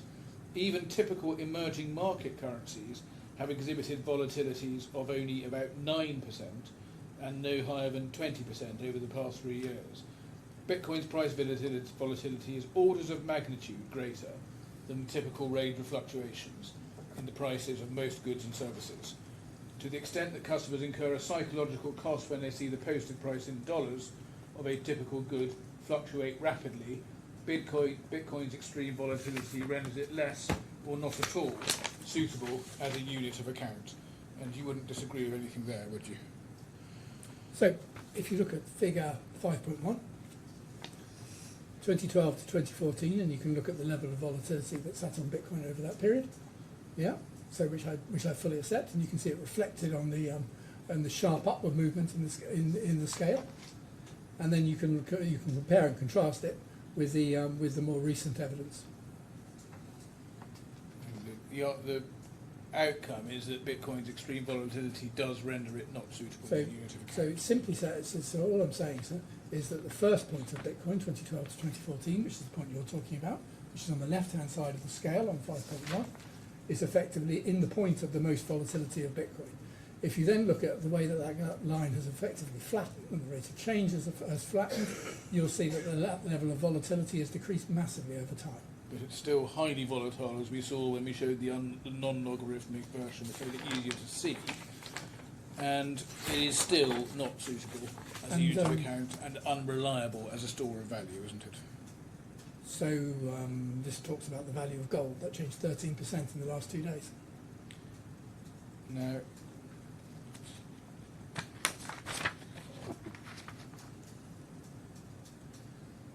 as I read your report, you place a lot of importance on the store of value question in your conclusion that when looked at as a trend, Bitcoin has been appreciating over time, despite the fluctuations.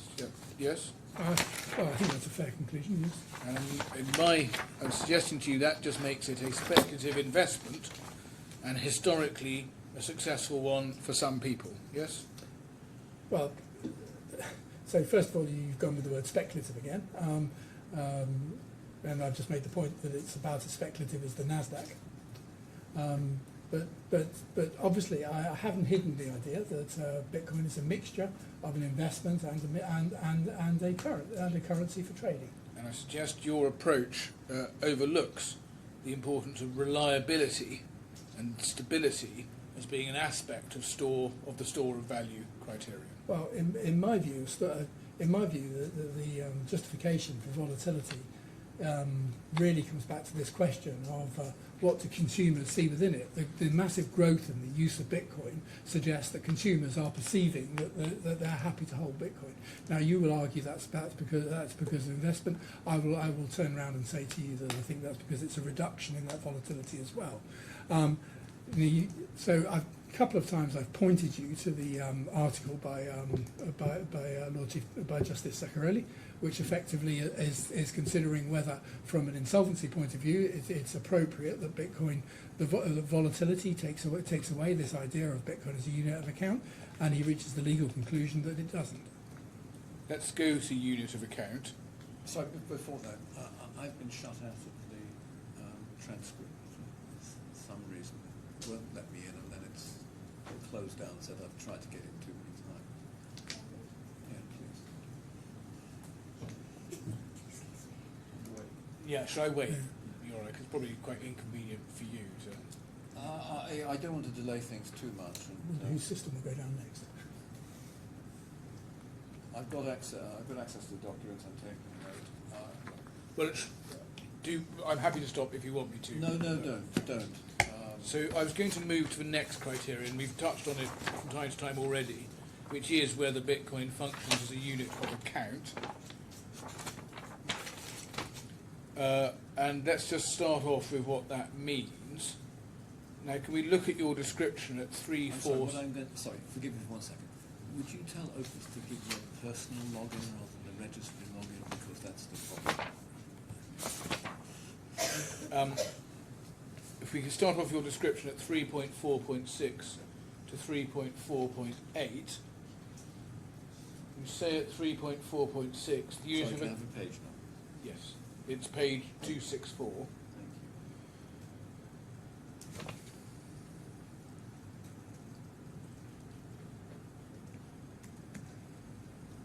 You say at 3.4.6, the unit of account function refers to money's role as a standard numerical measure in which prices or economic value are expressed, enabling a consistent comparison across diverse goods and services.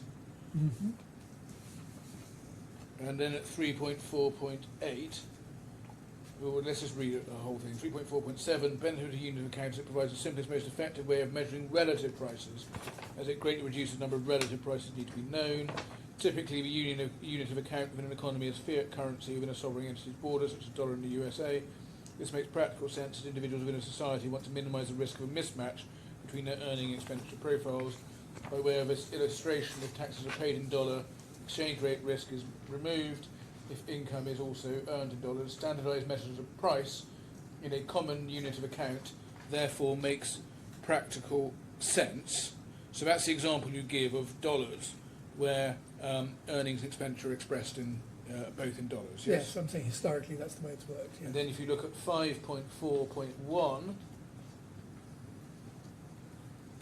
and 2, you say, as discussed in Chapter 3, the concept of unit account typically reflects the degree by which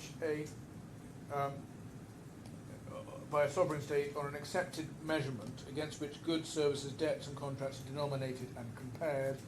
Economic theory suggests the primary motivation to have a single unit of account is to minimise the number of relative prices individuals are required to know.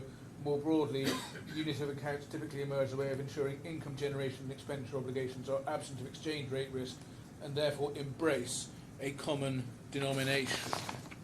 So that's the concept of unit of account that we're looking at, and you then give some examples of e-commerce and other instances in the real world in your report, and you give examples of e-commerce vendors where the prices are given also in fiat currency, and the Bitcoin price is provided at checkout. Yes. Yes, but it can also be advertised within the price of BTC as well. Yes. And that leads you to say at 5.4.6, these examples, this is on page 276, these examples demonstrate that at the very least a price system denominated in Bitcoin exists. This price system does, however, straddle tangible goods and services, and as such features dual pricing, in which Bitcoin may not be considered a dominant unit of account. And just my question is, I think you're fairly accepting there, but the fact that there are some prices denominated in Bitcoin out there doesn't mean that Bitcoin's the standard numerical measure in which prices are expressed to enable a consistent comparison across diverse goods and services. In the main, I agree with you, but as we've discussed, that relationship of dual reporting of prices has increasingly increased across both e-commerce and indeed physical retail activity over time. But where there is dual pricing, and in the case of the e-commerce sites you refer to, what's happening here is the Bitcoin price is being calculated at the moment of sale by reference to an exchange value against a fiat currency. In some cases, and in some cases not. In overwhelmingly the majority of cases. I don't see the evidence to show the overwhelming. Well, you're not majority of suggesting, cases. are you, that the I'm number... saying I see cases, but I can't put a proportion on it. Well, it's going to be a minority, isn't it? Well, I suspect a minority, but what percentage I couldn't tell you. I would suggest a very small minority, and you know it. But I see no evidence to that effect, but I understand your point. Now, so in the example that you give where Bitcoin of e-commerce, and assume we're in one of these cases where the Bitcoin price has to be calculated at the time of purchase, that's not the reference price at all, is it? Because those sites are valuing their goods they're not valuing their goods by a Bitcoin value and then having the dollar price fluctuating around. It's the other way around, isn't it? I mean, as we've talked about, that varies depending on who wishes to set whether the price is set in Bitcoin or whether it's set in fiat, and where the transaction's taking place, and both examples can exist. Both kinds can exist, but as we've just looked as we discussed earlier, the majority of cases that you're going to see in the real world, by which I also include the e-commerce world, are cases where you'll have a dollar price or a fiat currency price, and then you have the option to convert to a Bitcoin price at the point of transaction. So, as I said, I suspect for the majority I don't have any statistics on the breakdown. But equally, as you can see, that I then go on in the next section, 548 onwards, talking about what I describe as the digital economy, and we discussed earlier today that strata where effectively Bitcoin is the unit of account in totality. Yeah, so what you're able to identify is on your version, and I'm going to, this is your 547. 547 to 5410. So 547, you say, by contrast, there exists a digital economy, and more pertinently, digital communities or ecosystems made up of intangible goods and services where earning capacity and expenditure are denominated in Bitcoin. Now, this is the first time in your report that you seem to refer to the digital economy as something that's narrower than embracing e-commerce generally. That's right, isn't it? That's probably correct, but I mean, I've made that point clear how I view it across this testimony. Well, that's been your evidence today, and the way you put it here is that there are digital communities or ecosystems made up of intangible goods and services where earning capacity and expenditure are denominated in Bitcoin, yes? Correct. And you refer below there to the Lightning Network and the NFT marketplaces in the next two paragraphs. I do. And that is what has become, in your evidence today, your digital economy. Yes, but NFTs, there are other uses of NFTs, but within that digital economy, but I accept that they're relatively narrow. And if the judge takes the view that a relevant economy in which to assess whether the functional requirements are met, if he takes the view that it needs to be something broader than something limited to the Lightning Network and these NFT marketplaces, he is going to conclude that the functional requirements of money are not met, isn't he? Well, as I've suggested, that the units of account can also be thought of as applying in some e-commerce cases, but not all.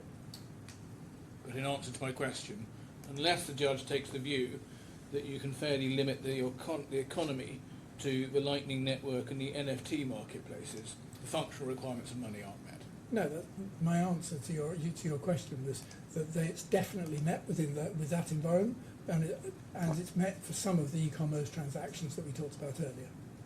But we looked at the e-commerce transactions that you identified in your report, and we could see that they weren't met for them. Well, correct? I think we disagreed on some of that. Now, if we go back to your definition at 3, sorry, I'll go back to the definition in a minute. Just to understand about Lightning and NFTs. Mm-hmm. Lightning operates for small payments only, correct? Correct, and remittances. Yes, and the NFT marketplace deals with the limited ranges, or limited types of goods and services that you can acquire on the NFT marketplace, correct? Correct. So we are a long way, aren't we, from a currency that's generally accepted and can be used for a diverse range of different transactions in the knowledge it will be accepted for these different transactions. So this is a little bit like my point as we've gone across. I've made the point that there is there's a digital economy in that sense, that absolutely Bitcoin is operating entirely as money and has that role and is clearly the unit of account. There's an e-commerce market where it's partially taking that role, and the further you go out into the broader economy, the less that unit of account position holds. If you go back to your definition at 3.4.6, where you say the unit of account function refers to money's role as the standard numerical measure in which prices or economic values are expressed, enabling a consistent comparison across diverse goods and services. You couldn't suggest, could you, that your fairly limited ecosystem of Lightning and NFT marketplaces means that Bitcoin is the standard numerical measure that fits this description in paragraph 3.4. Well, I use Lightning effectively to pay for everything from a cup of coffee to a taxi to send money to my daughter. It's not remotely a standard measure enabling a consistent comparison across diverse goods and services. It's a niche use which only enables comparisons within its use case. Yes? It allows comparisons across between goods and services within that network. Yes, it's an open network, i.e., it works across borders. It absolutely works appropriately. I suggest you can't credibly suggest that Bitcoin does function within an economy as a unit of account in the way that you've described it at paragraph 3.46 to 3.48. Well, I've given you my answer. Now, can we just quickly look at this last area, quickly look at the joint statement again, at page 15. I'll give you a reference in a second. Yeah.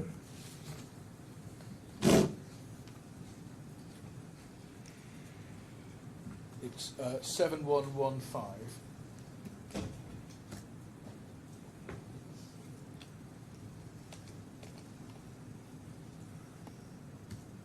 You say at the bottom of... Hold on, I just need to turn it again. Yeah.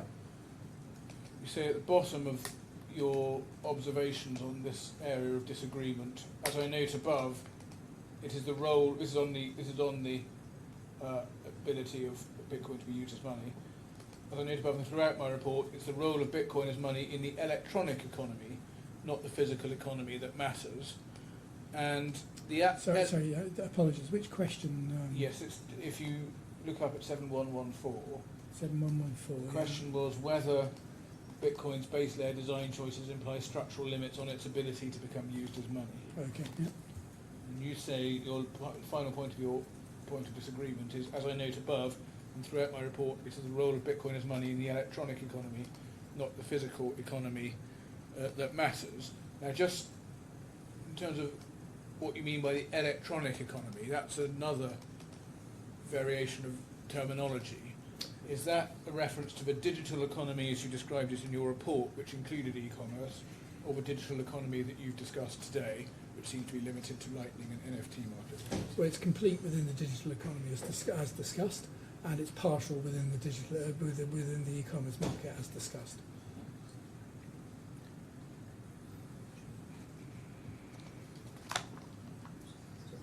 Now, can we now go back to your report at paragraph 6.1.15? Yeah. That's page 278. Your Honour. Thank you.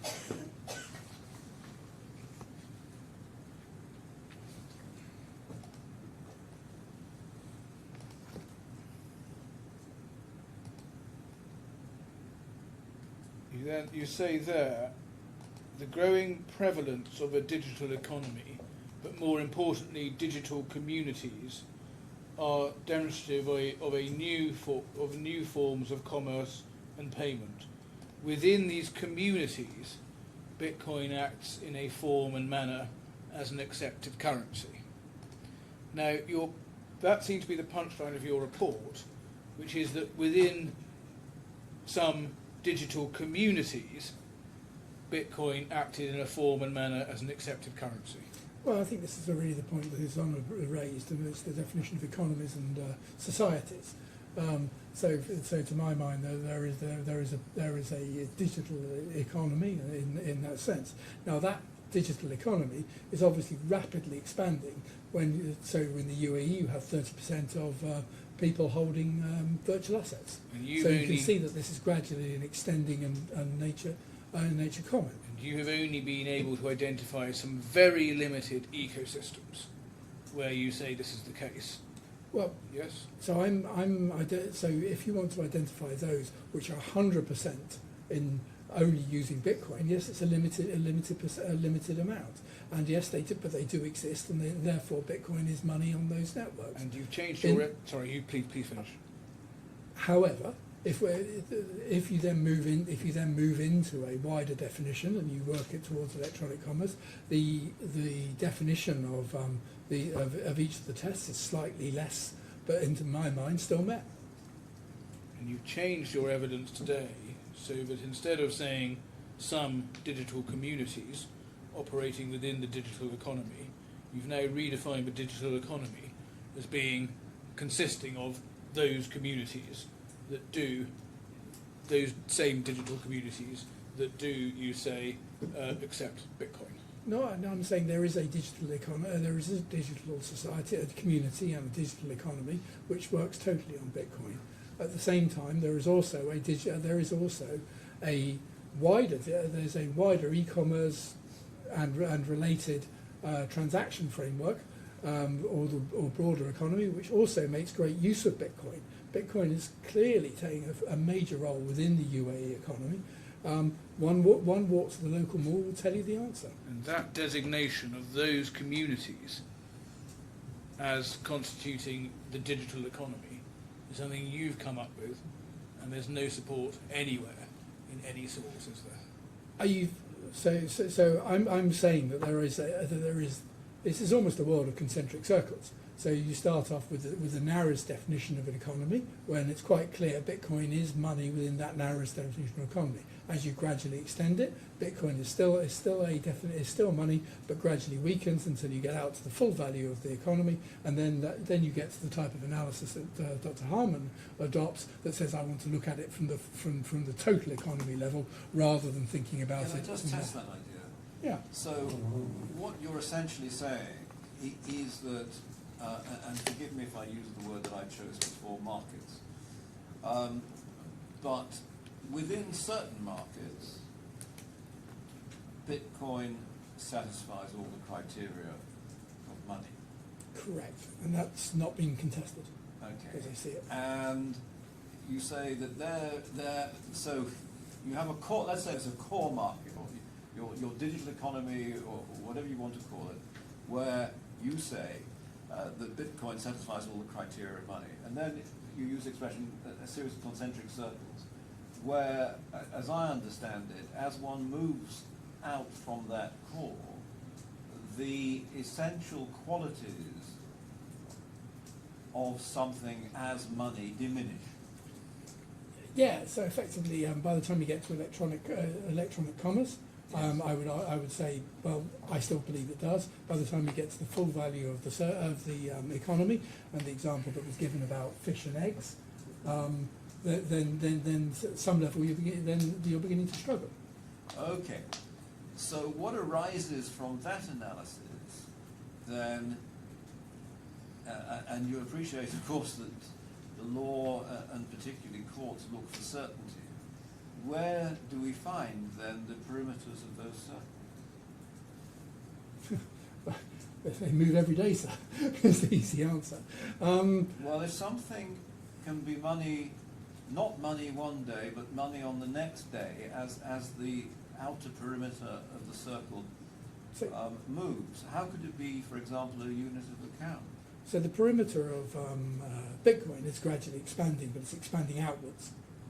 So within the digital. So yesterday it wasn't money, tomorrow it may be money. Correct. Okay. But that doesn't. That rather than gives the problem of certainty. That gives rise to the problem of certainty. So I think there will always be that. So what you've got is a fundamental change in the way that the economies work. So we've gone from a world of simple fiat currencies where everybody transacts within that one environment. Then we move to a transnational world, but still with translation of fiat currencies. Now we move to a transnational world where you've got currencies that effectively sit across that and aren't driven by a state. So inevitably things are going to develop and structure in that world. Now, if you're looking for absolute certainty, that can never exist within that environment, and it will change and develop. What I'm saying is there are clear parts that are definitely money. There are other parts which are arguably money.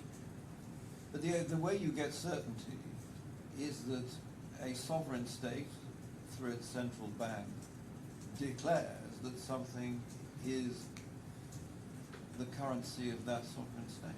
But the definition of money has never required the use of the state. So by the time you go back to Keynes, for example, you'll see exactly that point. Keynes described the development of bank money, so the development of banknotes and checks, for example, was done by banks, and effectively drove in that way. Checks are not money, then and wasn't money at that time. Checks aren't money now. Yeah, it depends on your definition of the money supply. But check shows as a matter of law. But even if we take notes, sorry, you're right, sir. But if we take notes, that was effectively defined at that point by banks. Banks then effectively extended the definition of money, but it wasn't the sovereign state that was doing that. The sovereign state then subsequently followed up and effectively changed that framework. So the sovereign state caught up with what was going on in the economy. What we're seeing with Bitcoin is exactly the same environment. So Bitcoin has effectively come into this environment. It has created. It's clearly been effective, and it's been utilised by a lot of people, and I don't think that's in any way disputed. and as it effectively goes through, sovereign states are having to catch up. So if you looked at the IMF, so the IMF guidance I was talking about before, so started changing its view on whether it's a means of exchange. So you can see step by step a catch up to effectively reflect what's actually happened on the ground.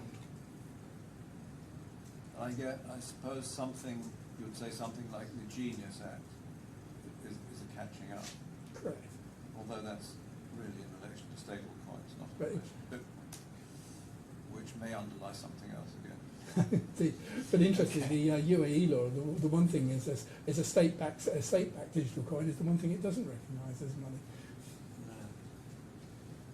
Thank you. But just on that, you would accept that a state that if you had a central bank issuing digital currency, as is now emerging, Well, emerging, it's not actually, well, when you say emerging, there is no state-backed digital currency that exists in that sense. There is discussions of one, and so as I said before, I'm working with two central banks in terms of the review and consideration exactly of that and how and the nature of it. and that would be different, wouldn't it, from Bitcoin, if that? Well, it would be different because it would be paired one-to-one with a fiat currency. So obviously by nature, by a single fiat currency or potentially a basket of fiat currencies. But the reality is that that's a completely different environment that doesn't exist and is just hypothesised at this point. Now, I just want to come back just to be clear, because you suggested that I was accepting in discussion with you that Bitcoin can operate as money at least within these narrow communities that you're talking about. Well, I thought you did. And just to be clear, I don't accept that because it is internally contradictory. Bitcoin could never operate as money within a very narrow ecosystem, because the whole point of money is that it needs to have a general purchasing power, which is the Keynesian expression, and you need to have wide acceptance within an economy, and you need to have the ability to operate as a unit of account across diverse goods and services. So if it and isn't- none of those can ever be satisfied by just looking at some narrow... So if it isn't money, what is it? Well, if it isn't money, what is it? Well, it is an asset, a digital asset, which these niche users choose to accept. So you're effectively saying that Bitcoin is barter. Well, you can use. Is that? all I mean, I'm just trying to Yeah, understand the yeah. basis of what you're So it's stating. not money. My simple point is it's not money within the accepted functional definition. And once you try to say I don't think that's true. you cannot say something operates as money if your community is so restricted. So Otherwise, cigarettes would be money in a prison. Well, you've made this point before, which I don't agree with. So within that very tight economy, yes, it's absolutely a means of exchange. Yes, it's clearly got a store of value because everybody's working on that base with that, and it's clearly a unit of account because all pricing is done within Bitcoin. So I don't think at any level you could argue that it's not money. It doesn't have general purchasing power, does it? It has And- general purchasing power on that network. Yes, it does. And I suggest you know very well that the acceptance of Bitcoin within these limited ecosystems does not remotely mean that Bitcoin qualifies as having the characteristics of money. Well, I've made the point that Bitcoin, to me, and I've talked about the concentric circles, and that's the way I view this, in that the centre of this concentric circle, there is definitely something where Bitcoin is definitely money, and then it gradually moves as you move further out to electronic commerce. I think there's a strong argument that it is money. And then by the time I get into its use within the physical economy, then I can see that argument is weakening, but it becomes stronger by the day. Right. Thank you, Dr. Williams.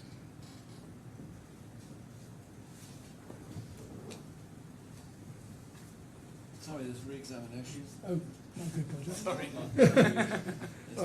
I was off for a coffee. It's okay, he's being slow for Mark. I am, I'm sorry. I'm just teasing. I know you are, but nonetheless, I do apologise. I should have been leaping to my feet immediately to reassure the witness that he was not quite allowed to go. I want to clarify 2 or 3 matters, please. First of all, there was an exchange with Zona about fungibility. Just want to, and I want to clarify whether this might be an area of confusion on our side or not. Maybe an area of confusion on my side. Well, you've used the word fungibility in your report. I think it's at paragraph 5.27. Please allow me just to check what that is when you use it. That's what my notes say. Is that right? Yep, that's on page 271 in the bundle. Yeah. You say easily standardized. Well, this is the point. Bitcoin is fungible in form with each Bitcoin digitally identical. And then I think page 80 of the transcript this morning, His Honour intervened to say, I thought it was all about curing the double spend problem, and I think implying that means it isn't fungible. What do you understand by, just to make sure we understand how you understood His Honour's question, what do you understand about its quality of curing the double spend problem? Well, I think that the key point about Bitcoin here under this test is it easily standardised, Yeah. and the point is that a Bitcoin is a Bitcoin is a Bitcoin, and therefore it's digitally identical. It's a well recognised sort of framework that But exists. that wasn't my question. So maybe I my don't understand your question. My question, well, I preface it by saying it's a technical issue. I would like to understand whether or not each Bitcoin is unique. I understood that it was, so that you didn't have the double spend problem. So it's unique but identical. Yes. Yes. Can I put it this way? Is one Bitcoin interchangeable with another? So when you say interchangeable, Let's put it this way. If I give you a Bitcoin, correct. and then I want a Bitcoin back, does it have to be the same Bitcoin, or it can be a different Bitcoin? It'd be a different Bitcoin. Yeah. And that's how some exchanges work, don't they? Yeah. Mm. Yeah. They aggregate that Bitcoin. Exactly. Yeah. Yeah. Exactly. Well, I won't go into that, but you've answered his on the question. And so far as the reason you used the word fungible was for what reason? I mean, What we've just been talking about, has it got anything to do with fungibility? I'm I'm trying to find out whether it's controversial to describe it as fungible. I don't know if this was challenged or not. No, I don't think so. This is perhaps a word I wouldn't have chosen on reflection. The key point is that it's digitally identical one, but they're a different Bitcoin, and I could take one Bitcoin and swap it for another Bitcoin. Okay, thank you.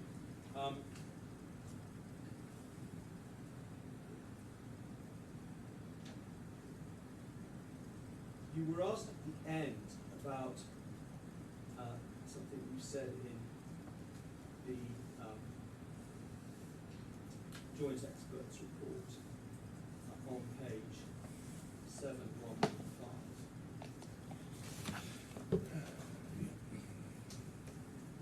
You referred to the electronic economy, and there's been much discussion about particular aspects of the digital economy that you identified in your report.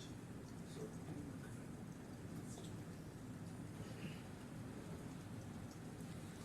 It's not, I hope that hasn't caused too much of a problem. It's been recording anyway. Thank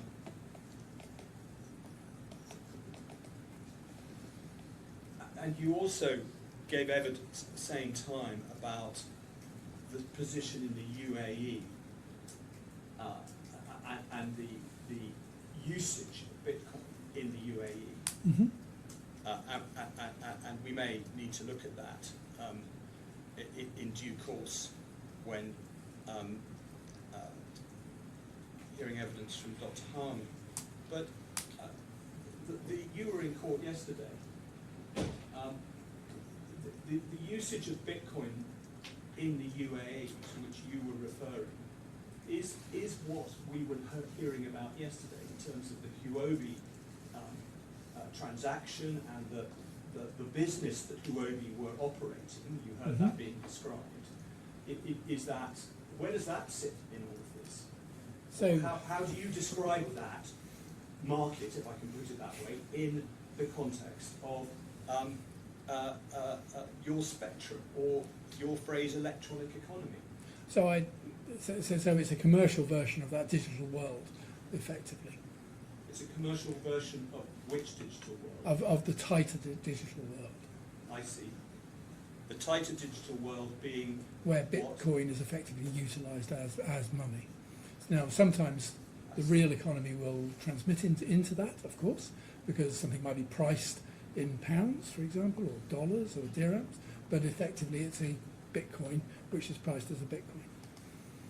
So your evidence is that the market or economy that was being described yesterday is the commercial world version of the tighter digital economy. Certainly closest to that, yes. Yeah, that you've been describing today as your at one end of the spectrum. Or the centre of the concentric circles. I see, the centre of the concentric circle. I just want to understand where it sits. Mhm. I'm going to ask you any more questions about that and the use of Bitcoin there. Thank you. You were asked questions about digital transactions in the e-commerce market, which you've referred in your report, where the buyer pays in Bitcoin Yeah. for something it's buying from a vendor, but there is an intermediary. Correct. And as you said, the vendor may or may not receive the purchase payment in the Bitcoin in which it was paid, or may receive it in some other form, some other currency. Correct. And you spoke of the role of the intermediary as facilitating that. Where the vendor receives the purchase payment in, say, US dollars, the buyer having paid in Bitcoin, what happens? What does the intermediary in that situation do? Well, the intermediary is effectively an FX trader within that environment. It's converting Bitcoin into pounds or dollars or whatever currency for a commission. Is it receiving the? It's receiving the Bitcoin. It's receiving the Bitcoin, and effectively then hence the medium of exchange in that sense to that third party has effectively come across within the Bitcoin. Yeah. Okay. Thank you. And specifically on, you were asked by His Honour about units of account in a situation where something is priced in Swiss francs, I think was the example that His Honour gave, but you want to buy it in Bitcoin, and you effectively have to go off and get Swiss francs to pay for it. And His Honour's suggestion was that in that specific situation, the unit of account isn't the Bitcoin that you want to pay, and it's the Swiss francs that it's priced in. So if I've had to go and do that transaction before getting to the transaction, then I would agree with that point. Yeah. If it's then done at the point of sale, then I would say that the Bitcoin is still being accepted, and therefore is the unit of account, and is therefore the means of exchange, and therefore that's how it drives through. And so, if you hand over the Bitcoin Yeah. at the point of sale, you say that's the unit of account. Is that your evidence, whether or not the goods were actually priced? Well, sometimes they can be priced in Bitcoin or in fiat. I'm not leading because you were there was much about. I'm not leading. Well, the answer to your there are question two is distinct situations that have been dealt with in your evidence that you were cross-examined about.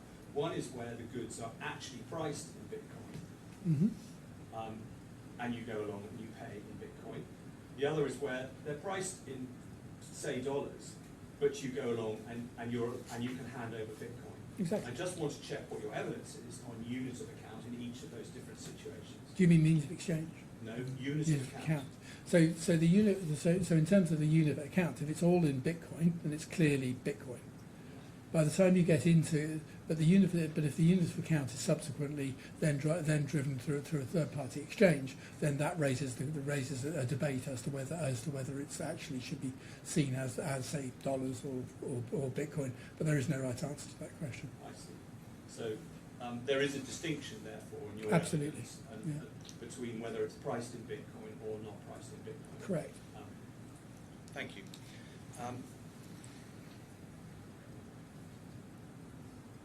That's all. Yep. Ah, yes, thank you. Can you give me the reference, please? Your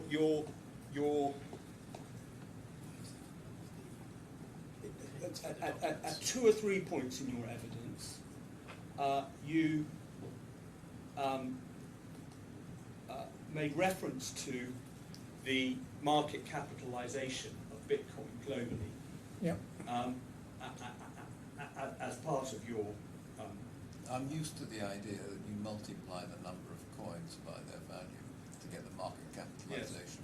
But he was making a further point because in his evidence he was comparing that with the money supply in various different countries. Yes. And he wasn't taken to the particular table to which I think he was referring, and I want to check what the point he's trying to make is on that basis. So can I, in the further bundle at page 157, This is very odd. We have to introduce new material. It's not in this report at all. So this is a new bundle that came in yes, yesterday. yeah, page 157. And, well, this has 76 pages. No, it's the I hadn't anticipated this was a bundle for re-examination. well. It's pretty unusual to take. Well, let's just have a look at the moment. Like what it is. I can't examine in chief. Claimant second. He's dealt with it in Sorry, his wait, cross-examination, one and he second. needs to clarify his cross-examination. Wait, 1 second. Let me just have a look at the document first of all, and then I will decide whether we'll take it and whether we'll give Mr. Hill an opportunity thereafter to ask any questions arising out of it if I do take it. What page? 157. 157.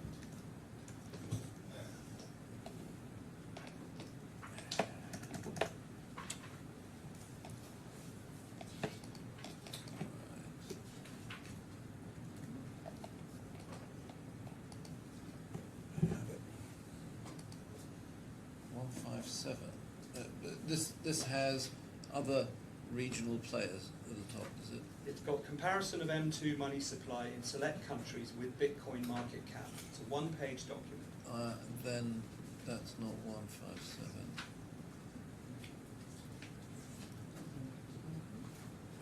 I've got a document that begins at page 154, Middle East and North Africa, MENA, regional overview. Got a copy of it.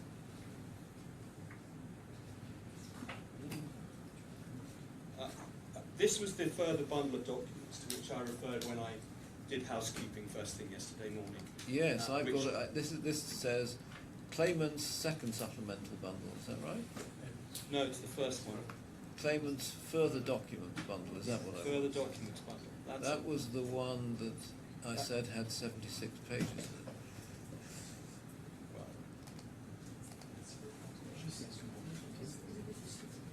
sent to the court on Sunday morning, not yesterday.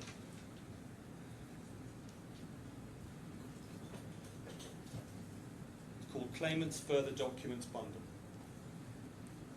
Yes, I have that. Claimant's further documents bundle, 17.2 megabytes, and it has 76 pages.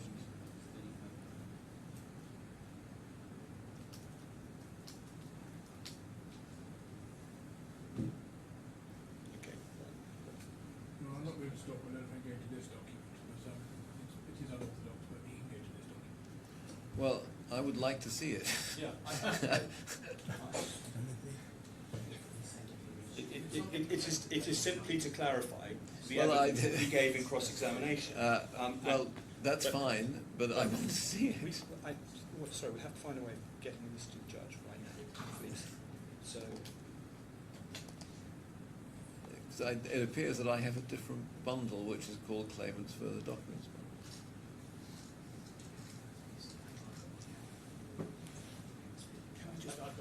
can you just put it, what? The whole bundle. It's a single page. Does anybody have it clean on their screen? I mean, it's unorthodox. It's unorthodox, but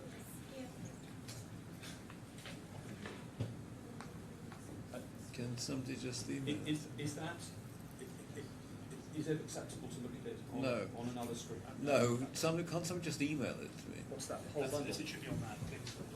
But is it, how many megabytes is that? There are only 2 documents on that file. It's the first of the Will you get through? It should be just transfer. It's on this USB. That's fine.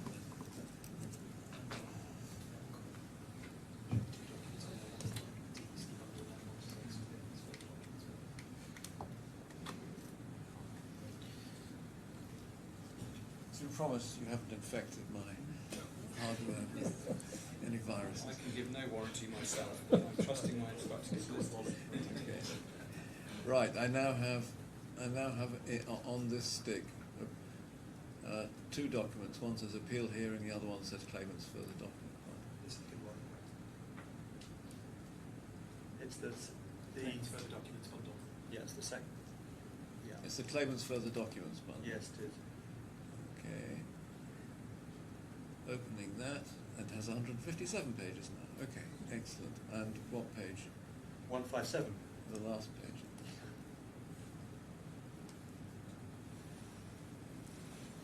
Good. We are now literally on the same page.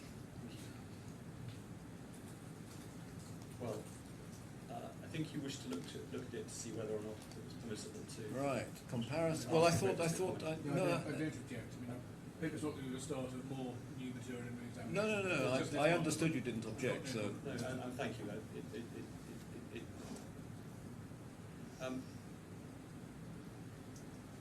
I mean, When you gave your evidence on 2 or 3 occasions about the relative size of the market cap of Bitcoin by comparison with the money supply in various other countries, are these the figures that you had in mind? They are. I mean, there's a little bit much to do about nothing in this conversation. But what I'm effectively utilising this to show is that even at 2020, the point of the transaction, Bitcoin was a large and important currency, and it's subsequently grown to a point that it's substantially larger than many other countries in terms of their fiat currency. And the comparison that I was making was really to compare the UAE dirham and the money supply in the UAE against the market cap of. It's a point, and the reason I was doing it was to look at the scale and importance of Bitcoin, primarily to an international financial system. And what was the? And what was? Do we know what the 2 values of a Bitcoin in the last 2 entries were? But there are different dates. Yes, different dates and truly different numbers, but of Bitcoin has been mined since 2020. But I was just wondering if we knew the value as at 3rd February 2020 and value. Well, I think we do know the value. Yes, we have. We had it on Yes, I mean that's just under $10,000. And today, then, what value have we gone for? Oh, I don't know the number that's useful. Over or under $100,000? Oh, under now. Well, we can provide that information. Yeah. So the point is there has been some mining of further Bitcoin, but obviously there's also been a price appreciation across that period. Yes. Thank you. I have no further questions of re-examination. Thank you very much. Thank you, Dr. Dr. Williams. Thank you very much. I'm very grateful. I think it's probably a natural Yeah. point to take a break, so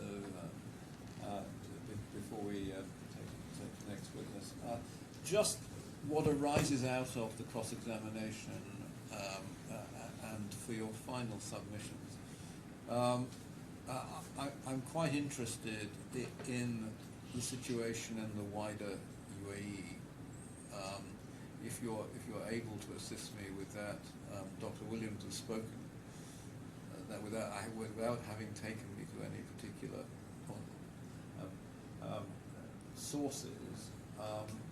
I'm not so much interested in the evidence. I'm actually interested in if there are any authorities from the UAE courts. I'm aware that there have been over 100 cases, some of which have considered this issue in the UAE courts. I think one in particular, Ras Al Khaimah, has considered the question of whether Bitcoin is money or not.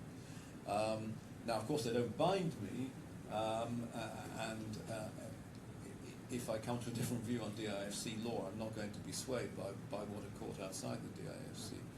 But on the other hand, the reasoning, I may find the reasoning attractive, one way or the other. So, if it's possible, I would like some help on that. Yes. Thank you for that invitation. Okay, let's rise then until 20 past, and then we'll carry on. All rise.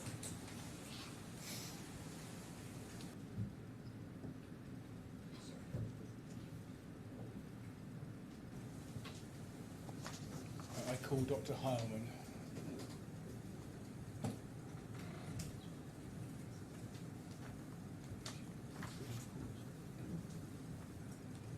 Yes. Can I, Dr. Heilman, can I take away what's existing? So that's Dr. Actually, I don't mind. Do you want to leave Dr. Williams' report there? Or to leave Dr. Williams' report there, or have it taken away?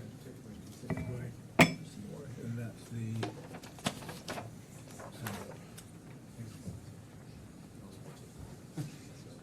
Yes, that's that. And I'm going to give.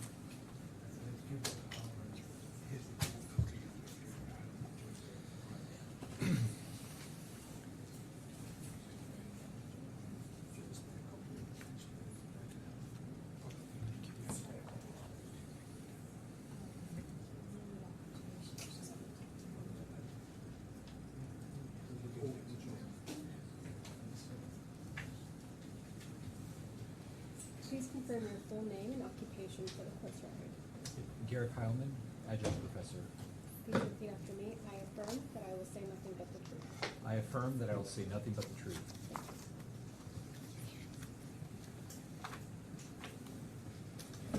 Dr. Heilman, in front of you, you will actually have a hard copy of your report and also the joint statement. If you just start with your report, if you've got the front of the report, does it say expert report of Dr. Garrett Heilman on page 2?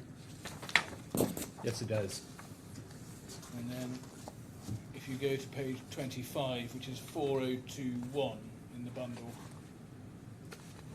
is that your signature? Yes. And then in the joint statement, do you have that as well? Yes. And if you go to set page, it's not internally paginated. It's 7117 of the bundle. Yes. Is that also your signature? Yes. And do the opinions set out in your report and in the joint statement represent your true professional opinion? Yes. Thank you. If you wait there, Mr. Spink will ask you some questions. Okay. Hi. Good afternoon, Dr. Heilman.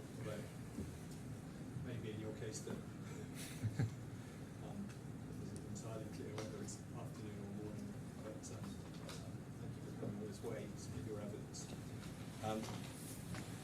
can I start, please, by trying to help us understand the context in which you have put forward your views on whether or not Bitcoin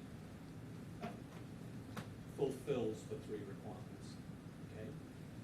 And I'll explain exactly what I mean by starting with your report at paragraph 3.1.3, which in the bundle is at 4001.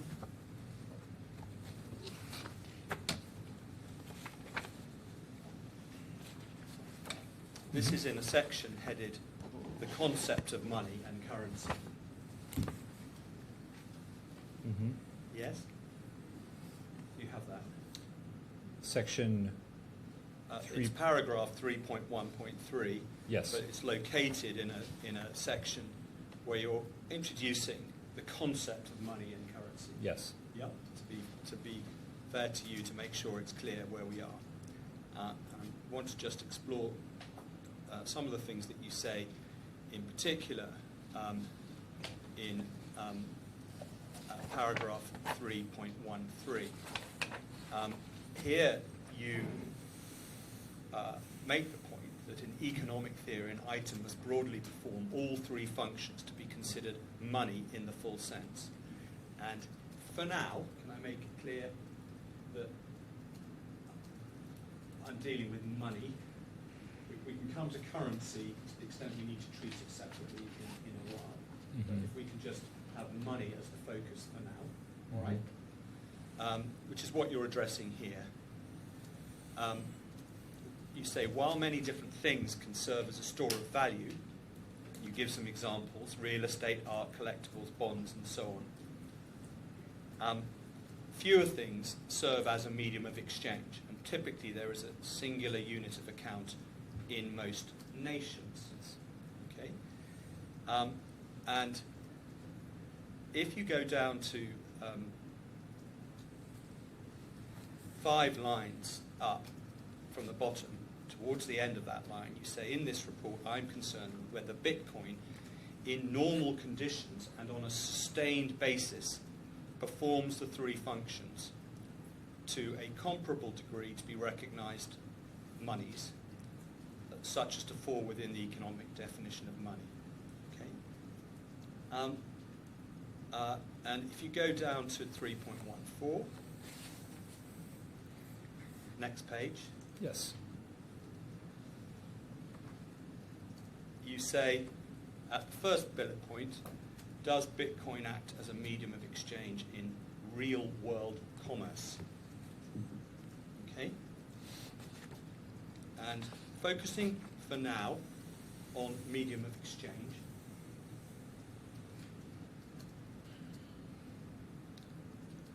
what do you say, for the purposes of this exercise, in this case, are normal conditions?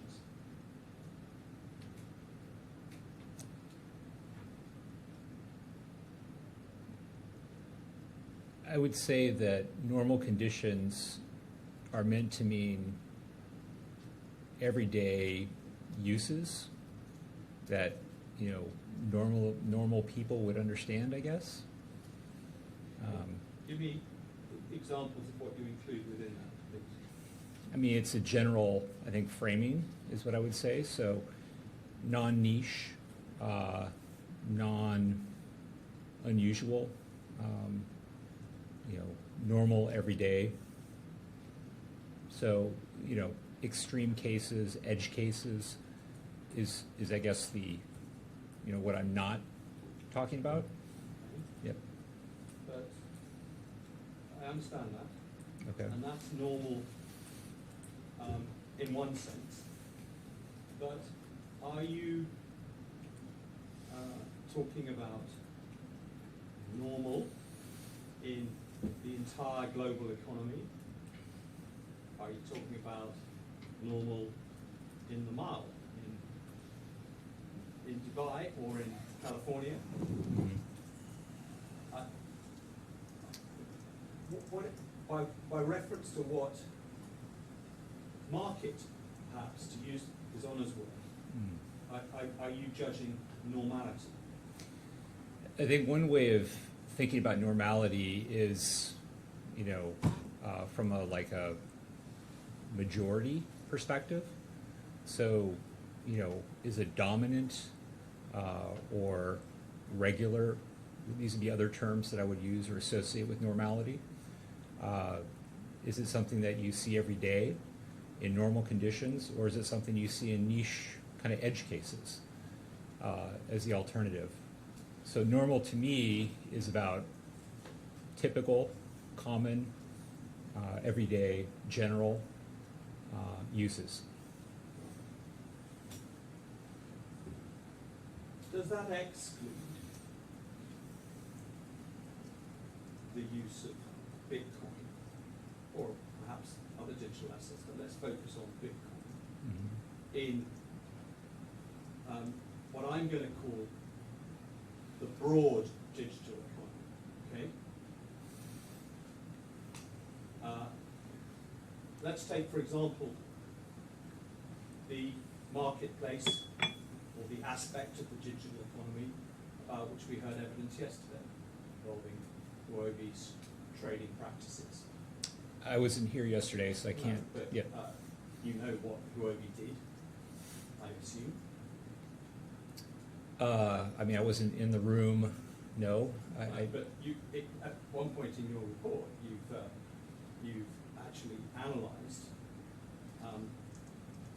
the transaction that was proposed, the sale of the Bitcoin, using TABARAK as an intermediary, to use a neutral term, to the buyers, in order to give your opinion on whether Bitcoin qualified as a medium of exchange, a store of value, or a unit account. So you've looked at a particular transaction that one of the HUOBI companies was undertaking in the DIFC in 2020. Now, would you accept that transaction, that type of transaction, the sale of Bitcoin in exchange for US dollars, done digitally, entirely remotely, is an example of potentially a multitude of such transactions that would have been taking place in the digital economy, in the DIFC or the broader UAE at that time? The purchase of Bitcoin with US dollars is not uncommon, I would say. There are global exchanges Yes. where that is a very common transaction. Yeah. Yes. And many of those global exchanges are situated in the UAE. Are you aware of that? Yes. Yeah. Finance next door in the AGGM in Abu Dhabi, for example, Yes. and a number in Dubai. Yes. Yeah. So just to take that kind of digital transaction as an example, those are widespread within the UAE digital economy. Would you agree? And have been for many years. Yes. Yes. Bitcoin has been purchased, with various currencies, US dollars, the local currency, probably other currencies, here and elsewhere. For years, yeah. Thank you. And the other type of transaction that was discussed by Mr. Devar, who was the factual witness from HUOBI who came to court yesterday, was crypto to crypto transactions rather than crypto to fiat, which is something that one of the other companies in his group, second claimant in this case, undertook on the HUOBI Global Exchange. You'd agree, you give the same answers in respect of crypto to crypto, as well as you have with crypto to fiat, would you not? that crypto-to-crypto transactions have happened in the UAE and Widespread for years. widespread. So, Well, in great number. yeah, I mean, a minority of the population, a small minority of the population owns crypto. So I would be hesitant to say widespread. I'm not talking about, I'm just talking about the number of transactions. I'm not talking about who's undertaking them. Sure. That is big business, is what I'm Yes, saying. I That's agree. a I better agree way with of that. putting it. Yes, yeah. No, the crypto market's become undeniably large. I'm not talking about the numbers of the individual people who might be wishing to trade crypto for crypto. I'm talking about the commercial world, which Mr. Dr. Williams referred to at the end of his evidence out here. Yeah. Mhm. Okay. It's big business, multiple transactions, and that's been the position for quite some time.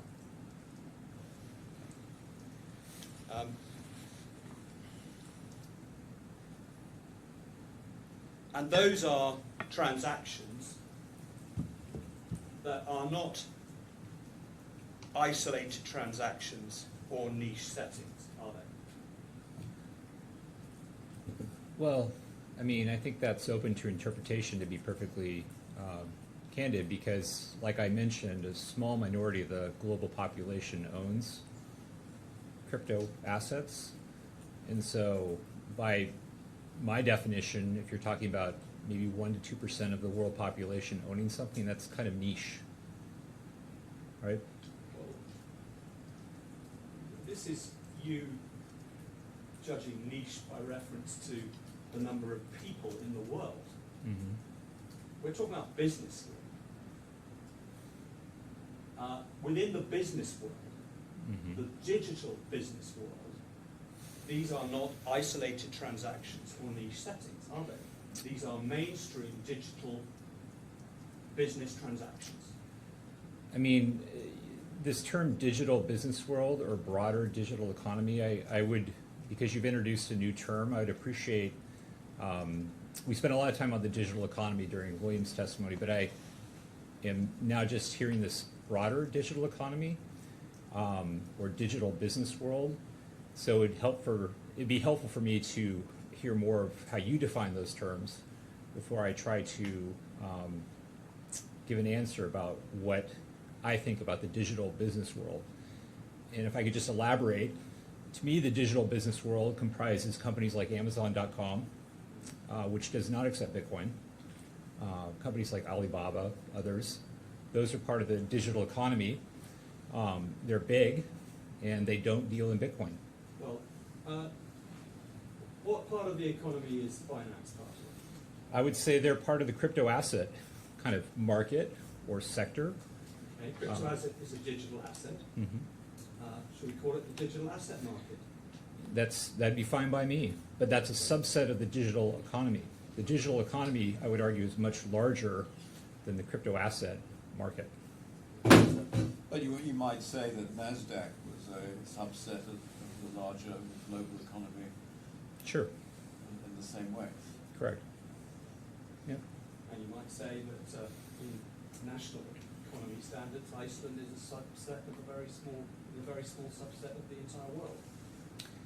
What I'm trying to say is that I think by calling it the digital economy implies that it's bigger than it is, because the crypto asset world does not cross over into all e-commerce areas, for example, like the companies I mentioned, which to me are part of the digital economy and make it a much bigger thing than just the crypto asset market, if that makes sense. So I think a more rigorous, definition would be helpful. Well, we're exploring your terms, not mine, normal conditions. And I come back to it, the world that I'm at the moment talking about, which perhaps we can, for the moment, call digital asset transactions, Mhm. the digital asset economy. Yeah. Mhm. For the purposes of assessing whether Bitcoin is a medium of exchange or not, do you take account the way in which Bitcoin is used in that digital asset economy and world? or is that not normal conditions?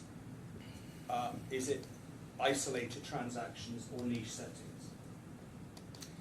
Well, you've introduced a new term again, digital asset economy. I've never heard that term used in my dozen plus years studying this sector.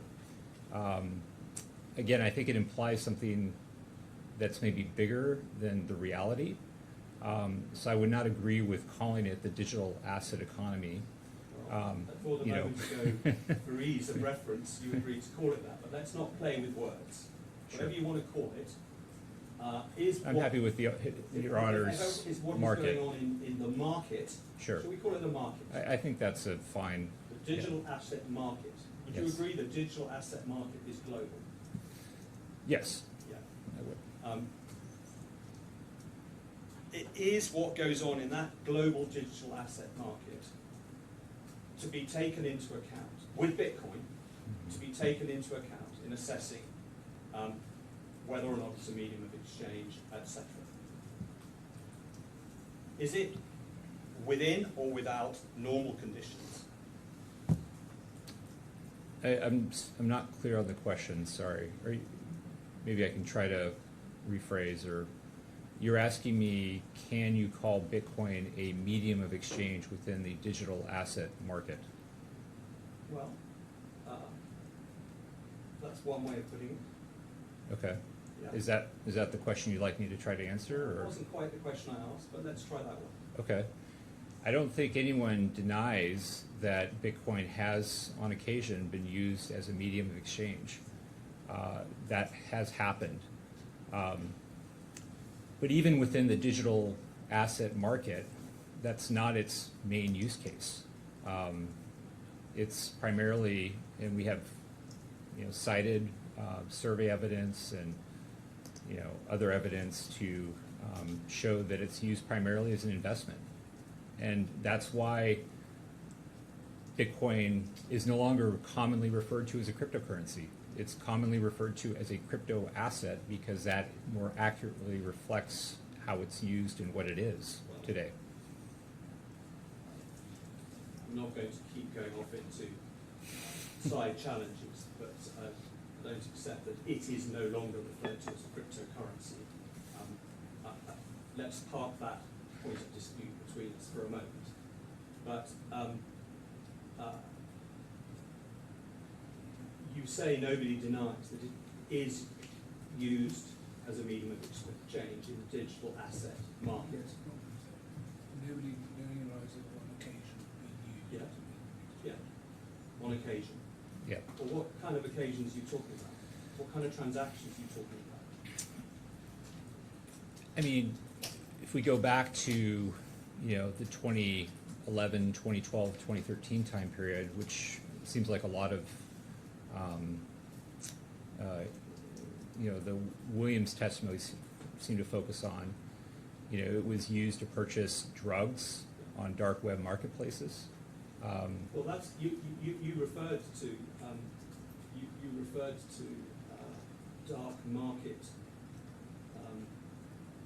purchases as one of the, I think, isolated transactions or niche settings. Yeah, and I can't personally verify this, but bring it's, it up to yeah, date. sure. Let's talk about the market that we've been discussing, the global digital asset market, all right, in which you've accepted Bitcoin and the other exchanges, for example, are involved in.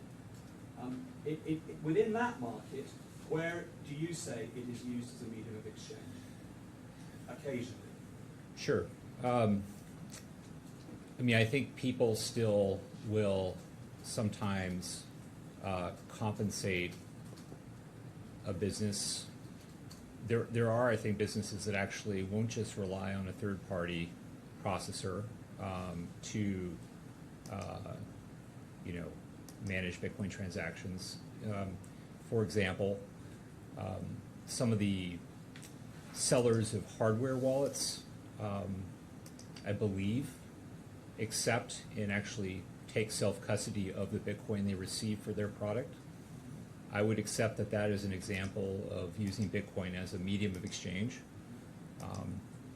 So purchasing a small USB type device to actually securely store Bitcoin. I think that's an example.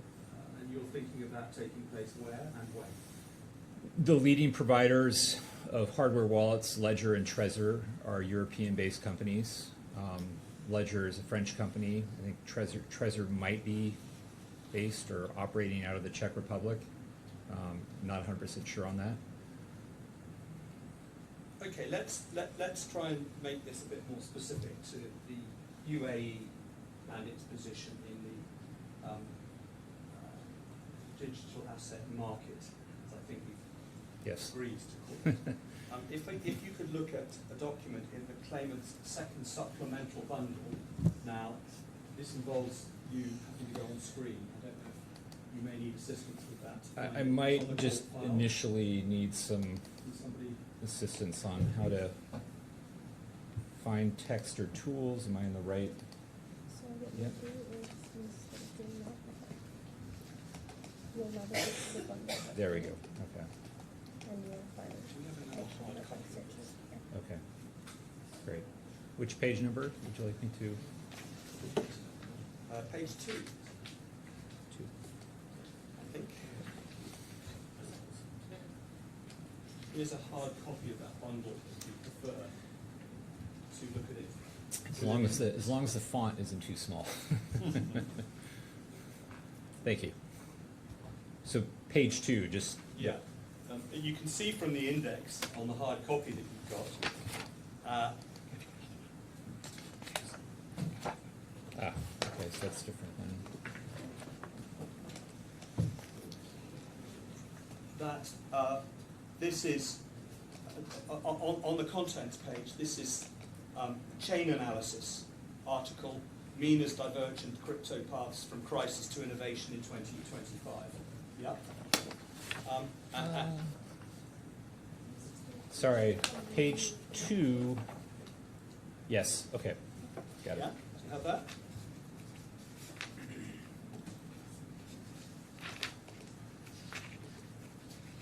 Thank you. This is by the chain analysis team. And you know who they are. I mean, you've referred to chain analysis and relied on it, an article from 2020 in your report. So Yes, of course. In terms of its source, you know where it's coming from. Yes. Okay. And this is a report that they have produced, and it is focusing on MENA, which is, you know, is Middle East, North Africa, and has on page 3 an initial description of the geography of the crypto report, and if you turn over the pages,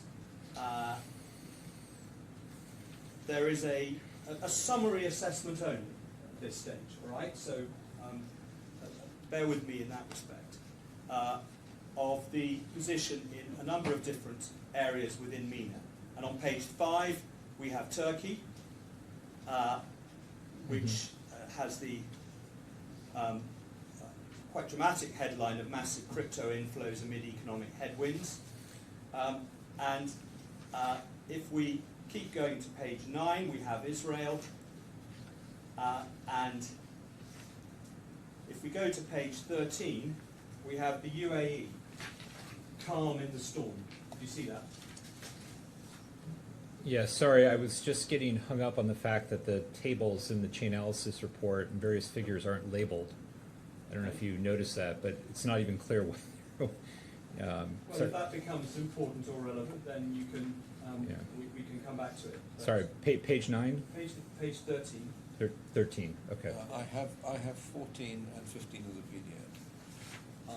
Different page.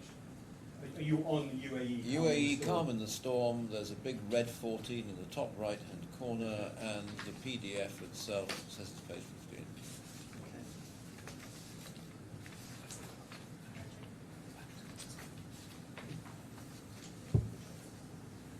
But I have the section. Yeah, it's 40. It's 40.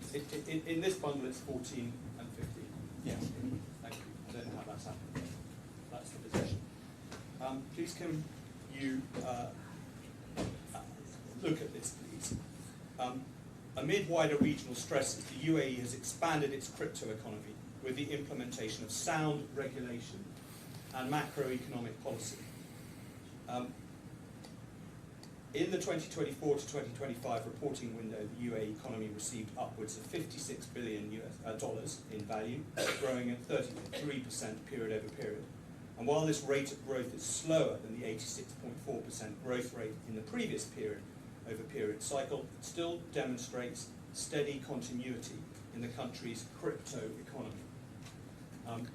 We might perhaps treat as comparable the phrase crypto economy and digital asset market that we were using. Would you be content to do that or not? I mean, are you asking me whether I would argue with Chainalis's verbiage? Yes, I would, but I don't know if we want to go down that path again. Well, you don't want to call this crypto economy? I don't know what they mean by that exactly. I mean, Okay. to me, they're talking about the, Well, perhaps if we read on, you'll get a better idea. yeah, All right? And then we can come back to that. okay. Additionally, a closer examination of transfer sizes reveals a divergence between general crypto usage and merchant services adoption in the UAE. While overall growth is predominantly driven by large institutional transactions, 54.7 growth, and institutional transfers, merchant services show the opposite trend. The merchant services category demonstrates extraordinary growth across retail segments, with small retail, less than $1,000 transactions growing by 88.1%, large retail by 83.6%, and professional transfers by 79.5%. This counter-cyclical pattern suggests a fundamental shift in the UAE's cryptocurrency ecosystem, with everyday commercial use cases gaining momentum, even as general transaction growth becomes increasingly concentrated among institutional players. The robust expansion of merchant services across smaller transaction sizes indicates that crypto is transitioning from a primarily speculative or investment vehicle to a practical payment solution with real-world utility for UAE consumers and business. Now, if that is an accurate description of what is happening in the UAE, as they call it, crypto economy, and they've described what they mean by that, would you agree that the idea that within that the use of Bitcoin as a medium of exchange is only going to be occasional would be wrong?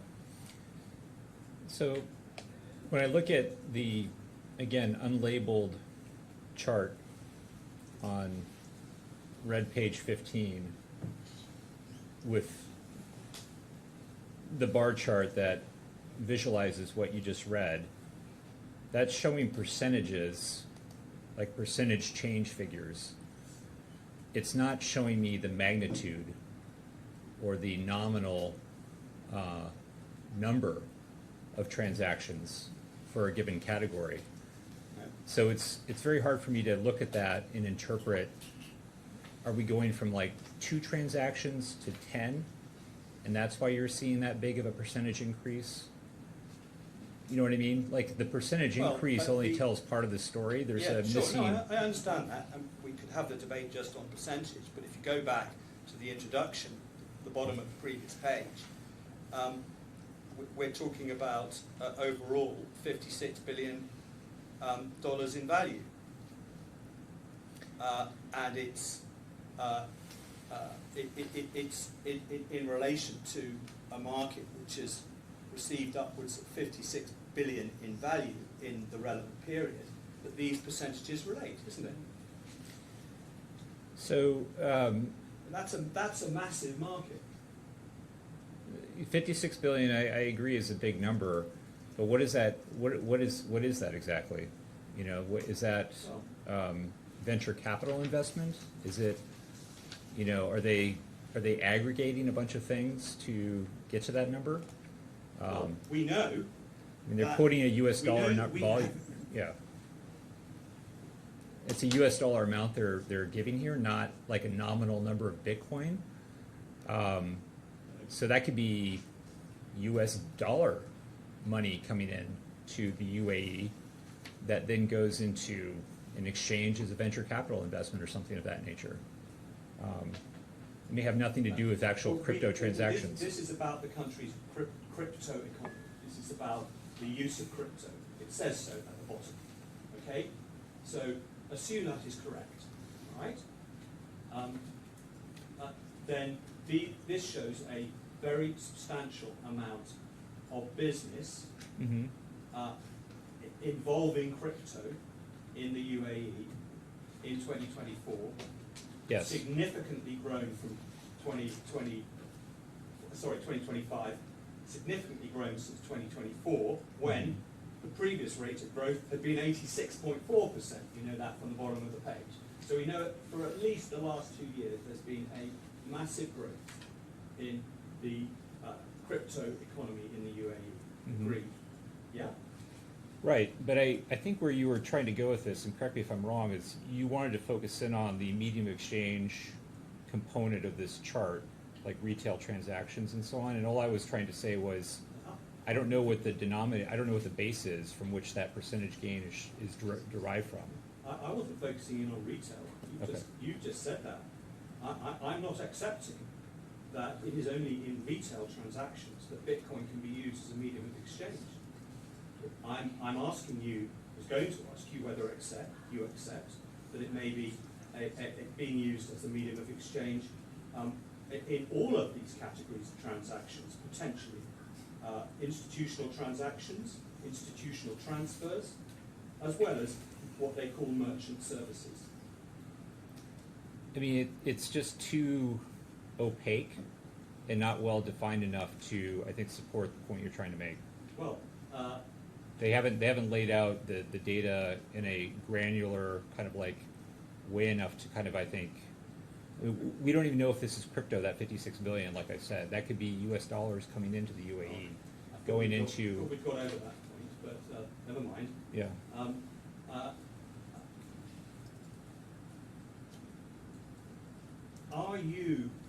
Do you have anything to the contrary? Have you investigated the digital asset marketplace beyond focusing solely, for the purpose of your report, on the transaction that HUOBI tried to undertake?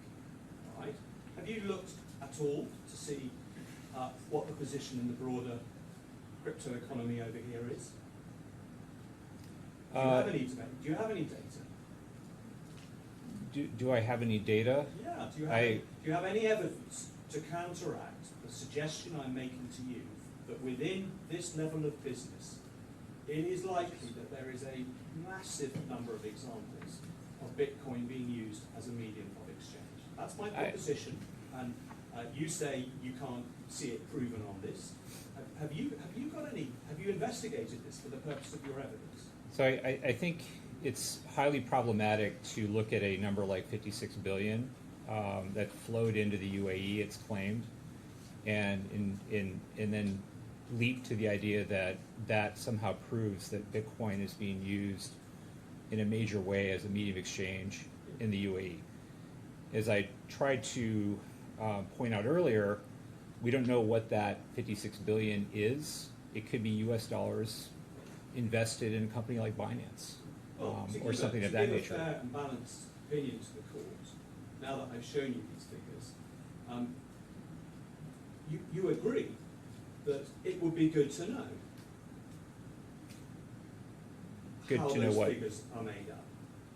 It would be It would help me try to answer your question. You would be able to answer my question better if you knew more about the way in which the crypto economy here is described in this article. You'd agree with that at least? I might have an easier time answering some of your questions, yes, if there was labels attached to the chart and we knew nominal rather than just percentage amounts for that chart. Well, there's a significant percentage of growth in merchant services, and those are described as small retail transactions growing by 88.1%, large retail by 83.6%. Okay? We know that these relate to crypto business. Okay? Yeah. That is a very significant rate of growth, is it not? Right, but also as someone You who's... want to know the real numbers, do you? Well, I'm just saying that this is one, if you have a less impressive nominal number of transactions, you might show percentages instead of those nominal numbers. And so it leads me to wonder about the base on which that growth number is being reported.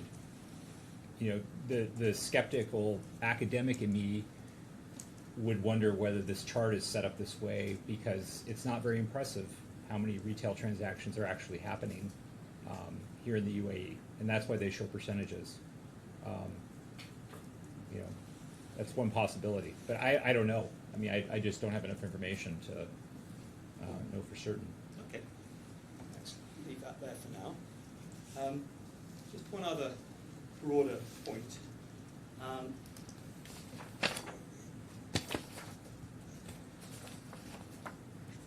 If we take the global market capitalization figure for Bitcoin, which we saw earlier, 1.7 trillion, there and thereabouts.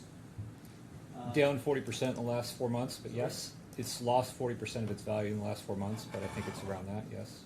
Yeah, okay, well, thank you for that little gloss. We'll come back to that in due course. Should we just try and keep the confines of the question for now, please? Sure. The fact of the matter is that the comparison with the entire money supply of the United Arab Emirates is such that it dwarfs it by a factor of 7. Yeah? So M2 perhaps, but that's a pretty narrow, it's a narrower way of measuring the money supply. Central banks stopped publishing M3 and M4 definitions of the money supply, which are broader. So again, if you pick a narrower definition of money, you might see something different than if you use a broader, say M4 size definition of money. Okay, but on M2, what's it including in broad terms? You know, I can't tell you off the top of my head all the components of M2, sorry, from memory. But I can tell you that M2 is a narrower definition than many are comfortable using for the money supply versus, say, M3 or M4. Well, this is what we've got. And on that basis, it's the published figure from the banks. Yes. Yeah? Yeah. That's, we've heard how authoritative the banks are in another I think it's context. I think it's a useful, good number. Yes. It's a good number. Okay, thank you. And in broad terms, that demonstrates the role, whatever you call that role, that Bitcoin plays in the overall global economy, doesn't it? In terms of No, it does not. All it speaks to is the size of the value of the asset. It doesn't say anything about its use or its role. no. You know, it would be like me looking at the total market value of any given commodity and saying, oh, it's worth this collectively, and therefore trying to infer its use or role or function. I mean, that doesn't make any sense to me. What is the percentage of Bitcoin globally, in your opinion, held as an investment? We don't know the number with certainty. From survey data at various points in time, we, I think, can comfortably assert that a majority of Bitcoin is held as a speculative investment asset. Yeah, I know you said that, but what just over 50%? 60%? Again, I try to be careful with figures, and I'm comfortable here stating that my view, based on the evidence that we've collected over years now through various survey reports, is that over 50% of the majority of Bitcoin is held for investment. Yeah. My guess is it's significantly more than 50%. I think there's good arguments that it's Okay, maybe well- closer to 90%, but Well, okay.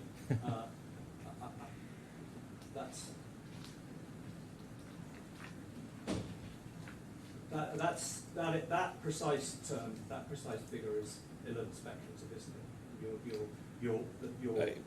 Your core answer to my question is it's more than 50% and probably somewhat higher than that. with the Is that surveys, fair? yes. Yeah, thank you. On any basis, there is a significant minority that is not held as an investment.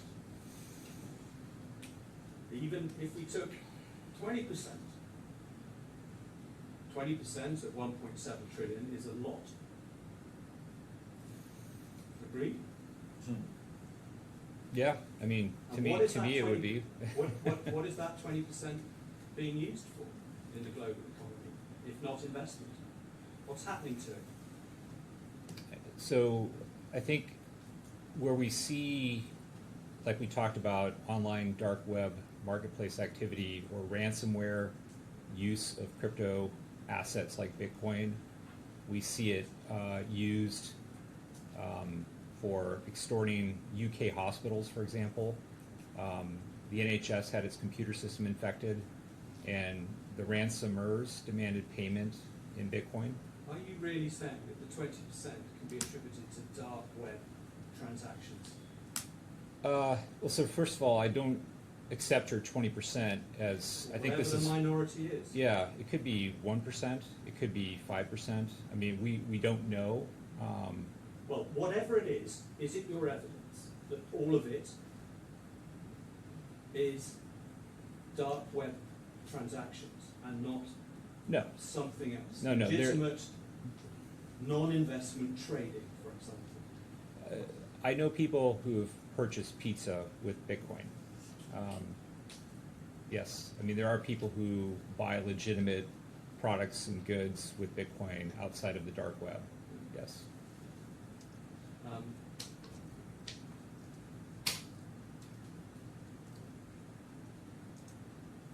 Do you agree that a crypto-to-crypto trade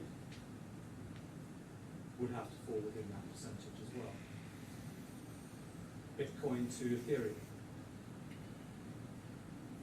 That falls within the percentage of non-investment?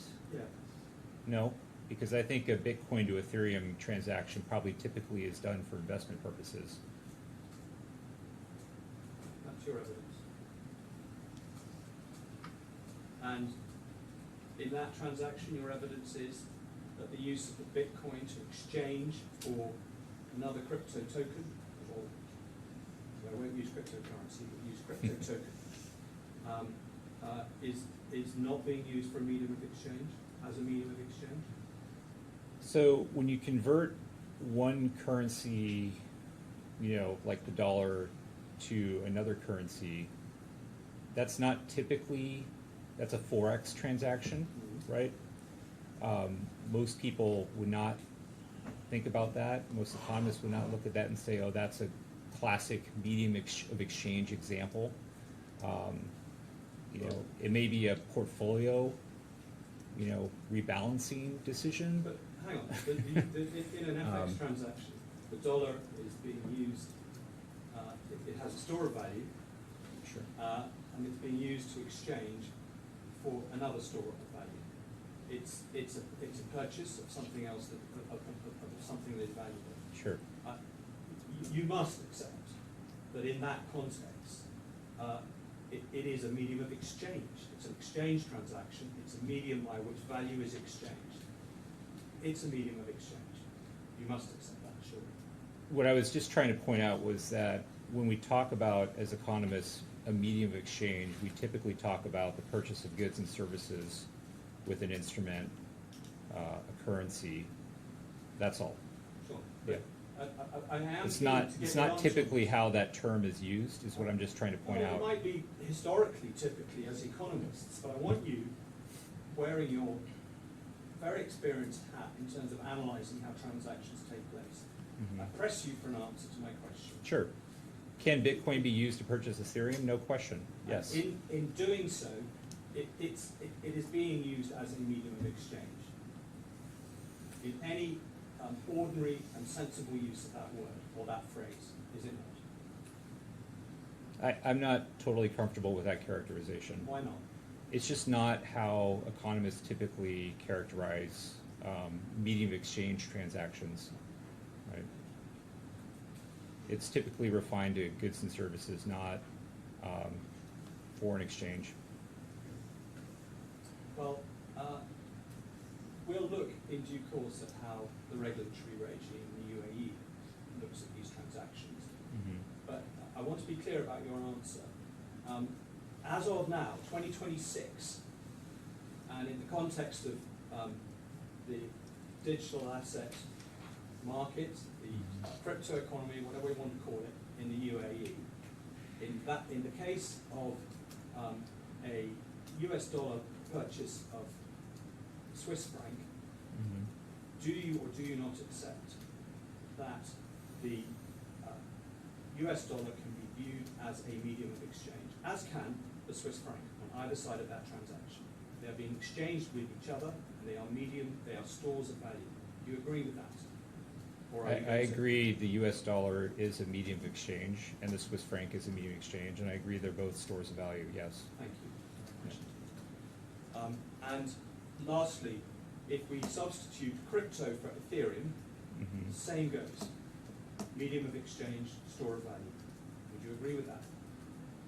Sorry, can you? Sorry, for the foreign exchange transaction, where So- viewed within the context of that transaction, you have accepted that both the US dollar and the No, Swiss franc yeah, I are want to medium of clarify exchange. that. Just what I have accepted and agree with is that the Swiss franc meets the definition of being a medium of exchange.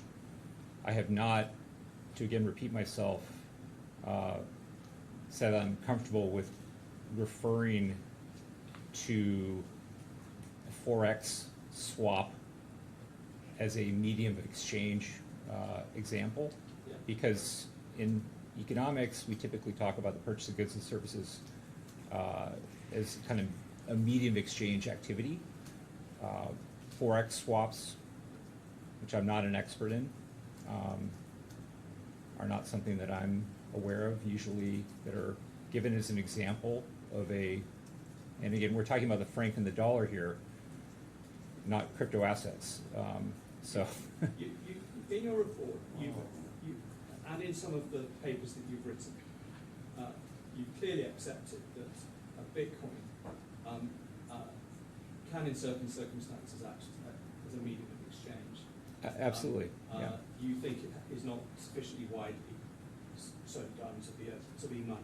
Correct. But the starting point to decide whether it is functioning as a medium of exchange is to look at what is being done with it in the transaction.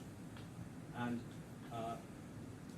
in the case of the US dollars to Swiss franc swap, if I can put it that way, Mhm. maybe the issue is clouded by the fact that everyone recognizes that US dollars and Swiss francs are a medium of exchange. Mhm. But my point to you is that in principle, what's happening is that there is a store of value exchange, and each is functioning as a medium of exchange in that context, looked at technically. Now, are you prepared to accept that, or are you not prepared to accept I'm not prepared to accept that for the third time. Well, if I you, mean- you did accept it initially, and then you came back from it, but... No, I think there was a misunderstanding about what was going on with, my answer. We can try it a fourth time if you'd like. Look after yourself, you only missed the first time. Your Honour, would that be a convenient moment? Yes, certainly. Okay, we'll rise until 10 tomorrow. Forgive me if I may be 5 or 10 minutes late. I mentioned we've got the judges' meeting this week. I'm giving a presentation to the other judges between 8:30 and 10, but I will try and get away 10 minutes early to get back here for 10, but forgive me if I'm delayed by questions or something like that. You probably know that you're not meant to discuss your evidence while you're in the witness box, but otherwise, Thank you. All rise.